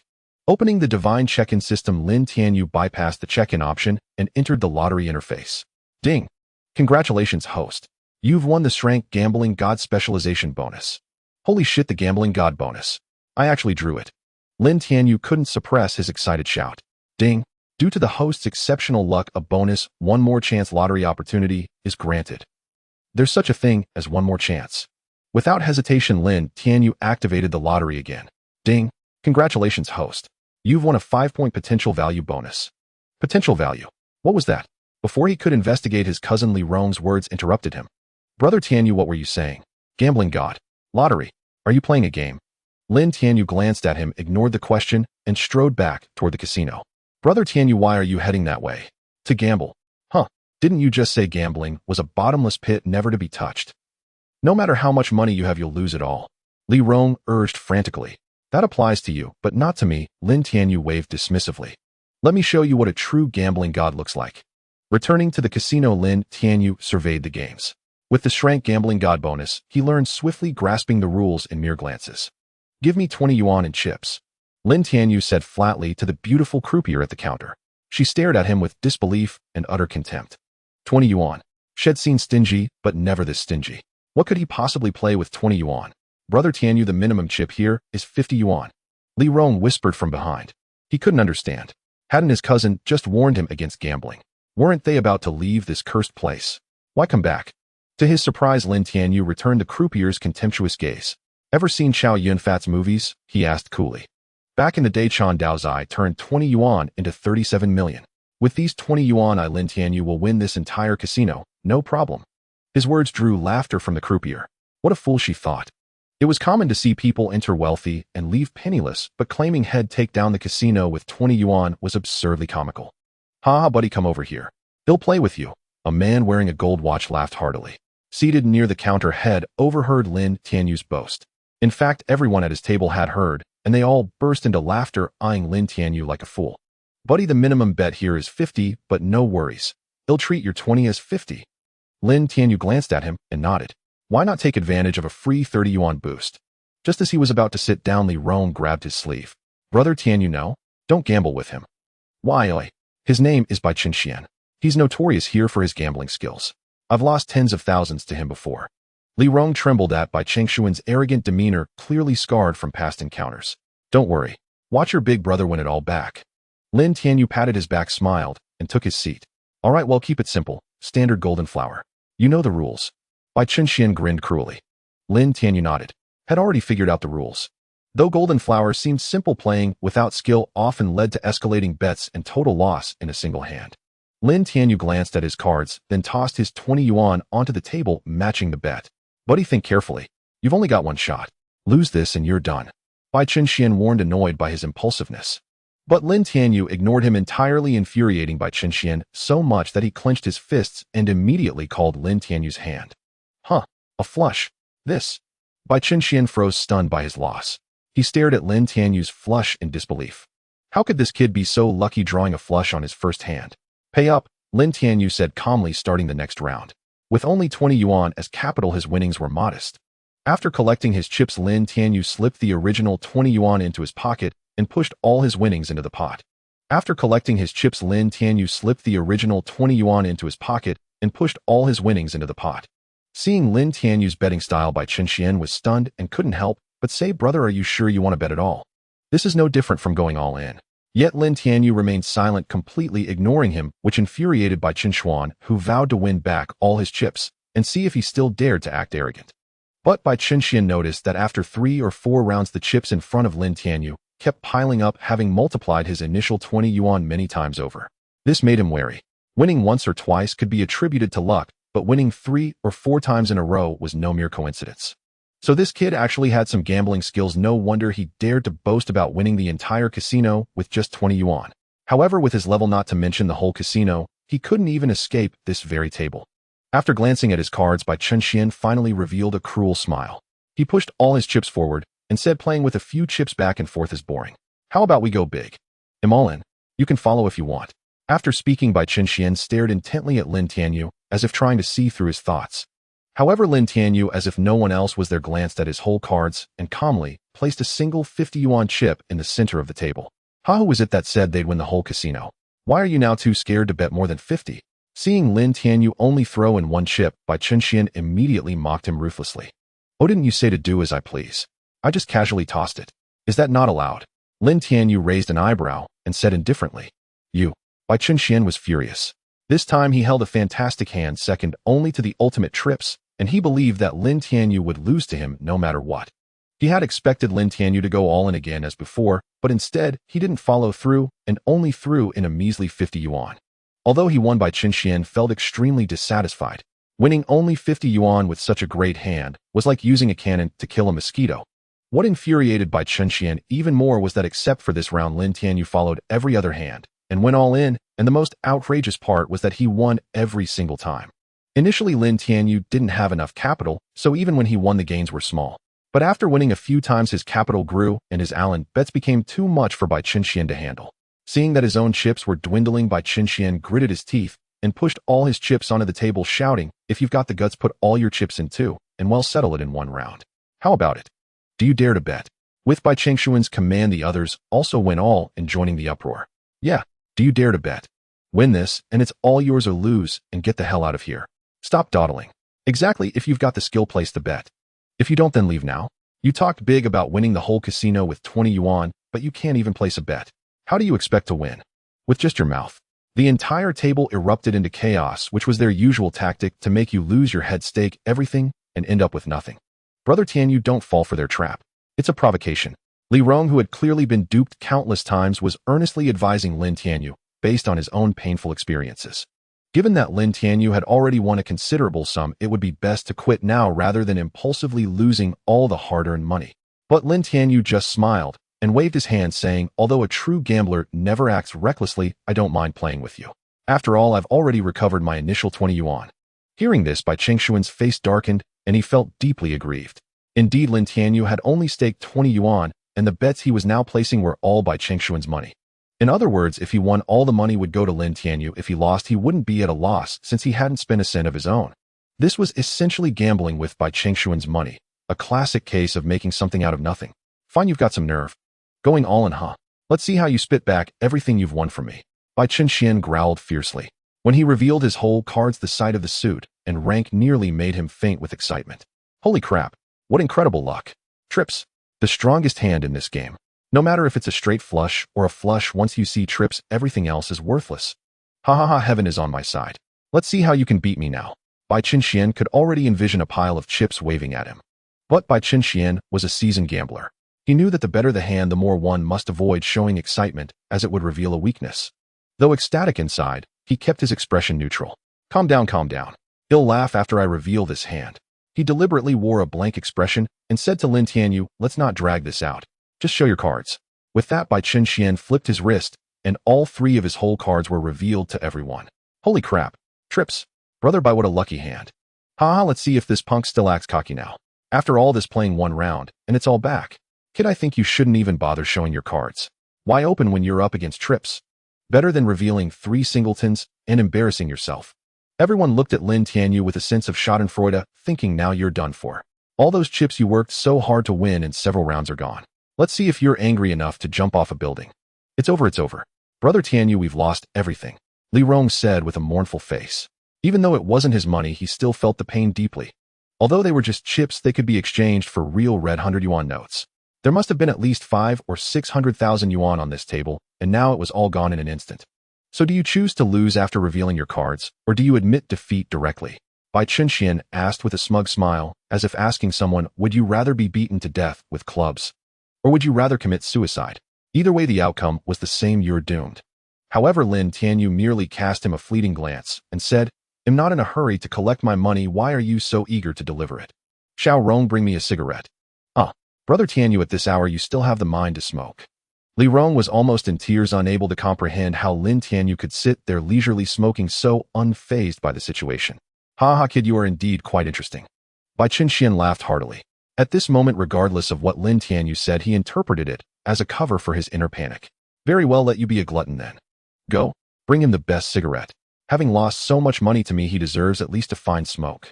Yet Lin Tianyu looked at him with the expression of someone regarding a fool, thinking to himself, is this person a bit slow? Did I lose money to you? The chips in front of me are your own stakes, all right. Besides, did you really win?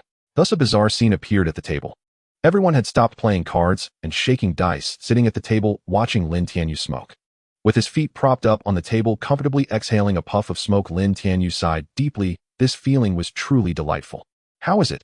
Now that you've smoked and put on a show, have you thought about how you're going to die? Bai Chunxian said with a cruel smile. Do you really want to see? Enough with the nonsense, let's get started. Lin Tianyu smiled, casually grabbing 3 cards and laying them on the table. Off. What? This is 235. Damn, it's actually 235. This hand can beat a triplet if there is one. This is too lucky, right? Brother Tianyu, this is incredible. I've decided from now on you will be my idol. A wave of shock spread around. Bai Chunxian seemed oblivious, staring dumbfounded at the 3 vividly colored 235s on the table, unable to believe this was real. What does 235 even mean?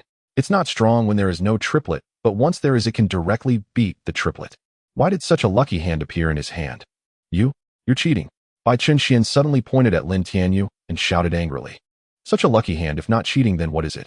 Hey, you're being quite uncouth, you know. You lose and then accuse others of cheating.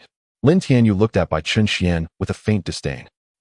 I wondered why you won every hand before and boasted about winning the casino with 20 bucks. Turns out you're a cheating expert. But do you really think you can cheat without being caught? That's too naive, Bai Chunxian said in exasperation. However, before he could continue, a man dressed in a black suit and wearing sunglasses immediately pressed down on his shoulder and coldly said he's not cheating. Just as Bai Chunxian prepared to retort against whoever dared to speak for Lin Tianyu, seeing the man's attire caused him to immediately shut his mouth, suppressing his fury into a cold huff. The man in sunglasses didn't waste words with Bai Chunxian. He turned to Lin Tianyu and said blandly, Sir, playing at these small tables is rather meaningless, and you won't win much money. Why not gamble with our boss? It would be more worthwhile than these dozens of games here. Oh, who is your boss? Is it that scar-faced man? Lin Tianyu casually replied, while pulling all the chips on the table towards himself. You'll know when you come with us, the man in sunglasses said respectfully. All right, I was just thinking that. Playing with these poor folks is indeed pointless. I'll lose all my money in just a few rounds. Hearing Lin Tianyu dare to call them poor folks made Bai Chunxian furious, but he couldn't find a good reason to refute. After all, he really was a poor folk, having lost all his assets of several $100,000. Oh, by the way, help me exchange all these chips for cash. Ew, I want cash. Lin Tianyu pointed at the heap of chips on the table. The man in sunglasses was taken aback, saying, Sir, there's no need to rush. Why not keep some principle for gambling with our boss? All right, how much does your boss play for a round? Usually the minimum bet is 100,000. The man in sunglasses pondered before responding. Then leave me with 100,000 in chips. Exchange the rest for cash. The man in sunglasses felt speechless, wondering why this young man was so arrogant, only leaving the minimum bet when gambling with the boss. Does he really think he can win this entire casino with just 20 bucks? However, the man in sunglasses couldn't say anything. At least his luck was decent, and he had some gambling skills, winning about 70 to 80% in these outside games. Following the man in sunglasses inside, Lin Tianyu was indifferent, while Li Rong, trailing behind, began to feel uneasy. Brother Tianyu, since we've already gotten the money, why don't we just call it a day? This several $100,000 isn't a small amount. I've heard that the boss of this casino is an exceptional gambler starting from scratch. This huge casino was built through his gambling prowess. Gambling with him means 9 out of 10 losses. However, Lin Tianyu patted his shoulder and said earnestly, to ordinary gamblers this is called gambling, but to the gambling god this is art. So learn well. Following the man in sunglasses through a long corridor, they finally entered the innermost room, which should be a VIP area of the casino. At this moment, there were already 4 or 5 people standing in the room, with only one sitting at the long table in the middle while the other 4 stood behind him. Coincidentally, one of these 4 people was someone Lin Tianyu recognized, the scar-faced man who had previously captured Li Rong. Since he was standing here, it was evident that the person sitting at the table was the boss of this casino. This man appeared to be in his 40s or 50s with a neat haircut that made him look quite spirited. Notably, a tuft of hair at the front was dyed grayish-white, giving him a very distinctive appearance. I heard you managed to win a table of chips from Bai Chunxian with just 20 bucks, losing only 1 round.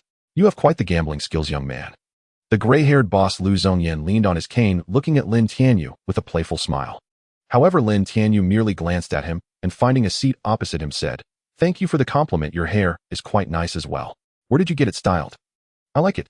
Upon hearing this, the four guardians standing behind Lu Zhongyan furrowed their brows, wondering why this young man was speaking so incoherently.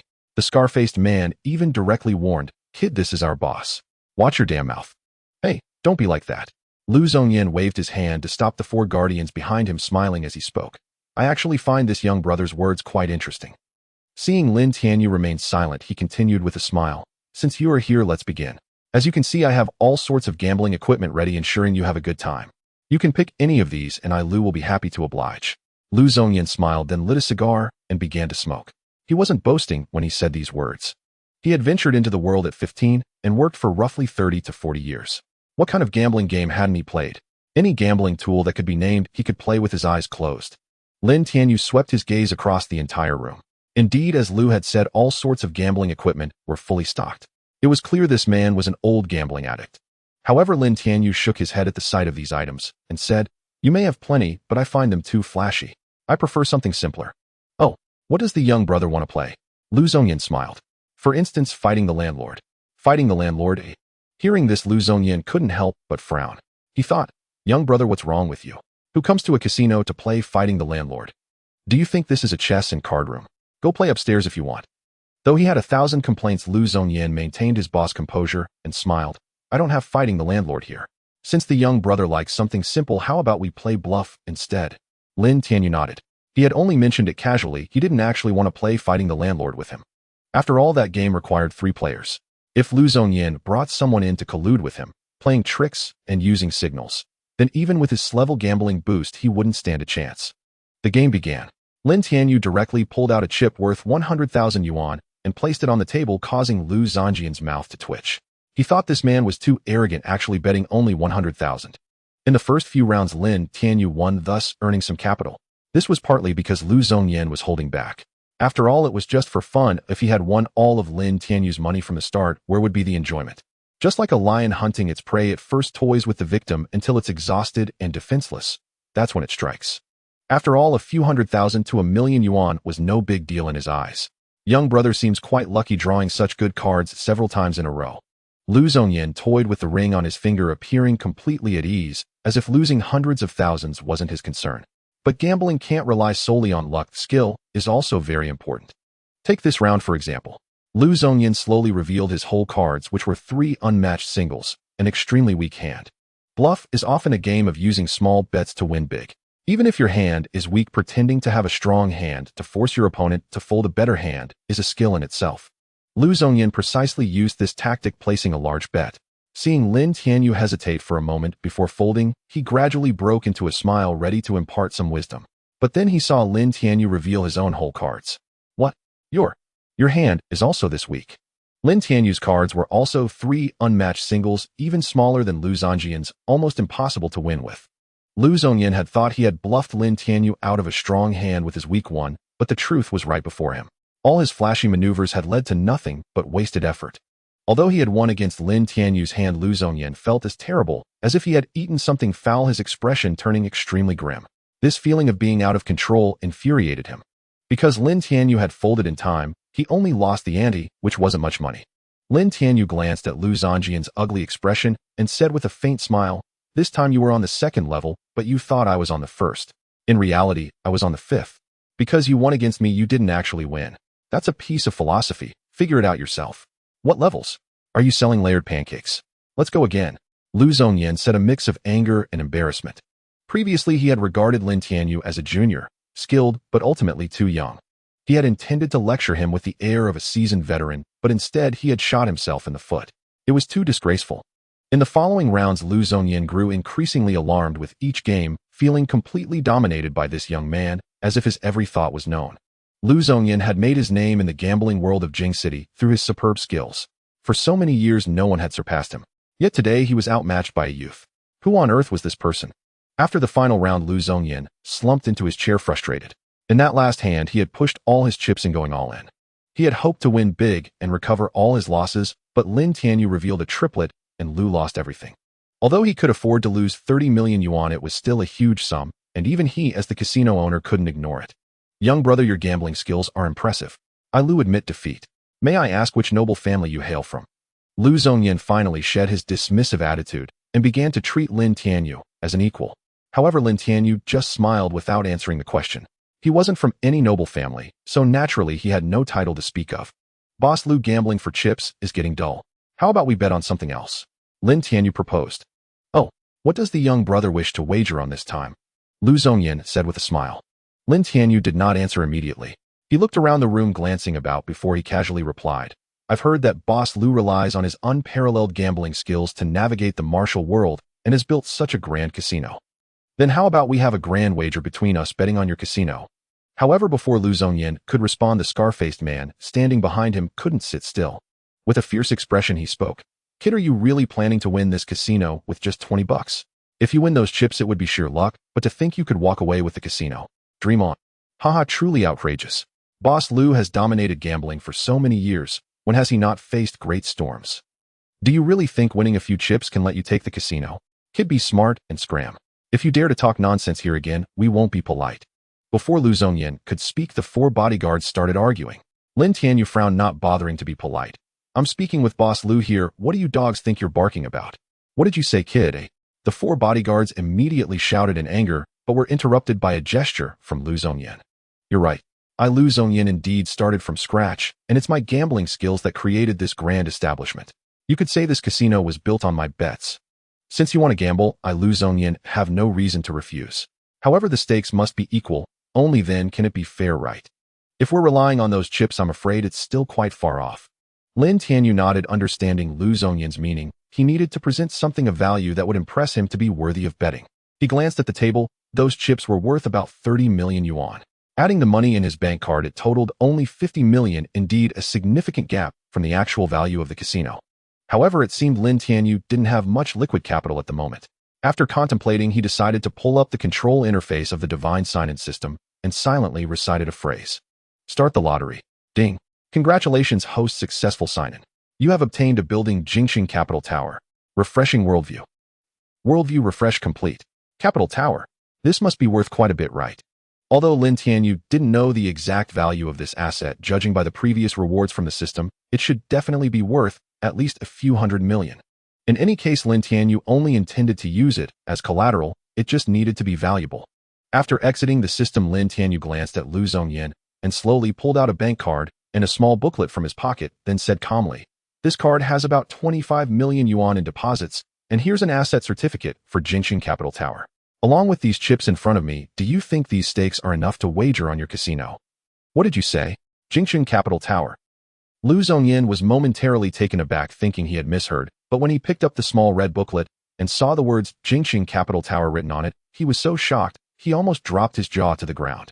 What kind of place is Jingxing Capital Tower? It is a well-known office building in Jingxing. Several renowned companies have their headquarters right in this capital tower. Therefore, such real estate is absolutely valued at over 1 billion, and even if one had that much cash, it wouldn't be easy to acquire it. Why would such a massive asset certificate be in Lin Tianyu's possession? Have you finished looking? Do you think this wager is acceptable? Lin Tianyu said faintly, as if this asset were nothing to him. Knowing that the divine sign-in system always rewards him with valuable items, Lin Tianyu had become somewhat numb to it. What difference would it make if he used one as a wager? Sure, absolutely, very sure. Lu Zhongyan eagerly agreed, seemingly afraid Lin Tianyu would back out. This Jingxing Capital Tower is worth not just one casino, he would take 10 of them. Faced with such immense profits, he didn't care about the risks anymore. If he won the bet, he would soar to new heights. Once the stakes were confirmed, the 2 ultimate gamblers sat back at the table, and the wager had now risen to over 1 billion, definitely qualifying as a grand gamble. The 2 sat at the long table, their eyes locked on each other. Though no smoke was rising, this small table had undoubtedly transformed into a battlefield thick with the scent of gunpowder. The 4 bodyguards and Li Rong stood behind their respective people, not daring to breathe. For them, such a high-stakes gambling scene was truly unprecedented. Kid, I won't go easy on you this time, Lu Zhongyan said, looking at Lin Tianyu across the table, finally revealing a cruel smile. Deal the cards. Lin Tianyu glanced at him, too lazy to engage in further banter. Both were exceptional gamblers, and as the dealer dealt the cards, the silent battle began. It was clear that in this gambling duel, Lu Zhongyan was going all out. His movements became increasingly graceful and elusive, and even Lin Tianyu felt a significant pressure. Actually, when he received the S-level pianist bonus earlier, Lin Tianyu realized that its level bonus was not the top tier and was likely the lowest grade. Lin Tianyu distinctly remembered that on the lottery system interface, there were 3 tiers red, yellow, and blue, each occupying different areas. Thus, based on his deduction, the largest yellow area likely represented the S-level bonus. The second largest blue area represented the SS level, while the smallest red area represented the highest level SSS. Lin Tianyu didn't know if this merely minimum level gambling god bonus could actually win against Lu Zhongyan. Let's reveal the cards. Lin Tianyu and Lu Zhongyan declared at the same time, revealing a flush against a straight flush indicating that Lin Tianyu had lost. Ha ha ha, you lost the first round. Looks like Jingxing Commercial Tower will belong to me, Lu. Lu Zhongyan laughed heartily. Lin Tianyu simply cast him a faint glance and began the second round. After all, they weren't playing for immediate results. Even if one lost the first few rounds, they could still turn the tables in the end. Why should Lin Tianyu be anxious? In the second round, Lin Tianyu lost again. Young friend, it seems your luck is taking a downer. I've already drawn 2 straight flushes, yet you're still stuck with 3 singletons. Lu Zhongyan's grin stretched from ear to ear, feeling as though he hadn't been this elated in ages. At this rate, just 2 more rounds would strip Lin Tianyu of all his chips, and then the assets of Jingxing Capital Tower would be entirely his. He suddenly felt that his lifelong reliance on gambling to amass wealth had been the right path. Sometimes victory and defeat hinge on a single moment. What others toil a lifetime to obtain, he could win back in one high-stakes gamble. This, he thought, was what it truly meant to be a winner in life. Young friend, your chips are running low. If this continues, you're sure to lose. Lu Zhongyan chuckled in high spirits, even leisurely lighting up a cigar and puffing away. Lin Tianyu ignored him, calmly glanced at his whole cards, then pushed all his chips to the center of the table and said flatly, "I'm all in." All in at this moment. Lu Zhongyan frowned. Though instinct told him Lin Tianyu was bluffing with a weak hand, he dared not follow through. Based on the previous rounds, he believed Lin Tianyu was a masterful gambler, perhaps even more skilled than himself. Every move he made was likely far from simple. Glancing back at his own whole cards, they weren't weak, but certainly not strong enough to dominate. Too many hands could beat his. What if Lin Tianyu truly held a strong hand? Wouldn't chasing him be like throwing money away? But if he held a weak hand, wouldn't he be letting a small bet win big? The more he thought, the more tangled his mind became, leaving Lu Zhongyan indecisive. As time ran out, he gritted his teeth and chose to fold. After all, his chip stack far exceeded Lin Tianyu's. If he didn't follow, Lin Tianyu could at most win this round, bringing their chips to parity. But if he did follow and Lin Tianyu had the better hand, he'd lose everything in one blow. The Jingxing Capital Tower he was about to claim, and worse, the casino, the fruit of his life's work. Simply put, if he didn't follow, both sides would remain unscathed, but if he did, one of them would have to fall. For the Capital Tower and the nearly 1 billion yuan within reach, Lu Zhongyan decided to bide his time. No rush, he was determined to win. Seeing Lu Zhongyan fold, Lin Tianyu smiled faintly, raking the chips in the center toward himself. As if to spite him, he flipped over his whole cards. 3 singletons again. You. Lu Zhongyan stared at the glaring 3 singletons, nearly vomiting blood with regret. His billions. Why hadn't he followed? If he had, Lin Tianyu would have been doomed. Lu Zhongyan felt like a fool. His fierce analysis had led to nothing but a pathetic outcome. Don't be upset, boss Lu. Deception is common in gambling. Surely you're not bothered by a small bet winning big. Lin Tianyu chuckled, his demeanor calm and effortless. Li Rong, standing behind, was utterly stunned. His cousin was just too damn cool. Dressed in a suit and black leather shoes, lounging at the poker table with crossed legs, a cigar dangling from his lips and cards in hand. His air of calm mastery was the epitome of a true gambling god. No wonder his cousin forbade him from gambling, yet gambled himself. He was showing him that he was too amateur to deserve it. All right, cousin. This time I'll listen to you. I'm too lousy to gamble. I'll go study right now. Oomph. Continue. Lu Zhongyan snorted coldly, all traces of his earlier good mood gone. This time he resolved to crush Lin Tianyu completely, never missing another chance to win. Once the dealer dealt the whole cards to both, Lu Zhongyan took a look and instantly understood. I'm all in. Dare you follow? Lu Zhongyan arrogantly eyed Lin Tianyu, shoving all his chips to the table's center. Going all in was a test of nerve. If the opponent dared not call regardless of hand strength, they'd lose the ante for nothing. But if they did call, especially in such an evenly matched game, only 2 outcomes remained: win it all or lose it all. Thus, Lu Zhongyan's move was meant to pressure Lin Tianyu immensely. Yet Lin Tianyu, after glancing at his own whole cards, mirrored the action, pushing all his chips to the center. I'm all in too. At these words, everyone held their breath, hardly daring to exhale, their eyes fixed intently on the table. Was the final showdown imminent? Ha ha ha, Lin Tianyu, you lose. Look at my hand. Seeing Lin Tianyu push all his chips in, Lu Zhongyan was overjoyed, thinking the kid was finally trapped. Whoa, Boss Lu is incredible. A triplet. Boss Lu is amazing. With a triplet, it's a sure win, ha. I saw earlier. The threes are gone, so he can't possibly have a 235. Then it's rock solid. What hand can beat a triplet? Seeing Lu Zhongyan reveal a triplet, a rarity in 10 rounds, the four guardians erupted in joy, exclaiming that Boss Lu had won this round. Billions. That was billions. Though it had nothing to do with them if Boss Lu won head feast, and they'd get scraps right.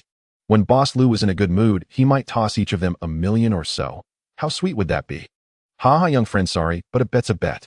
He'll gladly take your Jingxin Capital Tower and this bank card. Feel free to play with me anytime. I'm always game. Lu Zhongyan's face was nearly squeezed with excitement as he reached for the asset certificates and bank card in the center, only to be halted by Lin Tianyu's cold voice. Wait, are you sure you've won? Are you certain that you've won? This remark instantly provoked merciless mockery from the four guardians. Kid, are you trying to renege on your word? Listen here, kid, if you dare to play tricks in Boss Liu's establishment, you'll die a miserable death. You wagered so boldly, and now you can't afford to lose. Lu Zhongyan, upon hearing Lin Tianyu's words, couldn't help but sneer and said, Young man, I advise you to leave these things behind. If you break your promise, I might resort to some extreme measures. I'm sure you'll regret it. Let me tell you a true story. Once there was a man who gambled with me. He lost, but refused to honor the debt. I had his wife and daughter violated before his eyes, his entire family slaughtered, and his body chopped up to feed the fish in the Jingxin Yangtze River. I don't think you'd want to end up like that, would you? Watching Lu Zhongyan revel in his own world, Lin Tianyu looked at him as if he were a fool. What nonsense are you blabbering on about here? Open your dog eyes and see for yourself. Did you win this? With that, Lin Tianyu flipped over his own hand to reveal his cards. A perfectly arranged set of cards appeared before everyone's eyes. Lu Zhongyan couldn't help but look down. One glance was all it took for the expression on his face to freeze instantly. He could no longer smile. You? How can you also have a triplet? This is impossible, Lu Zhongyan exclaimed in disbelief. As a seasoned gambler of over 30 years, he knew perfectly well that in the game of Jiajinhua, there was no such thing as a draw. If both parties had triplets, then the one who revealed their cards first would be the loser. In that case, had he lost this grand gamble. Do you have anything else to say? Lin Tianyu sat on the chair, legs crossed, gazing at the stunned crowd as he spoke calmly. The four guardians exchanged glances, none of them able to utter a word. After all their scheming, the true winner turned out to be Lin Tianyu. Lu Zhongyan collapsed into his chair, his lips slightly parted, yet no sound escaped him. His face was taut as if he had aged a decade in an instant. For him, this grand gamble had cost him not only a Capitol building and a casino, but also the better part of his life's work. All the years of hard struggle had evaporated into nothingness in that single moment. Boss Lu, can you produce the deed to this casino now? Lin Tianyu urged calmly. Yet Lu Zhongyan remained motionless, slumping in his seat. After a long pause, he finally spoke slowly. Young friend, do you know something?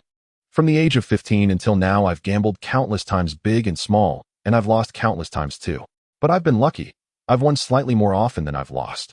So you could say my life was built on gambling. Maybe you can't understand what that feels like. It's like a dream, illusory and ethereal, always leaving me with a sense of unease. That's why when I gamble, I don't like using chips. I prefer real tangible cash. The thrill of scooping up piles of cash after a win is the most exhilarating feeling. Look at these chips. When I'm in a good mood, each one might represent 100,000 yuan. But when I'm in a bad mood, they're nothing but a pile of worthless plastic. Hearing this, Lin Tianyu's expression shifted. He seemed to understand something. Li Rong, run with me now. Huh, what's wrong? Li Rong was still completely baffled. Wasn't everything going well? Besides, hadn't they already won the casino? They hadn't even gotten the deed yet. Why would they need to run? But Lin Tianyu had no time to explain. He grabbed Li Rong by the shoulder and dragged him toward the door of the private room. As soon as they opened the door, Lin Tianyu stopped abruptly, daring not to rush out any further. Outside, more than a dozen thugs armed with iron rods were waiting, sneering at him menacingly. Their private room was completely surrounded. They were trapped. I admit you're an exceptional person with remarkable gambling skills and a sharp mind. Given time, you might have become someone I would greatly fear. But what a pity, you're still too young. Lu Zhongyan walked toward Lin Tianyu step by step, his face expressionless, still muttering words. Do you know? Greed is a terrifying thing. Everyone has it. Some can't hide it while others conceal it well. But no matter how well it's hidden in the face of immense profit, that concealment becomes fragile and brittle. You really shouldn't have wagered the Jingxin Capital building with me. Once you brought it up, what difference did it make whether the bet was won or lost? It's just a matter of taking it from you openly or using some tricks to seize it. Perhaps it still meant something. If you had lost to me in the end, at least you'd have kept your life. But unfortunately, you won. You won, so you lost. He'll return those words to you. As he spoke, Lu Zhongyan drew closer and closer to Lin Tianyu. By the time he finished his last sentence, he was standing right in front of him. But before he could continue, Lin Tianyu said in a deeply exasperated tone, "I really think you enjoy your own hype. Walking around talking to yourself thinking you're so cool, eh? What are you doing? Performing a monologue. All that high-sounding talk is just an excuse for being a sore loser, isn't it?" "What did you say?" Lu Zhongyan was furious. In all his years at the casino, no one had ever dared speak to him like that. But just as he was about to vent his anger, he suddenly saw Lu Tianyang's fist, as large as a cooking pot, hurtling toward his eye. "I said your mother." Lin Tianyu expected his punch to knock the middle-aged man flat on the ground, but to his surprise the blow failed to connect. "You think such crude fighting techniques which I've long since mastered can work on me?" Lu Zhongyan deftly dodged Lin Tianyu's punch and swiftly kicked him in the stomach. Lin Tianyu, lacking such polished combat skills, took the full force of the kick and slammed into the wall, causing a dull thud. This guy is formidable. Lin Tianyu hadn't expected that Lu Zhongyan, besides being a skilled gambler, was also a proficient fighter. After all, having survived in this world for so many years, one couldn't hold the position of casino owner without real skills. "I told you you're far too young." After felling Lin Tianyu with a single blow, Lu Zhongyan did not press the attack. Instead, he stood there with his hands clasped behind his back, as arrogant as the black-suited boss in a movie. Lin Tianyu suddenly felt that his demeanor closely resembled a game character he had played as a child. Ryuji Yamazaki from The King of Fighters 97, with the same streak of white hair and the same cold, mad arrogance. In truth, Lu Zhongyan was not wrong. He was indeed too young. So young that he foolishly believed he could win the casino using his gambling skills. For a bunch of gamblers like these, what integrity did they have? Struggling to climb back to his feet, Lin Tianyu gritted his teeth. There was no way he could defeat Lu Zhongyan in a direct confrontation. The only way to survive was to flee. Otherwise, neither he nor his cousin Li Rong would escape this calamity. Fortunately, Lu Zhongyan seemed too intent on showing off to bother striking Lin Tianyu again. This was his chance. "See that? If we can't break out of here, we might as well say goodbye to our lives," Lin Tianyu whispered as he sidled up to Li Rong. Li Rong had never witnessed such a scene, unlike Lin Tianyu, who had been in countless gang fights since childhood. Staring at the cold, gleaming steel rods in the hands of the thugs outside, his legs trembled with fear. Lin Tianyu was also afraid. After all this time, he wasn't fighting a bunch of students, but a group of battle-hardened thugs, and he was taking on all of them alone. He felt a sense of despair, convinced that he was about to be beaten mercilessly. "They'll count to 3. Whether we make it out or not depends on our luck." Clenching his fists, he realized that in such dire moments, a person's fighting spirit could be ignited. If he didn't charge, he would die. If he charged, there was still a chance to escape. So why not charge? 3, 2, 1, run. As the words left his mouth, Lin Tianyu grabbed a gambling tool from the table and hurled it at Lu Zhongyan, hoping to delay him as much as possible. After throwing the object, Lin Tianyu didn't spare another glance. He bolted through the door and fled for his life. Knowing his cousin was a weakling in a fight, Lin Tianyu rushed ahead to clear the way. Otherwise, with Li Rong's frail build, his chances of getting out were virtually zero. "Stop them!" A furious roar came from behind, unmistakably Lu Zhongyan's. At his command, the waiting thugs surged forward like frenzied dogs, brandishing their gleaming steel rods that whistled through the air. If either of them took a blow to the head from those weapons, they'd end up brain dead on the spot. The long corridor outside the private room was completely blocked, leaving them no room to charge through. Lin Tianyu finally understood why the casino was designed this way. The narrow passage was easy to defend and hard to attack, perfect for trapping people. A single person standing in the middle could hold off 1,000. No matter how skilled you were, if you were trapped here, you couldn't get out. However, because the corridor was narrow, the dozen or so thugs couldn't all come at once, which slightly lessened the pressure on them. "Kid, you're asking for death. Do you think you can escape from all of us? Do you think my weapon is just for show? It'll kill you." Bang, bang, bang. As Lin Tianyu and Li Rong clashed with the thugs, a cacophony of shouts and the dull thuds of steel rods striking flesh echoed through the narrow corridor. Lin Tianyu lowered his stance as much as possible, using his arms to desperately shield his head and face. The steel rods rained down on his body, each blow bringing a searing pain, leaving bloody red welts on his wounds. In addition to the rods, there were plenty of punches and kicks in the melee, the attacks as fierce as a storm. In just a short while, Lin Tianyu had lost count of how many blows he had taken. He had overestimated his own strength. He barely made it halfway down the 10-meter-long corridor when a steel rod smashed into his head, and he collapsed limply to the ground. Just as Lin Tianyu felt the world spinning and his mind growing hazy, he seemed to hear that familiar electronic voice again. Ding. Detected abnormal host vital signs, body damage exceeds 28, consciousness clarity below 40. Ding. Medical function activated. Please initiate self-assessment to receive emergency medical treatment.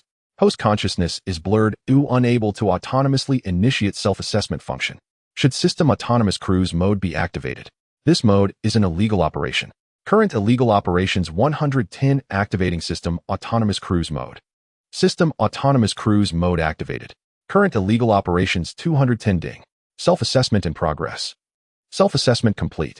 Current host data as follows: host Lin Tianyu, gender male, age 26, strength 11, speed 10, physique 10, current status abnormal, vital signs body damage exceeds 20, consciousness clarity below 40. Receiving emergency medical treatment. Emergency medical treatment complete. Host has regained consciousness. Transmitting system application information. Application information transmission complete. Exiting system autonomous cruise mode. Lin Tianyu felt as though he had been dizzy for a moment, then a cool, refreshing current suddenly surged from his brain through his entire body. Instantly, a wave of relief washed over him, and the previous dazed sensation completely vanished. Moving his arms slightly, Lin Tianyu was astonished to find that the wounds on his arm no longer hurt, and even the red welts left by the steel rods had disappeared. Was this the effect of the emergency medical treatment? This was freaking incredible. What's going on with this kid? I clearly knocked him out with a single blow. Knocked him out my ass. If you knocked him out, why did he get back up without a scratch? Just as the two were about to strike Lin Tianyu again with their rods, he smiled, slightly sidestepped to dodge, and even had the strength to land an uppercut on their faces, sending them flying through the air. The two were stunned by the punch. Why had the kid's speed suddenly become so fast? And his strength had increased considerably. Witnessing this, Lin Tianyu let out a soft chuckle, musing that those two fools were utterly oblivious to the might of his system.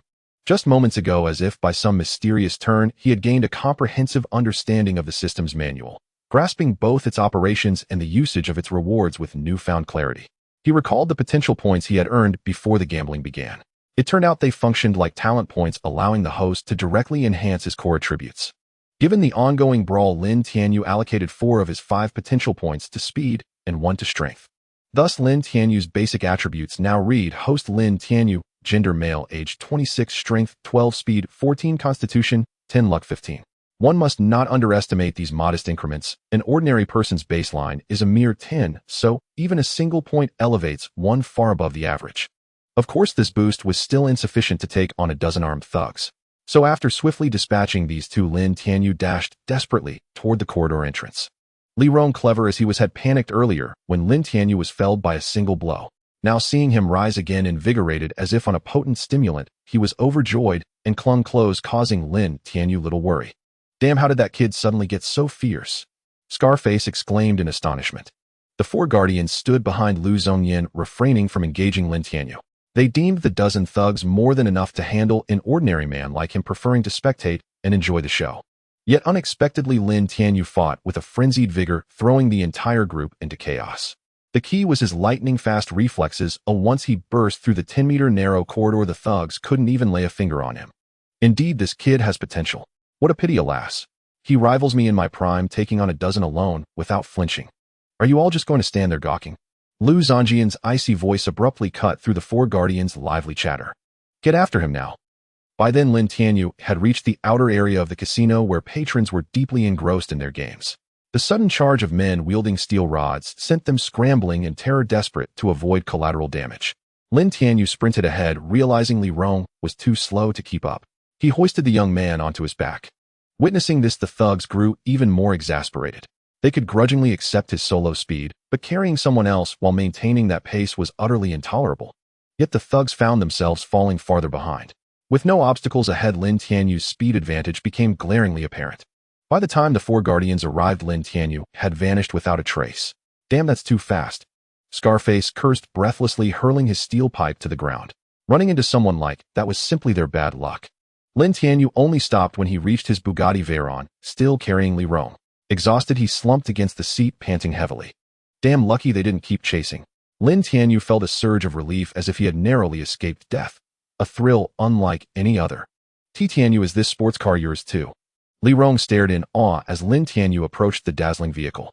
He wondered what his Tianyu had been up to these past 2 years to become so wealthy. Why are you looking at me like that? I can produce asset certificates for Jingxing Capital Tower, so driving a sports car is hardly excessive, Lin Tianyu said casually, as if stating the obvious. Not excessive at all. Li Rong was speechless. With assets worth over $1 billion, a sports car was indeed trivial. But where did that fortune come from? Had he given up on hard work and found a wealthy patron? Li Rong shot Lin Tianyu a peculiar glance, noting his handsome, refined features. Perhaps it was plausible. Dawn had fully broken by the time Lin Tianyu dropped Li Rong off at his doorstep before heading to Fudi Huading. The underground casino incident was etched into his memory. This grudge would be settled, but not in haste. He remembered the Century Group's press conference tomorrow and planned to attend. For now, all he wanted was a good rest. Knowing Lin Tianyu had returned in the early hours, she wisely refrained from disturbing him and busied herself with her own affairs. Lin Tianyu slept soundly until evening. When he checked his phone, he found a barrage of missed calls, all from the same person. Sun Xiaobing. Why is she calling me? Puzzled, he decided to return the call. When Lin Tianyu arrived at Sun Xiaobing's villa, he was stunned by the sight. The first-floor kitchen was in utter disarray, littered with unidentified debris, the floor a chaotic mess. The pristine walls, especially near the stove, were charred black. Did you blow up the kitchen? Lin Tianyu turned to Sun Xiaobing in disbelief. Even a celebratory firecracker couldn't wreak such havoc. Heavens. I accidentally caused an explosion while cooking lunch. Sun Xiaobing seemed embarrassed, lowering her gaze to avoid meeting his eyes. How much will this cost? Name the price and I'll compensate you. Lin Tianyu merely stared at her in astonishment, silent. Sun Xiaobing had actually started cooking herself. From his observations over the past 2 days, she seemed to rely on takeout when hungry. Given her mental state, then he doubted she'd cook. Yet here she was cooking today. What did this signify? Ahem. I just want to ask, have you ever cooked before? Lin Tianyu couldn't help but feel speechless. Anyone who had ever cooked wouldn't have blown the kitchen up like this, would they? No. Never. This is my first time in a kitchen, Sun Xiaobing said sheepishly. First time in a kitchen.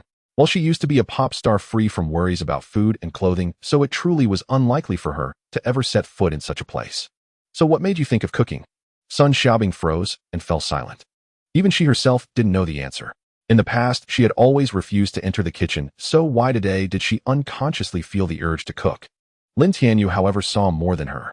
Through their interactions over the past couple of days, he could clearly perceive the shifts in Sun Xiaobing's emotions. From the overwhelming sorrow he witnessed on the first night to a slight improvement the second day, and now to her voluntarily coming downstairs to cook today. All these signs indicated that Sun Xiaobing's mood seemed to be gradually recovering.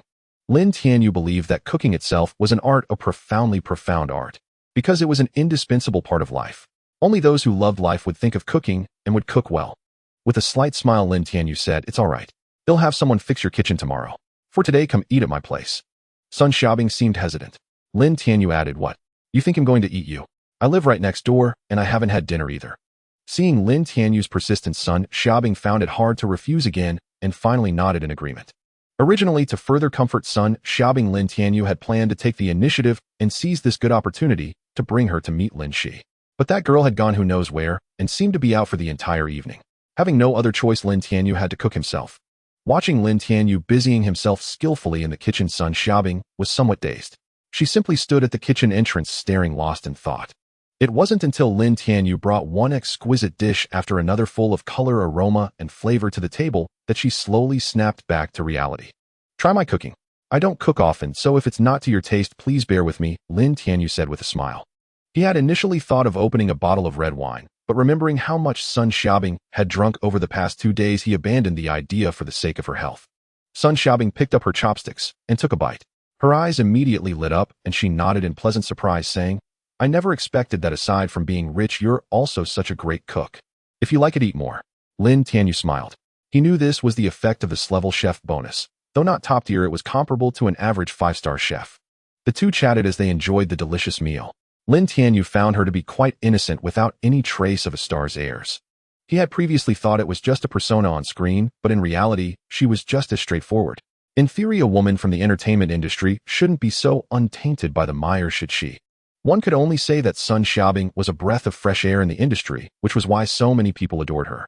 Just as Lin Tianyu was about to talk more about music with her, he was interrupted by a news report coming from the TV in the living room. Leading actress Sun Xiaobing has been missing for 5 days.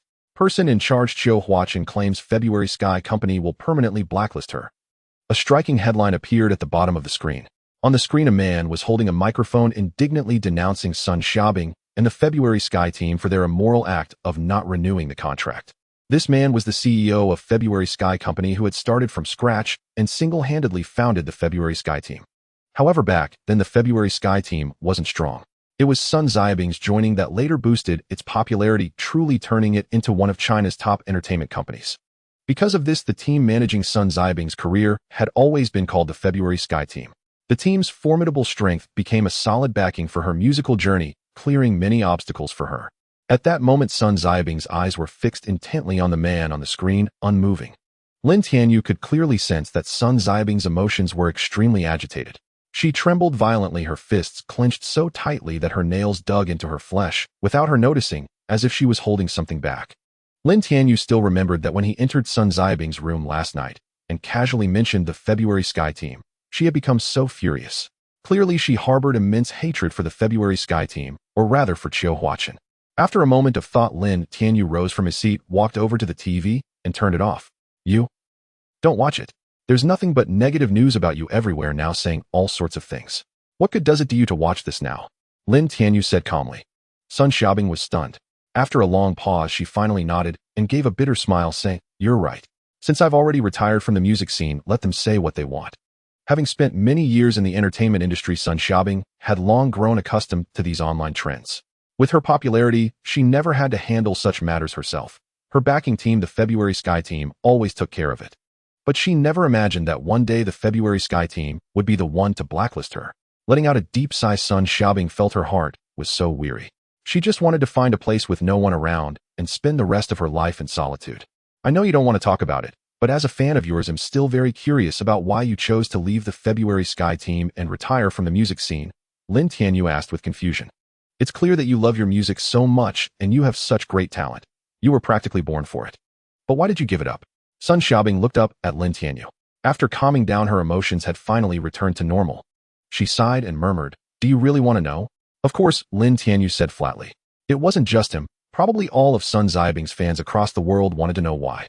At the peak of her career, she chose to retire from the music scene like a dazzling superstar who suddenly dimmed at her brightest moment so fast that no one had time to blink. Very well, since you wish to know, I shall tell you. Sun Xiaobing let out a heavy sigh. She had thought this matter would remain a mystery buried in her heart, eventually fading from the world with her departure. But now it seemed inconsequential. What did it matter whether he knew or not? She might as well tell him, so she could feel some relief in her heart. Perhaps you have already guessed. The main reason I announced my withdrawal from the February Sky Team is him. Lin Tianyu naturally knew who this him referred to, likely Qiu Huaqin, the current owner of February Sky Company. However, this revelation shocked Lin Tianyu. How could this be possible?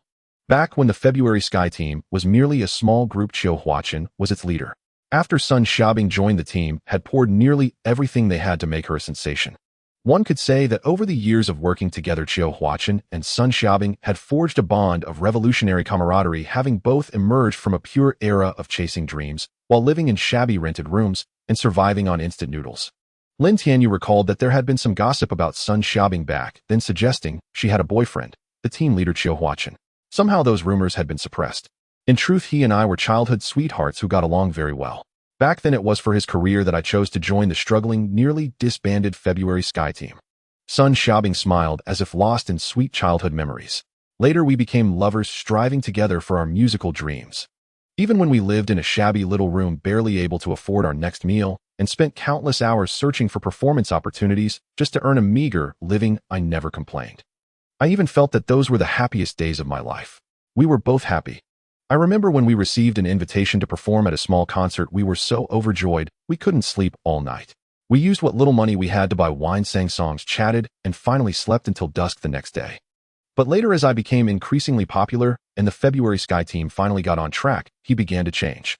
Sun Xiaobing paused, a hint of sorrow flickering in her eyes.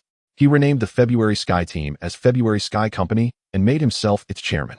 Although the team serving me was still called the February Sky Team, I felt the distance between us growing. He quickly began recruiting other artists, expanding the company's scale, and using my popularity to organize all kinds of commercial performances. I found it a bit strange, but I didn't think much of it. I told myself that the company needed to operate and generate revenue, so his actions were understandable. After all, the resources he invested in me hadn't decreased, and we were still in love. That was enough. But later, the resources he invested in me began to dwindle. I wanted to announce our relationship, but he refused, saying it was the rising phase of my career and going public might have a negative impact on me. I believed all of it. After all, with my popularity, I could steadily rise even without the company's resources. Giving the resources to new talents would benefit the company's development and him. Sun Xiaobing let out a bitter laugh. Looking back now, I was truly foolish. Lin Tianyu was stunned, then asked urgently, what happened later? What happened next? Later, I discovered that the company's resources had been completely diverted. He gave the resources he had taken from me to a rising singer named Suya. The entire February Sky team was promoting her just as they had promoted me, and Qiu Huaqin even walked the red carpet with her at a gala. I confronted him in anger, but he told me that new talents needed nurturing and that Suya was a promising seedling who would become the second pillar of February Sky Company. He assured me that his heart belonged only to me and that his interactions with other female stars were purely professional. For the sake of his career, I chose to believe him again. Until at this concert, I discovered them kissing backstage. The intimacy between them was something he had never even shown me. As she spoke, Sun Xiaobing burst into tears, her anger palpable. Even Lin Tianyu could feel the depth of her despair upon witnessing that scene. I rushed forward in fury, demanding to know why he had betrayed me. Caught red-handed, he just sneered at me and told me he had never loved me. He loved Suya. Being with me was only for the benefits I brought. So in a fit of rage at the concert, I chose to leave the February Sky team and retire from the music scene. Lin Tianyu listened in silence. Long after Sun Xiaobing finished her story, he remained speechless, utterly stunned. The first time he heard this news was from Xiao Ran, and he had assumed Sun Xiaobing thought she had outgrown the team and wanted to go solo. But after meeting her, he realized that couldn't be the case. Yet he never imagined that behind her retirement lay such a shocking secret. If what she said was true, then Qiu Huaqin was utterly despicable. He had drained Sun Xiaobing dry, exploited her, and even deceived her feelings. Lin Tianyu suddenly recalled that besides Sun Xiaobing, the guest list for the Jingxing concert also included Suya. In the lead-up to the concert, Suya's promotion was no less intense than Sun Xiaobing's, but Sun Xiaobing's immense popularity and loyal fanbase made Suya seem insignificant. If that was the case, it was no surprise that Suya appeared backstage at Sun Xiaobing's concert. So Qiu Huaqin had planned it all along, using Sun Xiaobing's popularity at her own concert to boost Suya's fame. What a clever scheme. If Sun Xiaobing hadn't announced her withdrawal from the February Sky team and the music scene on the spot, Suya would likely have performed later in the show. As for the singer Suya, Lin Tianyu knew a thing or two about her. He had listened to some of her songs before, but always felt her voice carried a hint of affectation, making it rather unpleasant to hear. Unlike Sun Xiaobing, whose voice exuded confidence. Even so, Suya had risen to fame rapidly over the past 2 years. Under the relentless financial backing of the February Sky Company, her ascent was even swifter than Sun Xiaobing's in her prime. With her coquettish voice, she had managed to amass quite a following. Lin Tianyu wondered why February Sky would go out of their way to promote someone like her. Turns out she had connections. So do you still want to return to the music scene? Lin Tianyu asked calmly. Sun Xiaobing paused, then gave a bitter smile. What difference does it make whether I want to or not? Qiu Huaqin has completely blacklisted me. Even if I wanted to go back, there's no way.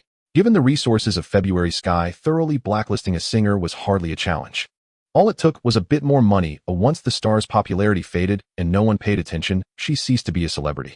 Qiu Huaqin was a ruthless and venomous man, and he absolutely did not want Sun Xiaobing to make a comeback.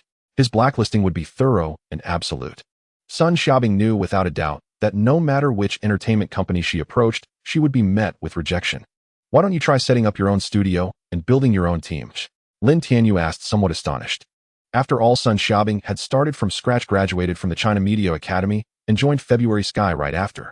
With such extensive experience, putting together a team and making a comeback should not be too difficult, right? To his surprise, Sun Xiaobing shot him a glare and said irritably, money. Doesn't setting up a studio require money? Without capital, how do I pay my employees? And who would be willing to work for me? Lin Tianyu was taken aback. No way, aren't celebrities supposed to make a lot of money? I remember you've been doing quite a few commercial endorsements these past few years. Even after the company takes its cut, you should still have a decent amount left, right? Given Sun Xiaobing's popularity in China and even worldwide, Lin Tianyu wouldn't have been surprised if she had hundreds of millions in savings. With that kind of wealth, starting a studio should be a breeze, shouldn't it? I gave all my money to him, Sun Xiaobing said after a pause. Because I trusted him completely back then, and we were in a relationship, so my share was very small. Most of what I earned went into developing the company. When I left, I had only a few million in my account. Lin Tianyu was speechless. Girl, how could you be so naive? So that bastard Qiu Huaqin swindled you out of both your money and your body. In other words, Sun Xiaobing had been working for February Sky for free all these years, and the company had made at least 800 million off her, if not $1 billion. Qiu Huaqin had fleeced her quite comfortably. It was a good thing Sun Xiaobing's contract had expired, otherwise Lin Tianyu was sure that dog Qiu Huaqin would have sued her for breach of contract. That would have been a true tragedy for Sun Xiaobing. Not only having to watch Zhou Huaqin and that green tea bitch flaunt themselves before her, but also working to pay for their expenses, turning her life into a complete disaster. Clearing his throat, Lin Tianyu suddenly said, "Isn't it just money? I may lack many things, but money is not one of them. If you want, I can set up another February sky for you in no time." Hearing Lin Tianyu's support, Sun Xiaobing's expression shifted, partly surprised, partly excited, but eventually settled into calm. After a long pause, she sighed. "Forget it, why waste money on someone like me? Since Zhou Huaqin is determined to blacklist me, setting up a studio would be useless. It would only confirm the rumors that I want to go solo, and public opinion would overwhelmingly side with him. Rather than invite criticism, I might as well let things take their course. I think it's fine this way." Lin Tianyu was taken aback, a bitter feeling stirring in his heart. His instincts told him Sun Xiaobing was not being sincere. He couldn't bear to see a shining star in the Chinese music scene destroyed by a scumbag, but he couldn't think of better words to console Sun Xiaobing. 1,000 words ultimately condensed into a long sigh. Why punish yourself for someone else's mistakes? At 10 o'clock in the evening, when Lin Tianyu was about to go to bed, she still hadn't returned. He wondered where the girl had gone. Thinking about the Century Group's press conference the next day, Lin Tianyu hesitated for a moment, then finally called Wang Sudong. "Hey, Ayu, what's up calling so late?" Wang Sudong stared at the project plan in his hands, somewhat dazed. Days had passed, and he had painstakingly completed this plan, yet he still hadn't received an invitation to the Century Group's press conference. This left him feeling defeated. What use was a perfect project plan if he couldn't even meet the person in charge? Tomorrow was his last chance.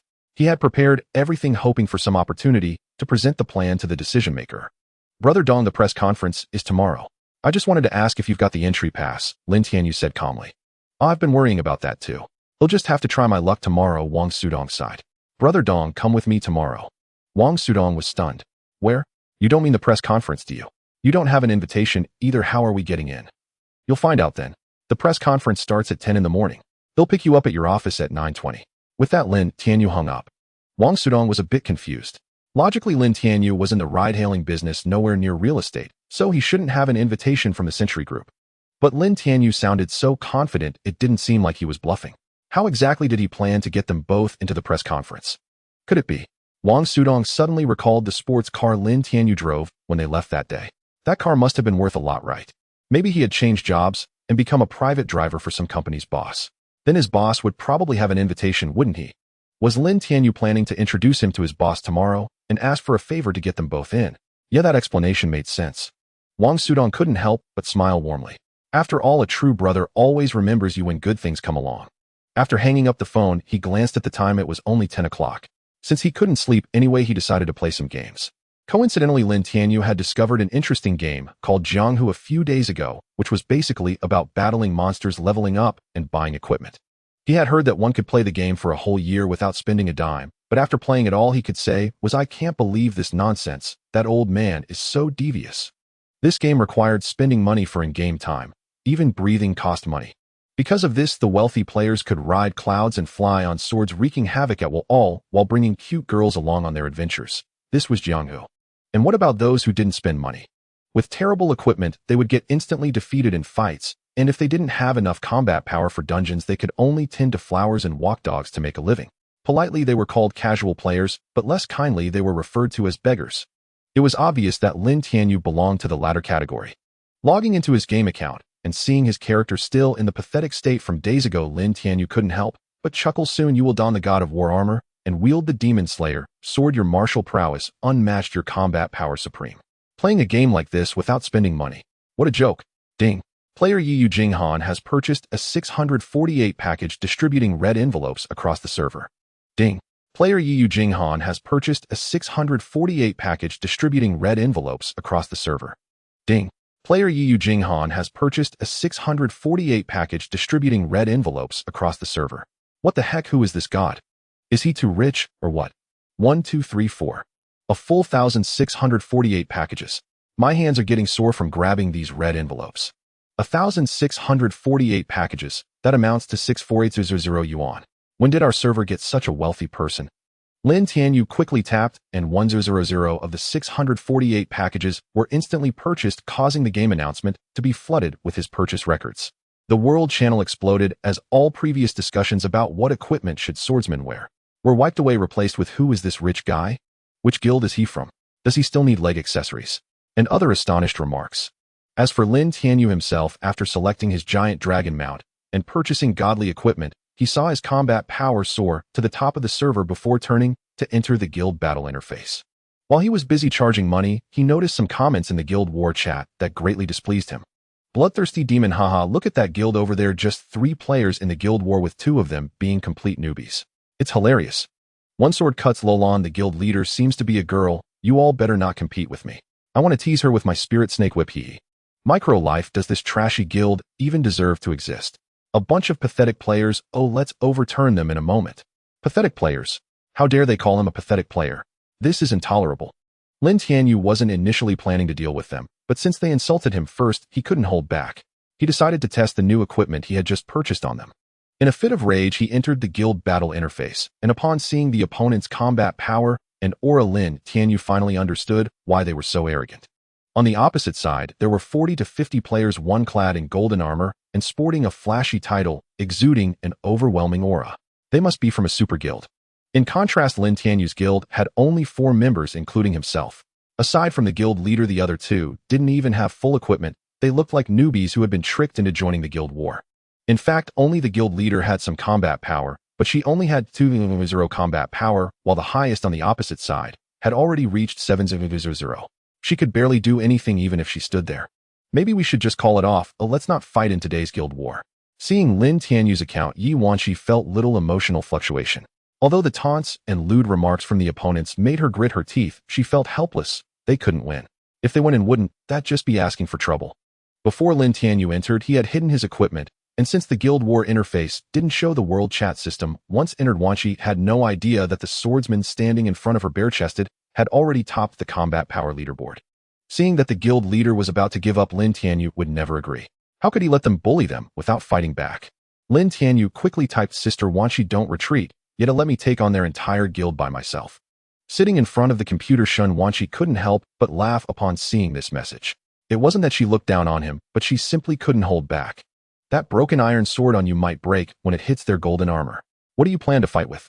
But before Shun Wanshi could type a reply, the opponents started their taunts first. Haha, look at the one called Yu Jinghan. He dares to say he can take on our entire guild alone. Come on. I'll stand right here for you to hit. If you can leave a mark on my golden armor, I'll call you amazing. With such ragged gear, you dare to join the guild war. Go back to gather herbs and take care of your cat, you newbie. However, Lin Tianyu just smiled and ignored them. As the system announced battle start, he charged out on his giant dragon mount. Seeing Lin Tianyu's serious demeanor, Shun Wanshi shook her head, deciding not to discourage him further. She gritted her teeth and charged forward. Oh, at worst it would just mean death. Bloodthirsty demon, hee, just watch how I tease this kid. He cruelly opened the equipment skill interface and equipped a skill that reflected damage.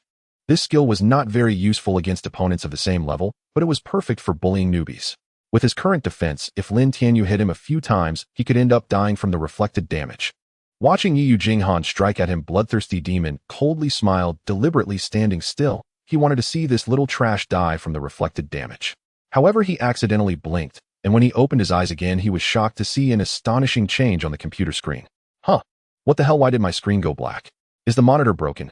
But as he leaned closer to the screen, he was taken aback. There lay his powerful armored figure sprawled on the floor. What the hell? How did I die? In a shabby rented room, a fat otaku slapped his thick thighs, staring at the black and white screen in disbelief. After years of gaming, being one-shotted by some noob in rags was a first for him. Is it a bug, eh? As Bloodthirsty Demon Lord clicked to respawn in frustration, a series of kill notifications at the top of the screen left him frozen in shock. Player Night Rain chills the cold kills, one sword topples Lolon, achieving a double kill. Player Night Rain chills the cold kills Wei Xinglui, achieving a triple kill. Player Night Rain chills the cold kills a little noob, achieving a 10-kill streak.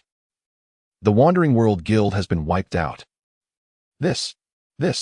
Bloodthirsty Demon Lord was utterly stunned. One person had single-handedly annihilated their entire guild. How absurd was that? Could he really be some big spender who just hit his gear's appearance? But that couldn't be right, could it? He knew all the whales in the server, and none of them had that ID. Even more stunned than Bloodthirsty Demon Lord was Shun Wanshi, who followed behind Lin Tianyu. She had personally witnessed Night Rain chills the cold use a battered broken longsword to cleave through Bloodthirsty Demon Lord, who had 600 combat power in a single strike. That was a tank, and he had been cut down with one blow. But what shocked her even more was yet to come. Night rain chills the cold charged forward, and along the way enemies kept falling dead. Squishy targets, even the guild leader with 8-0 combat power, went down with just one skill. Only tanks above 6-0 could barely withstand a hit, while anything below that was instantly killed without mercy. This was terrifying. One sword topples Lolon. Who the hell is this kid? How did I get one-shotted? A little noob. No idea, never heard of that ID.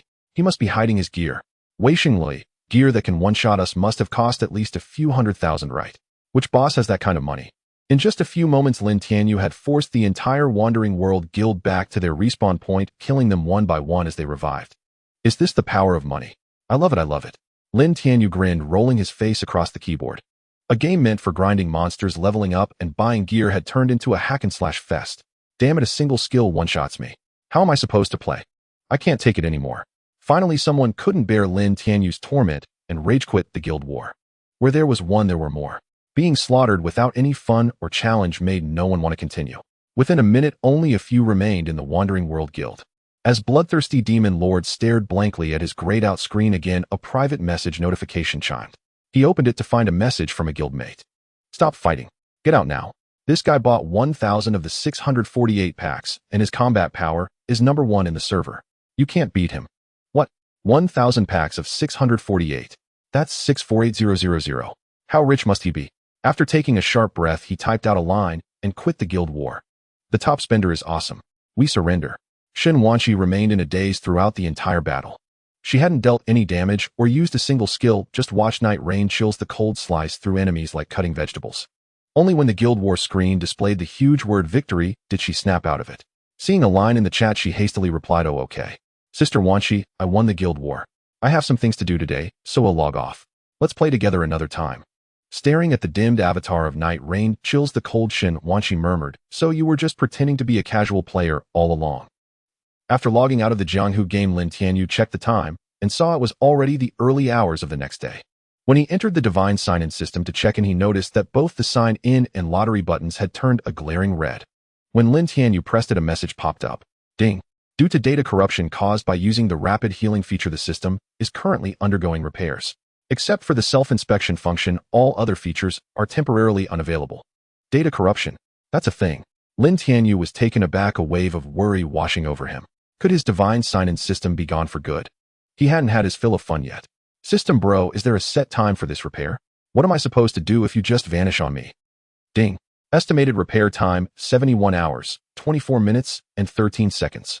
Relieved it was less than 3 days, Lin Tianyu thought to himself that he shouldn't abuse the rapid healing function in the future. It was incredibly powerful, instantly restoring health as long as vital signs remained and body damage was under 30%, but it came with certain side effects. Lin Tianyu guessed that the repair time depended on the severity of the host's injuries. The worse the injury, the longer the system would need to recover after treatment. No big deal, just 3 days to wait. After 3 days, it'll be good as new. The next day, Lin Tianyu woke up early. After washing up, he noticed Lin she had returned and seemed to be sleeping in her room.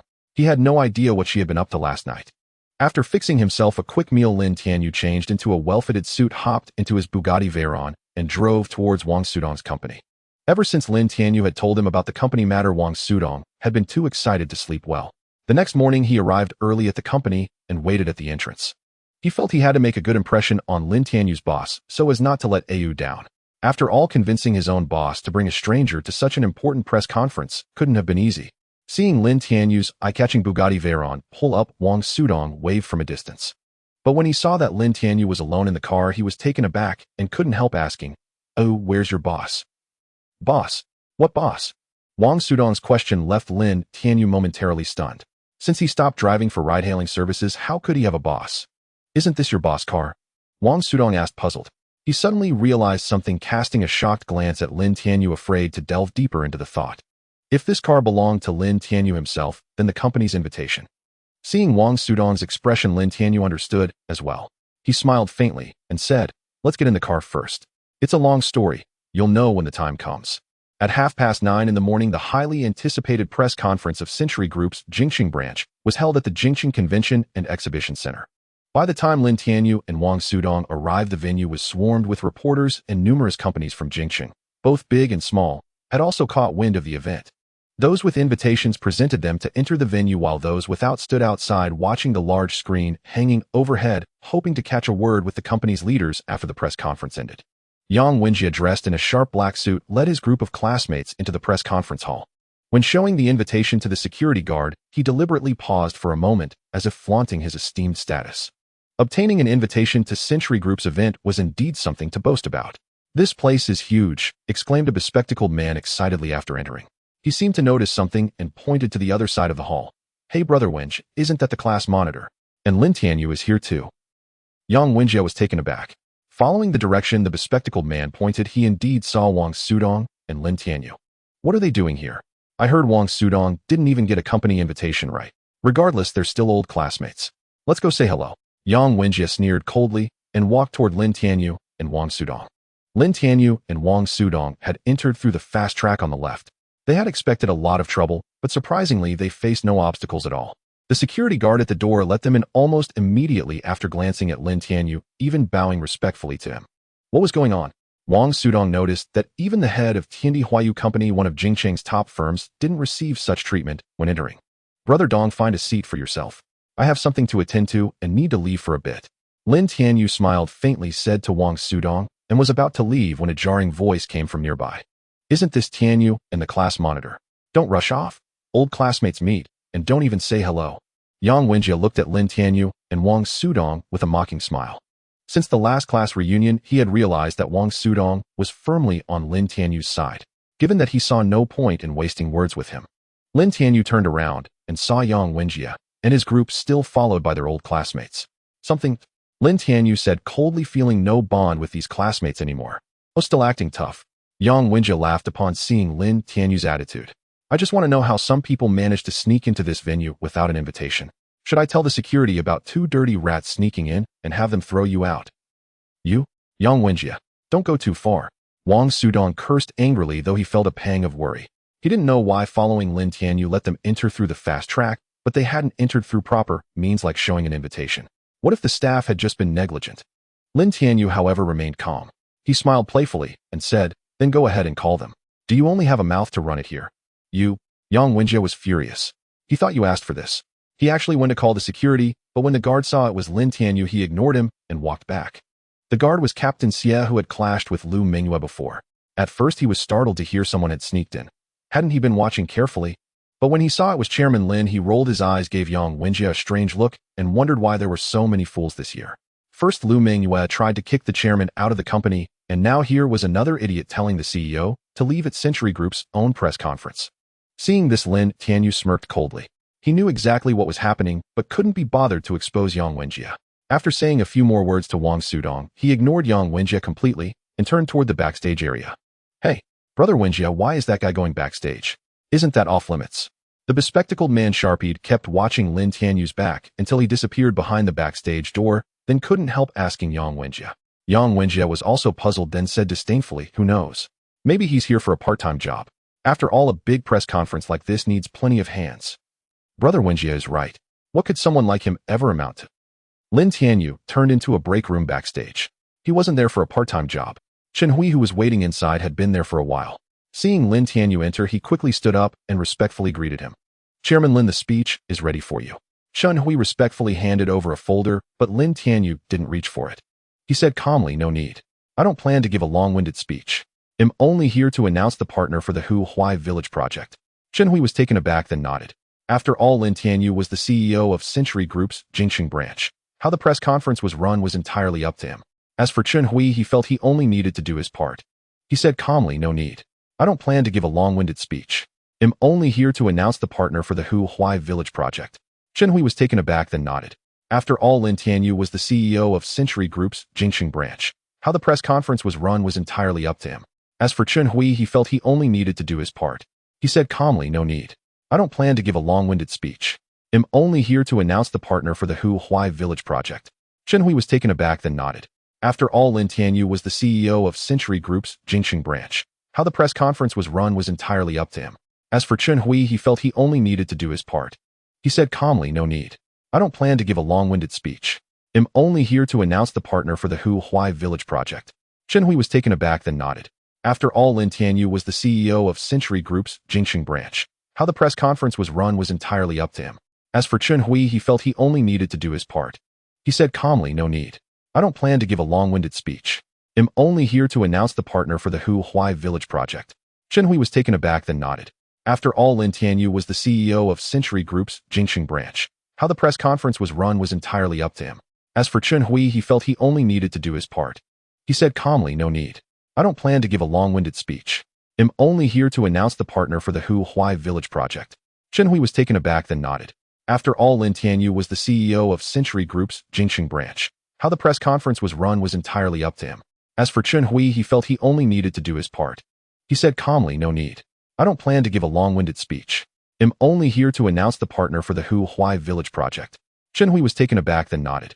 After all, Lin Tianyu was the CEO of Century Group's Jingxing branch. How the press conference was run was entirely up to him. As for Chun Hui, he felt he only needed to do his part. He said calmly, "No need. I don't plan to give a long-winded speech. I'm only here to announce the partner for the Huai Village project." Chun Hui was taken aback, then nodded. After all, Lin Tianyu was the CEO of Century Group's Jingxing branch. How the press conference was run was entirely up to him. As for Chun Hui, he felt he only needed to do his part. He said calmly, "No need. I don't plan to give a long-winded speech. I'm only here to announce the partner for the Huai Village project." Chun Hui was taken aback, then nodded. After all, Lin Tianyu was the CEO of Century Group's Jingxing branch. How the press conference was run was entirely up to him. As for Chun Hui, he felt he only needed to do his part. He said calmly, "No need. I don't plan to give a long-winded speech. I'm only here to announce the partner for the Huai Village project." Chun Hui was taken aback, then nodded. After all, Lin Tianyu was the CEO of Century Group's Jingxing branch. How the press conference was run was entirely up to him. As for Chun Hui, he felt he only needed to do his part. He said calmly, "No need. I don't plan to give a long-winded speech. I'm only here to announce the partner for the Huai Village project." Chun Hui was taken aback, then nodded. After all, Lin Tianyu was the CEO of Century Group's Jingxing branch. How the press conference was run was entirely up to him. As for Chun Hui, he felt he only needed to do his part. He said calmly, "No need. I don't plan to give a long-winded speech. I'm only here to announce the partner for the Huai Village project." Chun Hui was taken aback, then nodded. After all, Lin Tianyu was the CEO of Century Group's Jingxing branch. How the press conference was run was entirely up to him. As for Chun Hui, he felt he only needed to do his part. He said calmly, "No need. I don't plan to give a long-winded speech. I'm only here to announce the partner for the Huai Village project." Chun Hui was taken aback, then nodded. After all, Lin Tianyu was the CEO of Century Group's Jingxing branch. How the press conference was run was entirely up to him. As for Chun Hui, he felt he only needed to do his part. He said calmly, "No need. I don't plan to give a long-winded speech. I'm only here to announce the partner for the Huai Village project." Chun Hui was taken aback, then nodded. After all, Lin Tianyu was the CEO of Century Group's Jingxing branch. How the press conference was run was entirely up to him. As for Chun Hui, he felt he only needed to do his part. The press conference of Century Group's Jingxing branch was broadcast live on Jingcheng's financial channel. Business figures from all sectors were watching with bated breath, eager to witness this moment of universal attention. Beyond announcing the partner for the Huai Village project, the conference had a more significant highlight. The CEO of Century Group's Jingxing branch would make a public appearance on stage. It was widely known that this CEO was exceptionally enigmatic. Despite Century Group's presence in Jingcheng for quite some time, he remained elusive, a phantom whose identity was utterly unknown. "Let me tell you, the Huai Village project is important, but even if we don't secure it, it's fine. As long as we build a good relationship with this chairman, opportunities for wealth will never be scarce." Yang Wenjie sat in his seat, legs crossed, smiling as he gestured instructively. He had already planned to invite the chairman for a meal right after the conference ended. As the saying goes, those with foresight feast on meat, those with hindsight sip the soup, and those without insight pay the bill. Such was the principle. He must strike first. With the network of the Century Group chairman's connections, things would be smoother in the future. "Damn, Wenjie, you're amazing. You think further ahead than us." The bespectacled man finally caught on, quickly flattering him. "Exactly. Once Wenjie secures the project and builds ties with the chairman, it's a meteoric rise from here. Wenjie, I'm sticking with you from now on. Point east, and I want go west. Tell me to chase a dog, and I want hunt a chicken." Listening to the flattery from his old classmates, Yang Wenjie felt immensely gratified, thinking his efforts to help them were well worth it. The press conference commenced punctually at 10 o'clock. At the stroke of the hour, the host stepped onto the central stage, delivering a polished opening address to the reporters wielding cameras and the distinguished business guests. Apologies for the wait.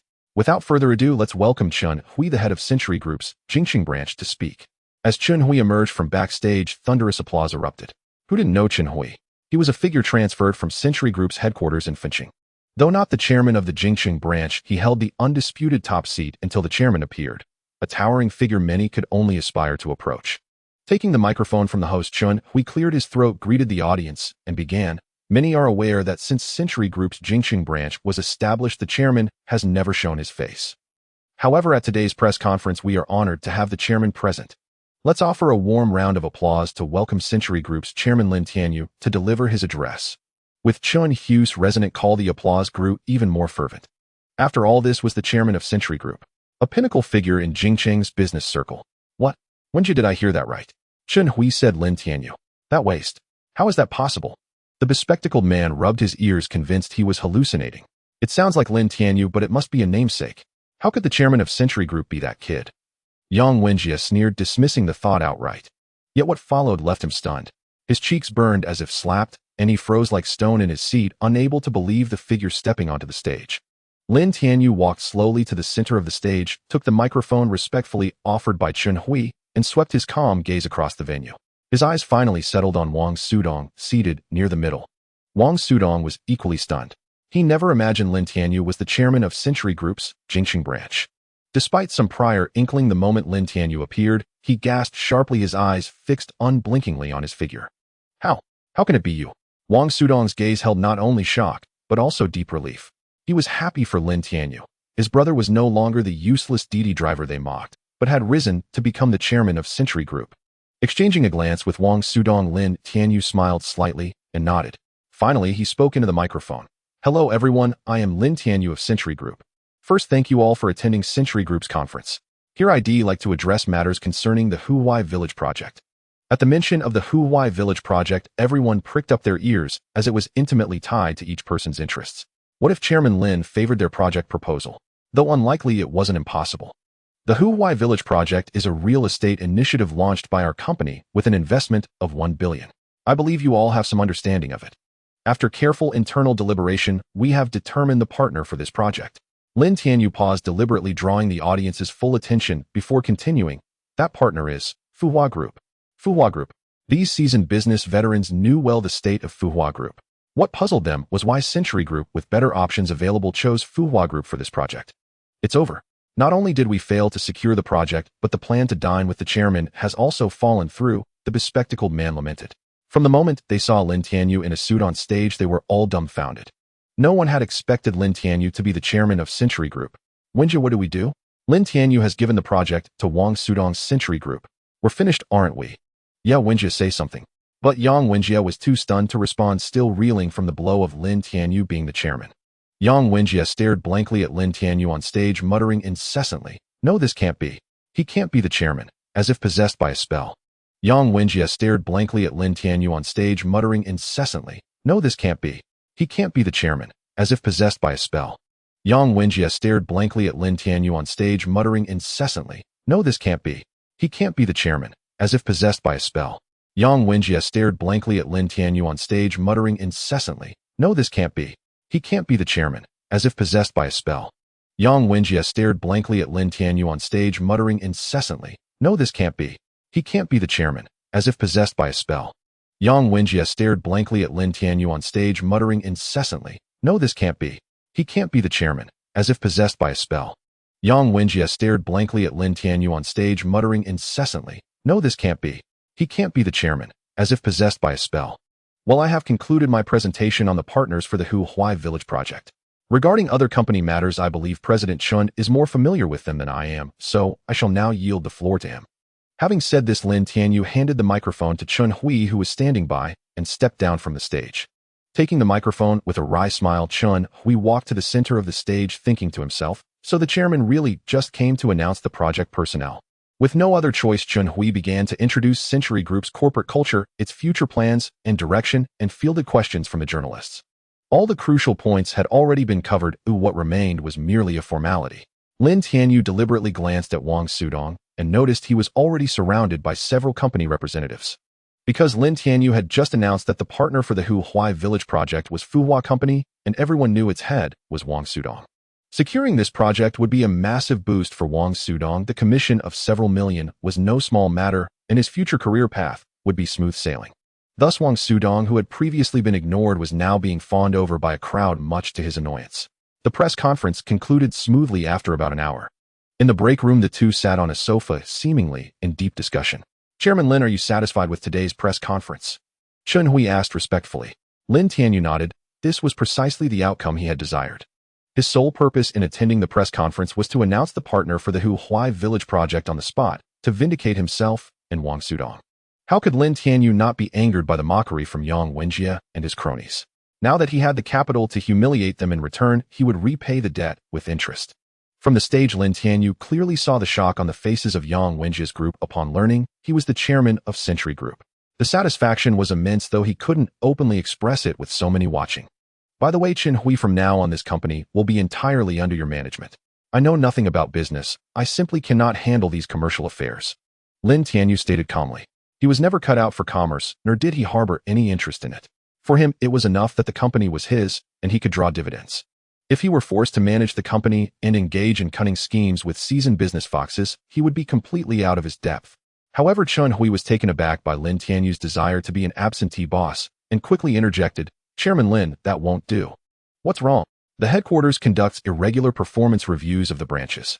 If you wash your hands of the business, it will be detrimental to your future development." Lin Tianyu was stunned. How could he have nearly forgotten about the headquarters? Although he was now the CEO of Century Group's Jingqing branch, it was after all just a subsidiary. To put it bluntly, he was still working for someone else. If he as the branch chairman failed to perform, would the headquarters simply dismiss him? It seemed the rewards from the system's check-ins were good, but the real question was whether he could hold on to them. If he lacked the ability to safeguard them, even the best things could be lost. Lin Tianyu nodded and said to Chun Hui, "All right, I understand. Also, I want to ask you something. Can the Huai Village project actually turn a profit?" Chun Hui paused, then replied respectfully, "Chairman Lin, rest assured. Unless something unexpected happens, this project is bound to be highly profitable. Conservative estimates put the minimum profit at nearly $1 billion. $1 billion. While an astronomical figure for ordinary people, for Lin Tianyu, it was merely a day's work. Wealth that others toiled a lifetime to achieve, he could obtain effortlessly while lying in bed doing nothing. Exiting the break room, Wang Sudong had been waiting outside for a long time. Knowing Lin Tianyu was in a meeting he hadn't dared to enter. Seeing Lin Tianyu emerge, he immediately went up and gave him a big hug. "Hey, you're really the chairman of Century Group?" Lin Tianyu smiled and said, "It's nothing, I just happened to get the position. Still just working for someone else. But still, it's 1,000 times better than driving for a ride-hailing service." Wang Sudong exclaimed excitedly. "Hey, you have no idea how green with envy Yang Wenjie and the others turned when they saw you on stage. It was hilarious. You finally got your revenge."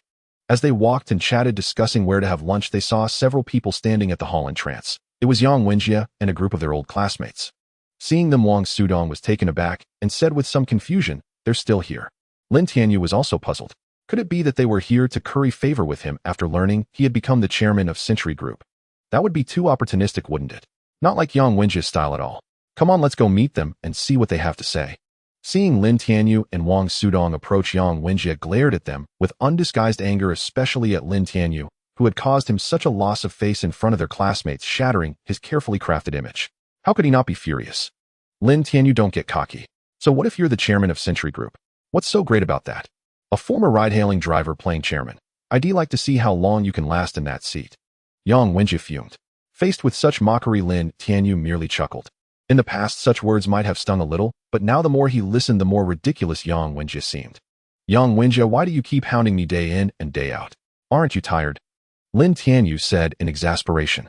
"You'd be better off worrying about your own company instead of prancing around me like a buffoon. What's that all about?" Fine, you got lucky today. The road ahead is long. Just you wait." After hurling this threat, Yang Wenjie waved at his lackeys behind him and said, "Let's go." Fine, you got lucky today. The road ahead is long. Just you wait." After hurling this threat, Yang Wenjie waved at his lackeys behind him and said, "Let's go." After walking several steps ahead, just as Yang Wenjie was about to vent his frustrations to those around him, he realized they hadn't followed him at all. Yang Wenjie froze, turning around to witness an infuriating sight. The bespectacled man and several other classmates were gathered around Lin Tianyu, fawning over him incessantly. "Brother Tianyu, we were wrong at the last class reunion. I apologize here and now. Brother Tianyu, now that you're the chairman of Century Group, you must remember us old classmates. Yes, Brother Tianyu, we won't even dream of the Huai Village project for the class monitor. Just consider us for future projects." Come on, Brother Tianyu, let us treat you and the class monitor to a meal. You left early at the last reunion today, let's catch up properly. You, all of you, get back here. Who told you to grovel to him? Yang Wenjie roared in fury. But this time no one paid him any attention. To his old classmates, Yang Wenjie had lost all value. Since he could no longer offer them any benefits, why stick with him? Fine, fine, you bunch of dogs. Dogs that wag their tails for whoever throws a bone. Don't expect me to help you ever again.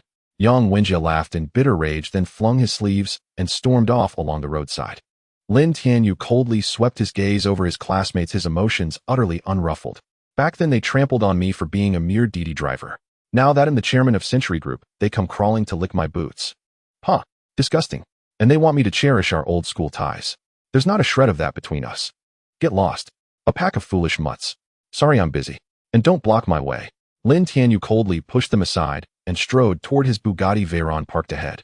This time Wang Sudong didn't even spare them a glance. They had gone too far before. Expecting Lin Tianyu to help them now was utterly impossible. Watching the taillights of Lin Tianyu's Bugatti Veyron fade into the distance, the bespectacled man and the others hung their heads in dejection. They knew that from now on they would be nothing but strangers to Lin Tianyu. Damn it, it's all Yang Wenjie's fault. If not for him, we would have landed the Huai Village project long ago. Exactly. That class reunion was a perfect chance to build a good relationship with Lin Tianyu and Yang Wenjie. I messed it all up. Yang Wenjie, you owe me those millions in commissions. After dropping Wang Sudong off at the company, Lin Tianyu decided to head toward Fudi Huading Villa. He was mainly worried about Lin Shi.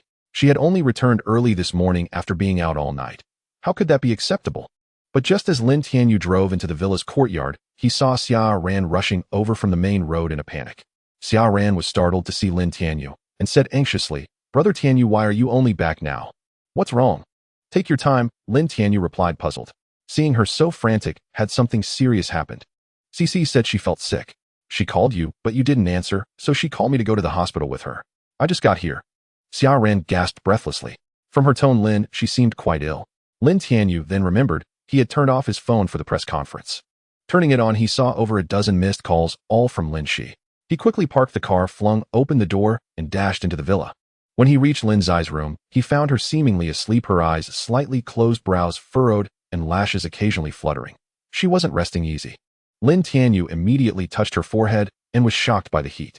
So hot. She's in a high fever and unconscious. Then what do we do? Xia Ran was also at a loss. It was the first time she had seen Lin Shi so ill. Her small face was flushed red from the fever, and her head twitched slightly, as if she were enduring pain. Quick, grab some thick clothes for her.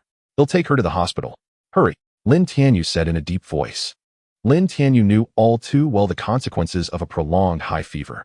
A close childhood friend of his had been left mentally impaired by one. Looking at Lin Zai's frail form, Lin Tianyu gritted his teeth, lifted her in a princess carry, and sprinted out the door. Cici, hold on. You have to hold on. Unconscious in Lin Tianyu's arms, she seemed to sense the coolness of his chest nuzzling against him and tightly wrapping her arms around his neck. At that moment, Lin Tianyu couldn't care less about propriety. Saving Lin Shi was all that mattered. Carrying her to the car, he intended to place her in the back seat for Xia Ran to look after. But Lin Zai's grip was so tight, he couldn't loosen it. He dared not use force, afraid of hurting her. After a moment's thought, he cursed under his breath and decided to go with it. He pulled open the driver's seat, sat down with Lin Shi still in his arms, creating an unusual scene inside the Bugatti Veyron. Lin Tianyu drove while Lin Shi clung to his neck, her face buried in his chest, sitting sideways on his lap. The position was incredibly intimate. Those who knew the situation would understand that Lin Zai's arms were locked around his neck, but to outsiders it looked like they were up to something indecent. The Bugatti Veyron sped through the streets of Jing City. Only after he had delivered Lin Shi to the hospital did Lin Tianyu breathe a sigh of relief. The doctor said it's acute high fever from catching a chill. Luckily we got her here in time. Any later? Lin Tianyu dared not imagine the consequences. Do you know what she was doing last night? He asked, gazing at Lin Shi lying quietly in the hospital bed, his heart aching. Thanks to the fever reducer, her temperature had dropped somewhat, but she still had a low fever. Every half hour Lin Tianyu replaced her ice pack. With these measures, Lin Shi finally fell into a peaceful sleep. The corners of her mouth lifted slightly, as if she were dreaming of something pleasant. Xia Ran hesitated as she gazed at Lin Shi lying on the bed, as if weighing whether she should speak. After a long pause, she let out a sigh and said, well, forget it. You were bound to find out sooner or later, so I might as well tell you directly. Last night Lin Shi was out all night because she was working a part-time job. A part-time job at night? Lin Tianyu exclaimed in shock, finding it hard to believe. No, don't misunderstand. The job she took was completely legitimate. Xia Ran quickly explained, sensing the tone in Lin Tianyu's voice. No, that's not what I meant, Lin Tianyu said, somewhat exasperated. I just want to know why she needed to work a part-time job. Lin Tianyu was puzzled. Hadn't she already found a place to live? She was staying with him, so she shouldn't be short on money. Why would she still need a part-time job? It was all for you, Xia Ran sighed. For me, eh? Lin Tianyu grew even more confused. How could it be because of him? Think about it. You solved a huge problem for she by helping her with the rent. She must feel grateful. Xia Ran continued, but when she tried to pay you rent, you wouldn't take it. She couldn't afford more, so she found another way. She decided to buy you a gift. Lin Tianyu was stunned. He never expected this. Unfortunately, the gift she wanted to give you was a little over 100 yuan short. She didn't have enough money and she had classes during the day, so she snuck out at night to work and surprise you. Xia Ran let out a deep sigh. She understood Lin Zai's intentions all too well, but, alas, what she didn't count on was the cold wind last night. Her body is weak, and after staying up all night, she ended up getting sick. After hearing Xia Ran's account, Lin Tianyu remained silent. He turned to look at Lin, she lying on the hospital bed, his eyes filled with nothing but pity. Silly girl, how could you be so foolish? In this weather you went out to work a part-time job for just over 100 yuan. Was it really worth it? Lin, she was fast asleep, offering no response.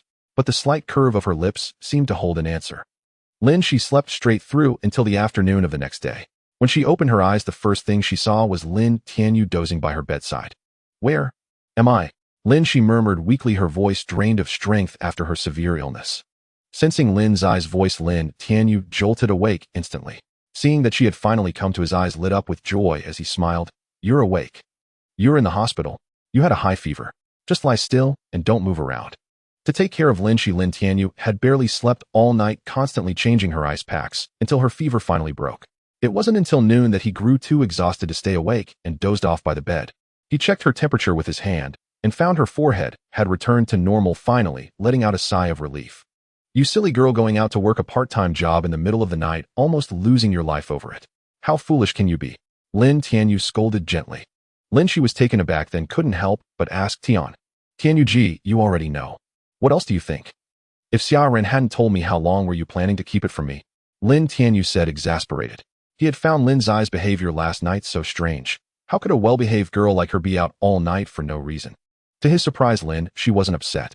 Instead, she made a funny face and said with a smile, Tianyu ji, I won't do it again. Oh, and I want to show you something. With that, Lin, she struggled to sit up in bed and pulled out a small, elegantly wrapped rectangular box from her handbag. Lin, she held out the box to Lin Tianyu like a treasured offering, her face beaming with anticipation. Tianyu ji, open it and see if you like it. Lin Tianyu paused, took the rectangular box, and couldn't help but smile bitterly. Just as Xia Ran had said, this must be the gift Lin she had risked her life for working all night to afford. When he opened the box, a beautifully crafted, luxurious pendant lay inside. The ornament was shaped like a ring, and from a distance, it had an elegant, understated charm that perfectly matched Lin Tianyu's unique temperament. It's beautiful, Lin Tianyu said with a faint smile. He took out the pendant, held it in his palm, and put it on in front of Lin Shi. It really does look good. Although this necklace is quite cheap, only 1,500 yuan, I fell in love with the design at first sight. I thought it would look amazing on you, Lin, she said, beaming happily, her curved brows adding to her charming allure. Lin Tianyu, wearing the pendant, felt his eyes grow moist. Being treated this way by a girl, it would be a lie to say he wasn't moved. But Tianyu ji, Ran got one thing wrong. This isn't rent. It's just a gift I wanted to give you after knowing you for so long. Lin Tianyu was taken aback, then nodded with a smile. Indeed, it wasn't rent, and he would never reduce this pendant to mere rent money. Under Lin Tianyu's attentive care, Lin, she recovered quickly. After another day, she was almost fully healed. That afternoon, Lin Tianyu went out to buy some fruit and snacks for Lin Shi. When he returned, he heard a commotion of arguments coming from the ward from a distance.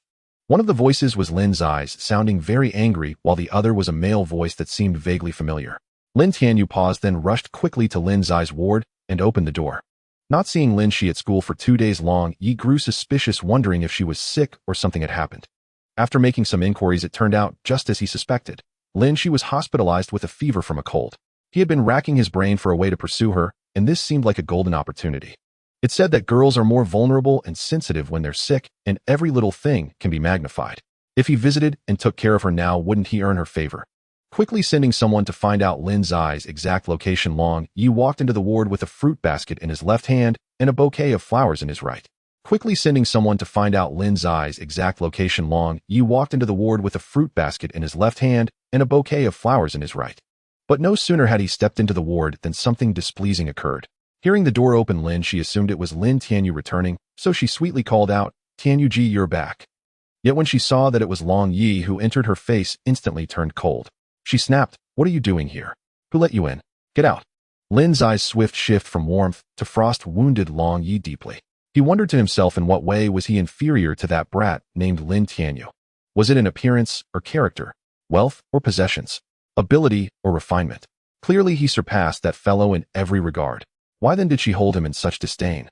Yet Long Yi possessed one virtue: when pursuing a woman, he had a thick skin.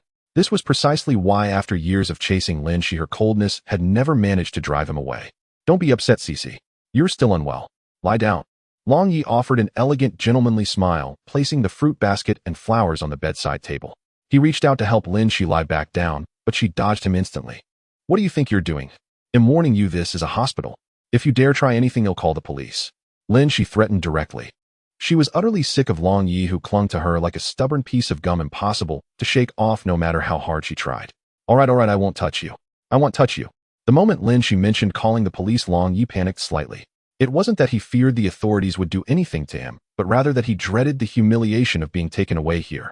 After all, this was a hospital. If he were actually escorted out by the police, what would people think? "So Cece, how about I peel some fruit for you?" "I don't want any." "Then let me pour you a glass of water." "I don't want that either." At this, Long Yi was at a loss. He thought to himself, why was this woman so impossible to reach? Could it be that his current attitude and approach were wrong? "Ahem, Cece, please don't misunderstand. I'm not here to confess my feelings today. I've simply come to visit you as a classmate. We've known each other for so many years. Ever since middle school, we've studied at the same school. It's only natural for us to care about one another, isn't it?" Long Yi said with a faint smile. It didn't matter that Lin still refused his confession. He had grown accustomed to this over the years, and there was no need to rush things. If he adopted a different identity, Lin might find it easier to accept him. After all, as a classmate, how could she refuse his concern? Yet he gravely underestimated the depth of Lin Zai's aversion to him. She cast him a glance and said coldly, "Since that's the case, you've seen enough, haven't you? I'm fine, rest assured. He'll be back in class tomorrow. So can you leave now?" Long Yi was clearly unwilling to accept this outcome. Just as he was about to say a few more words to Lin, the ward door suddenly burst open with a bang. "Her implication is for you to get lost. Haven't you figured that out yet?" Lin Tianyu strode toward Lin, carrying a fruit basket and some snacks. "Tianyu Ji, you're finally back." At the sight of Lin Tianyu, Lin Zai's icy demeanor vanished, replaced by a sweet, smiling expression as she called out to him affectionately. The stark contrast in her attitude cut Long Yi deeply once more. "What are you doing here?" Long Yi's anger flared the moment he saw Lin Tianyu. He still vividly remembered how the last time he confessed to Lin, this very man had trampled the rose he had so painstakingly arranged, and then taken Lin away right before his eyes, humiliating him in front of the entire school. If he didn't avenge this grudge, he would change his surname. Later, he had investigated Lin Tianyu again and discovered that he was the chairman of Century Group, a status that forced Long Yi to reassess his opponent. He was no fool. He knew that offending certain people could bring immense trouble not only to himself, but to the entire Long family. However, such individuals were exceedingly rare. Lin Tianyu paid no heed to Long Yi's inner turmoil. Without even acknowledging him, he walked over to the bedside table with his fruit basket and snacks. "What's this trash doing here, cluttering up the place? Throw it away." Seeing the fruit basket and flowers on the table, Lin Tianyu guessed they were from Long Yi. He swept them onto the floor with a single motion and replaced them with his own offerings. "You..." Long Yi was seething with rage. He thought, "Lin Tianyu, you've gone too far. I bought those for Lin. How dare you call them trash? Lin Tianyu, you've crossed me time and again. Do you truly believe the Long family has no one to stand up to you? Do you think I'm afraid to deal with you?" The room echoed with Long Yi's roar, yet Lin Tianyu and Lin acted as if they hadn't heard a thing, continuing their cheerful conversation. "Cece, let me peel an apple for you. You've been in bed for 2 days. Eating more fruit will help you recover faster." Thank you, Tianyu Ji." Watching Lin Tianyu peel an apple for Lin as they chatted and laughed, the scene struck Long Yi as glaringly intimate, like a pair of lovers flirting. "You? Both of you?" Trembling with fury, he found no outlet for his rage and could only snort coldly before slamming the door and storming out of the ward. "Haha, Tianyu Ji, I feel like you did that just to provoke him," Lin said cheerfully, biting into the apple he had handed her. Having spent so much time together, she had come to understand Lin Tianyu's behavior quite well. "But Tianyu Ji, you should be more careful lately. After this incident combined with the last one, he must be furious. He's probably plotting some way to get back at you, Lin, she said with concern. Lin Tianyu merely smiled faintly and replied, he wouldn't dare. At least not openly. Why not? Lin, she was taken aback, puzzled. Haven't you noticed? Even after I ruined his confession and humiliated him last time, he never came after me. Someone like him never lets a grudge go unavenged. Lin, she thought it over and realized Lin Tianyu was right. Anyone who offended Long Yi would soon meet misfortune, but Lin Tianyu was different. Long Yi had made no move against him, which was indeed strange. He's wary of my status. Lin Tianyu chuckled. His position as chairman of Century Group carried considerable weight in the legitimate world, at least enough to deter anyone from openly causing him trouble. He's wary of my status. Lin Tianyu chuckled. His position as chairman of Century Group carried considerable weight in the legitimate world, at least enough to deter anyone from openly causing him trouble. He's wary of my status. Lin Tianyu chuckled. His position as chairman of Century Group carried considerable weight in the legitimate world, at least enough to deter anyone from openly causing him trouble.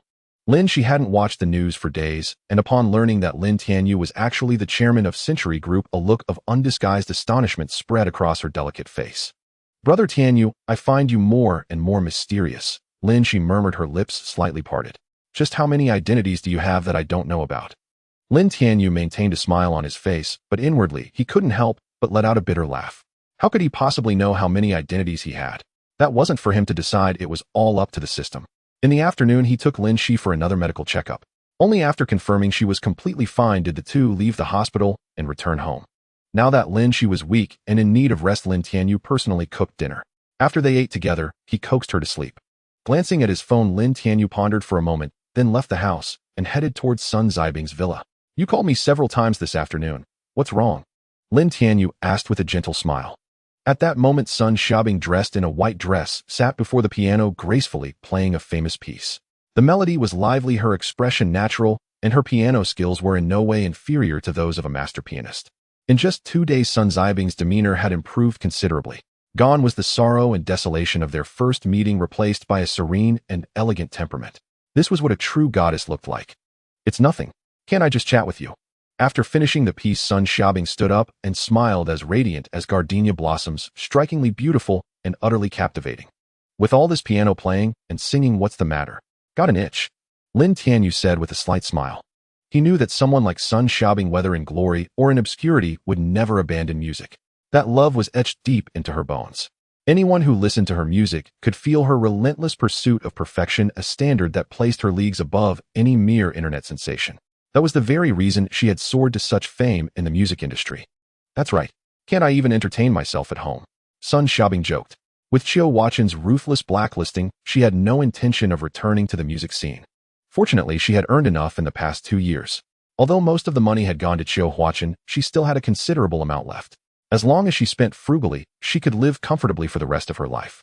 Lin Tianyu's words of encouragement from a few days ago had helped her come to terms with many things. If she were to pine away for that scumbag and punish herself for his mistakes, that would be the true tragedy. Yet Lin Tianyu was taken aback, a bitter feeling stirring in his heart. He could clearly detect a note of reluctance in her words. Once one has experienced the vastness of the ocean, other waters seem insignificant. Having truly touched the pinnacle of the music world, how could she be content to fade away in obscurity? If it were as simple as she claimed, then what was the dream she had so desperately pursued all those years? Was it nothing but a joke? After a moment's thought, Lin Tianyu couldn't help but voice an idea that had been brewing in his mind. Actually, if you want to return to the music scene, it's not impossible. Your biggest obstacle right now is Qiu Huaqin using the major entertainment companies to blacklist you collectively and employing paid trolls and media outlets to steer public opinion and smear your image everywhere. If you were to abandon your former persona, wouldn't you be free from the influence of Qiu Huaqin's blacklisting? Sun Zibing was stunned, as if she had grasped something. She looked at Lin Tianyu and couldn't help but ask, "What are you trying to say?" "I was thinking, if you were to start over from now, wouldn't there be a glimmer of hope, eh?" Lin Tianyu said calmly. The you of the past was left with nothing by Qiu Huaqin's blacklisting. So start now, become a newcomer in the music scene again. Begin anew with no fans and no traffic. Relying on your superb singing skills and passion for music, walk the path you once walked, sing the songs you once sang, and use your own strength to climb back to the pinnacle of the music industry. By then, what weapons will Qiu Huaqin have left to blacklist you? Lin Tianyu's words left Sun Zibing in silence. Indeed, she had been carrying too much all along. She was a famous singer with many things she couldn't do, bound by the airs of a star unwilling to stoop to certain levels. Perhaps Lin Tianyu was right. Forget the former superstar Sun Xiaobing, forget that she was once one of the four flowers of China. From now on, she was just a newcomer in the music scene with no fans, no team, but fighting for her dream. So what if it's a bit difficult? After all, wasn't that how she had started years ago? If she wasn't afraid, then what was there to fear now? After a long pause, Sun Xiaobing lifted her head, but now there was something new in her eyes. She spoke softly then. What should I do? I think live streaming is a good path, Lin Tianyu said after a moment's thought. It doesn't require a team, doesn't cost much, and the traffic is decent. Most importantly, it's online, which avoids the unnecessary uproar your face might cause offline. Sun Xiaobing thought it over and nodded. Indeed, offline operations were problematic. Her face was practically known to everyone. Before she could even open her mouth, all sorts of fans and haters would likely swarm in. Online was different. She could simply use some high-tech method to obscure her face. The chances of being recognized by voice alone were slim. Even if someone did recognize her, she could just deny it. He helped Sun Xiaobing register a Douyu livestream account and set up some essential professional equipment for streaming. Thus, a new music streamer was born. Tianyu, this is my first time streaming. Isn't this a bit odd? Sun Xiaobing said, a little uneasy. She used to sing in front of thousands of spectators without a hint of stage fright, but now facing a cold computer screen, she felt a strange sensation. It's fine. Just sing the way you always have. Imagine there are thousands of people listening, Lin Tianyu said with a gentle smile. If you like, I can play a duet with you later. I'll turn my back and play the piano while you sing and dance in front. Hearing this, Sun Xiaobing nodded. She wasn't one to be overly dramatic. After a brief adjustment, she regained her composure. She clicked the mouse and began her very first live stream. There's a new streamer here, let's take a look. Huh, why is the face covered? But the singing is quite pleasant and the voice sounds a bit familiar. Your voice is so nice, miss. Could you take off the avatar and show us your face? Just as the stream began, 3 viewers entered Sun Xiaobing's live stream room. They seemed to be random visitors browsing the music section for new streamers. Seeing these bullet comments, Sun Xiaobing smiled slightly and spoke in a crisp voice. Hello, everyone, welcome to my stream. I'm Xiaoyu Binghua, you can call me Xiaoyu. Having 3 random viewers at the start of the stream, she absolutely had to keep them. Sun Xiaobing felt she hadn't cared so much about her audience's feelings in a long time. If she persisted, watching the 2 or 3 bullet comments gradually become dozens, hundreds, thousands, and even tens of thousands, that sensation seemed quite wonderful. Hello, Sister Xiaoyu, could you sing another song? Your singing skills are amazing, not like a newcomer at all. Seeing this bullet comment, Sun Xiaobing smiled faintly and said, of course, I'll sing Invisible Wings by Angela Chong. Watching Sun Xiaobing's live stream settle into a steady rhythm, Lin Tianyu smiled. It seemed he needed to give her a little boost in popularity. He took out his phone, logged into his Douyu account, and directly unlocked an Emperor subscription in Sun Xiaobing's live stream room. When Sun Xiaobing saw the Emperor title appear above Lin Tianyu's account, she was momentarily stunned, nearly losing her pitch mid-song. She glanced at Lin Tianyu with slight shock, only to receive a gentle smile from him. It's fine, just keep singing. Leave the rest to me. Sun Xiaobing paused, then nodded. What followed was a barrage of super rockets. Holy crap, what's going on? So many super rockets. 1, 2, 3, 4. A full 50 super rockets. Each one costs 2,000 yuan. 50 of them are 100,000 yuan. Where did this tycoon come from? The 3 viewers in the room were enjoying Sun Xiaobing's singing when the sudden 50 super rockets left them utterly bewildered. They had seen super rockets before, even large batches of them, but only in the live streams of major broadcasters. How could a stream that had been live for less than 30 minutes suddenly attract such a massive rocket barrage? This enormous rocket salvo nearly shook the entire Douyu platform as promotional bullet comments triggered by the 50 super rockets scrolled across every streamer's room. Many curious viewers clicked the links to see what was happening, expecting to find a tycoon splurging in a major broadcaster's room. But when they discovered it was just an unknown new streamer's room, they were puzzled. What the hell? Using 100,000 yuan for traffic like this, Emperor number 1, you really treat money like nothing. Emperor number 1 is awesome. Emperor number 1 V587. Is this streamer a relative of Emperor number 1? Just dumping money to draw traffic like this. But you know, her voice is really nice. It sounds oddly familiar. Watching the astonished bullet comments, Lin Tianyu merely smiled, tapped his screen, and sent another 50 super rockets. Holy crap. Another 50. That's insane wealth. That's 200,000 yuan total.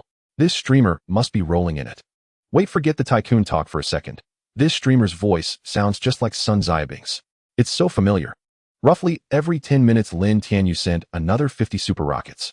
Beyond the initial shock, the bullet comments grew numb. Oh, such rocket barges had become commonplace in this room.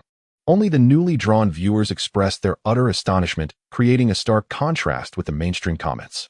As for Sun Xiaobing herself, she was somewhat amazed. Within just 2 hours of streaming, Lin Tianyu had intermittently sent 1,000 super rockets worth 2 million yuan. The traffic driving effect of that 2 million yuan was surprisingly effective, boosting her tiny livestream room from 3 viewers to 3.5 viewers, with popularity reaching over 80 million, rivaling a top-tier broadcaster. Sun Xiaobing knew Lin Tianyu was creating an opportunity for her, and a wave of gratitude washed over her. She gritted her teeth. The room's popularity was set. How many fans she could retain depended on her own skill. As the number of fans in the room grew, more and more recognized the streamer as Sun Xiaobing, and some even began to hurl insults. Sun Xiaobing had already emphasized that she only sounded like Sun Xiaobing and wasn't her, but the bullet comments showed no improvement, relentlessly spamming the name Sun Xiaobing. Sun Xiaobing couldn't help but feel exasperated. This was the first time she experienced the downside of having too many fans. She decided to ignore them. I'll let them spam. As long as she didn't admit it, they had no solid proof. Thank you all for your support. Next, I'll perform my original song and dance. Suddenly turning around, Sun Xiaobing smiled faintly, then left the livestream frame and walked over to Lin Tianyu. Now accompany me on the piano. Play the piece you played for me on the first day. She smiled gently. Lin Tianyu nodded and walked toward the piano. Hey, who's that person over there? Looks like a man. What's he doing? Why is he facing away from us? Streamer, explain why there's a man in your room. Holy crap, this is explosive. A man suddenly appears in a female streamer's room. What nonsense. Looks like he's about to play the piano. Is he accompanying the streamer? As Lin Tianyu appeared on camera, a flurry of questions erupted in the bullet comments. Many expressed surprise at a man appearing in a female streamer's room, with some even storming off in anger. But when the piano began and Sun Xiaobing's dance and song moved in harmony with the music, the bullet comments fell silent, as if immersed in the melancholic melody and performance. What Lin Tianyu and Sun Xiaobing performed was essentially the same song and dance they had rehearsed on the first day. However, after Sun Xiaobing's 2 days of arrangement and revision, it now bore a striking resemblance to a masterpiece. The song and dance expressed the sorrowful emotions so vividly and thoroughly that it moved listeners to the point of heartache and tears. The cheerful atmosphere of Lin Tianyu's piano piece contrasted sharply with the mournful melody of Sun Xiaobing's voice, yet they complemented each other, intertwining to form an exquisite musical and dance performance. As the dance concluded, when Lin Tianyu lifted his hands from the piano keys, he saw the screen flooded with comments, all unanimously typing "so beautiful," "a masterpiece," "absolutely stunning," and similar remarks. Even Sun Xiaobing was astonished by the effect of this piece. She had never expected such an overwhelmingly positive response. Little sister, your singing and dancing skills are incredible. Even compared to Alan, the top streamer in the music section, you're not inferior. Exactly, and it seems she choreographed this dance herself. It almost made me cry. The guy playing the piano behind her is also very good, but why doesn't he show his face? I love this little sister. I'll definitely be a regular in this live stream from now on. Judging solely from this piece, she doesn't seem like Sun Xiaobing. The style is quite different. Exactly, I think so too. Stop spamming Sun Xiaobing's name. It might make the other little sister uncomfortable. After finishing the song and chatting with the audience for a while, Sun Xiaobing ended today's live stream. Even by the end, the room still maintained around 100,000 viewers. It could be said that she had absorbed nearly a third of the traffic Lin Tianyu had funneled in, a remarkably impressive rate of fan acquisition. My personal followers have now grown to 68,000. Sun Xiaobing looked at her account's follower count and couldn't help but smile happily. For a new streamer to achieve such popularity on her first day was truly remarkable. Almost all of this was thanks to Lin Tianyu. If he hadn't splurged like a tycoon by sending 1,000 super rockets, who would have known about her tiny stream? I think in the near future your follower count will skyrocket. After all, your foundation is solid. Gaining fans should be effortless. Lin Tianyu smiled faintly. Wasn't it just 2 million yuan? To him now it was nothing. He could spend it however he pleased. Back when he watched streams without money, he couldn't bear to send a plane or rocket to his favorite streamers, and it pained him to see beautiful girls fawning over those wealthy patrons. But now Lin Tianyu was an emperor, sending 50 super rockets at a time. The main thrill for him was the sheer satisfaction. Helping Sun Xiaobing gain traffic was secondary. I think as your stream's fan base grows, someone will inevitably recognize you as Sun Xiaobing. That could be a great opportunity for publicity. Once word spreads from 1 to 10, your popularity will surge, Lin Tianyu said. Sun Xiaobing nodded. Though she wasn't well versed in marketing, she understood the basic principles. At this rate, her follower count would soon see a significant boost. Thank you for helping me so much. Sun Xiaobing smiled sincerely and expressed her gratitude to Lin Tianyu. There's no need to thank me. After all, I'm your fan and your friend. I hope one day you can stand atop the world's music scene and look down upon the masses. Lin Tianyu chuckled. Sun Xiaobing paused, then nodded firmly. That day will come. Seeing it was past 10 in the evening, Lin Tianyu left Sun Xiaobing's villa and returned home to sleep. The next morning, he woke up early. He first went to Lin Shi's room to check on her. Seeing she was still asleep, he quietly left and prepared breakfast for her. Having promised Chen Hui he wouldn't be an absentee boss today, was his first day at work. Driving his Bugatti Veyron to the company, the atmosphere was completely different from his last visit. Everyone greeted him with utmost respect. After all, since his appearance at the press conference, everyone recognized his face. Xia Yuan in particular had become even more diligent after being promoted to head of human resources. She performed exceptionally well, standing out as one of the promising new talents in the company. The moment she saw Lin Tianyu, she respectfully greeted him, clearly grateful to him as the chairman. Taking the private elevator to the chairman's office, Lin Tianyu found Chen Hui and discussed the progress of the Huai village project. The project is progressing smoothly, and Wang Sudong is very responsible in his work, Chen Hui said with some delight. To be honest, I wasn't optimistic about Fuhua Group before, but judging by the current situation, they're doing quite well. The construction is moving fast, and most importantly, they've saved us nearly 20% in costs. That benefits both us and them. Chairman Lin, you have a keen eye for people. Lin Tianyu nodded. He knew Wang Sudong's work style well enough to trust him. Though he sensed Chen Hui might be flattering him a bit, Chen Hui's impression of Wang Sudong had clearly improved. All right, go ahead. Just send me the company's recent financial statements. Lin Tianyu said casually. Yes, Chairman Lin. Chen Hui nodded. After dismissing Chen Hui, Lin Tianyu breathed a sigh of relief, leaned back comfortably in his office chair, and started playing a computer game. What? Financial statements. Did he care about them? Wasn't playing games on the company computer much more enjoyable? He was just going through the motions here, arriving punctually at 9 in the morning and leaving at 5 in the afternoon. Simple, no extra time spent. But just before noon, while Lin Tianyu was deeply engrossed in his game, Chen Hui suddenly burst in with a grim expression. Chairman Lin, there's a problem with the Huai village project. Chen Hui said gravely. Lin Tianyu was taken aback, thinking everything was fine just this morning. How could trouble arise right before noon? What's the issue? Tell me slowly.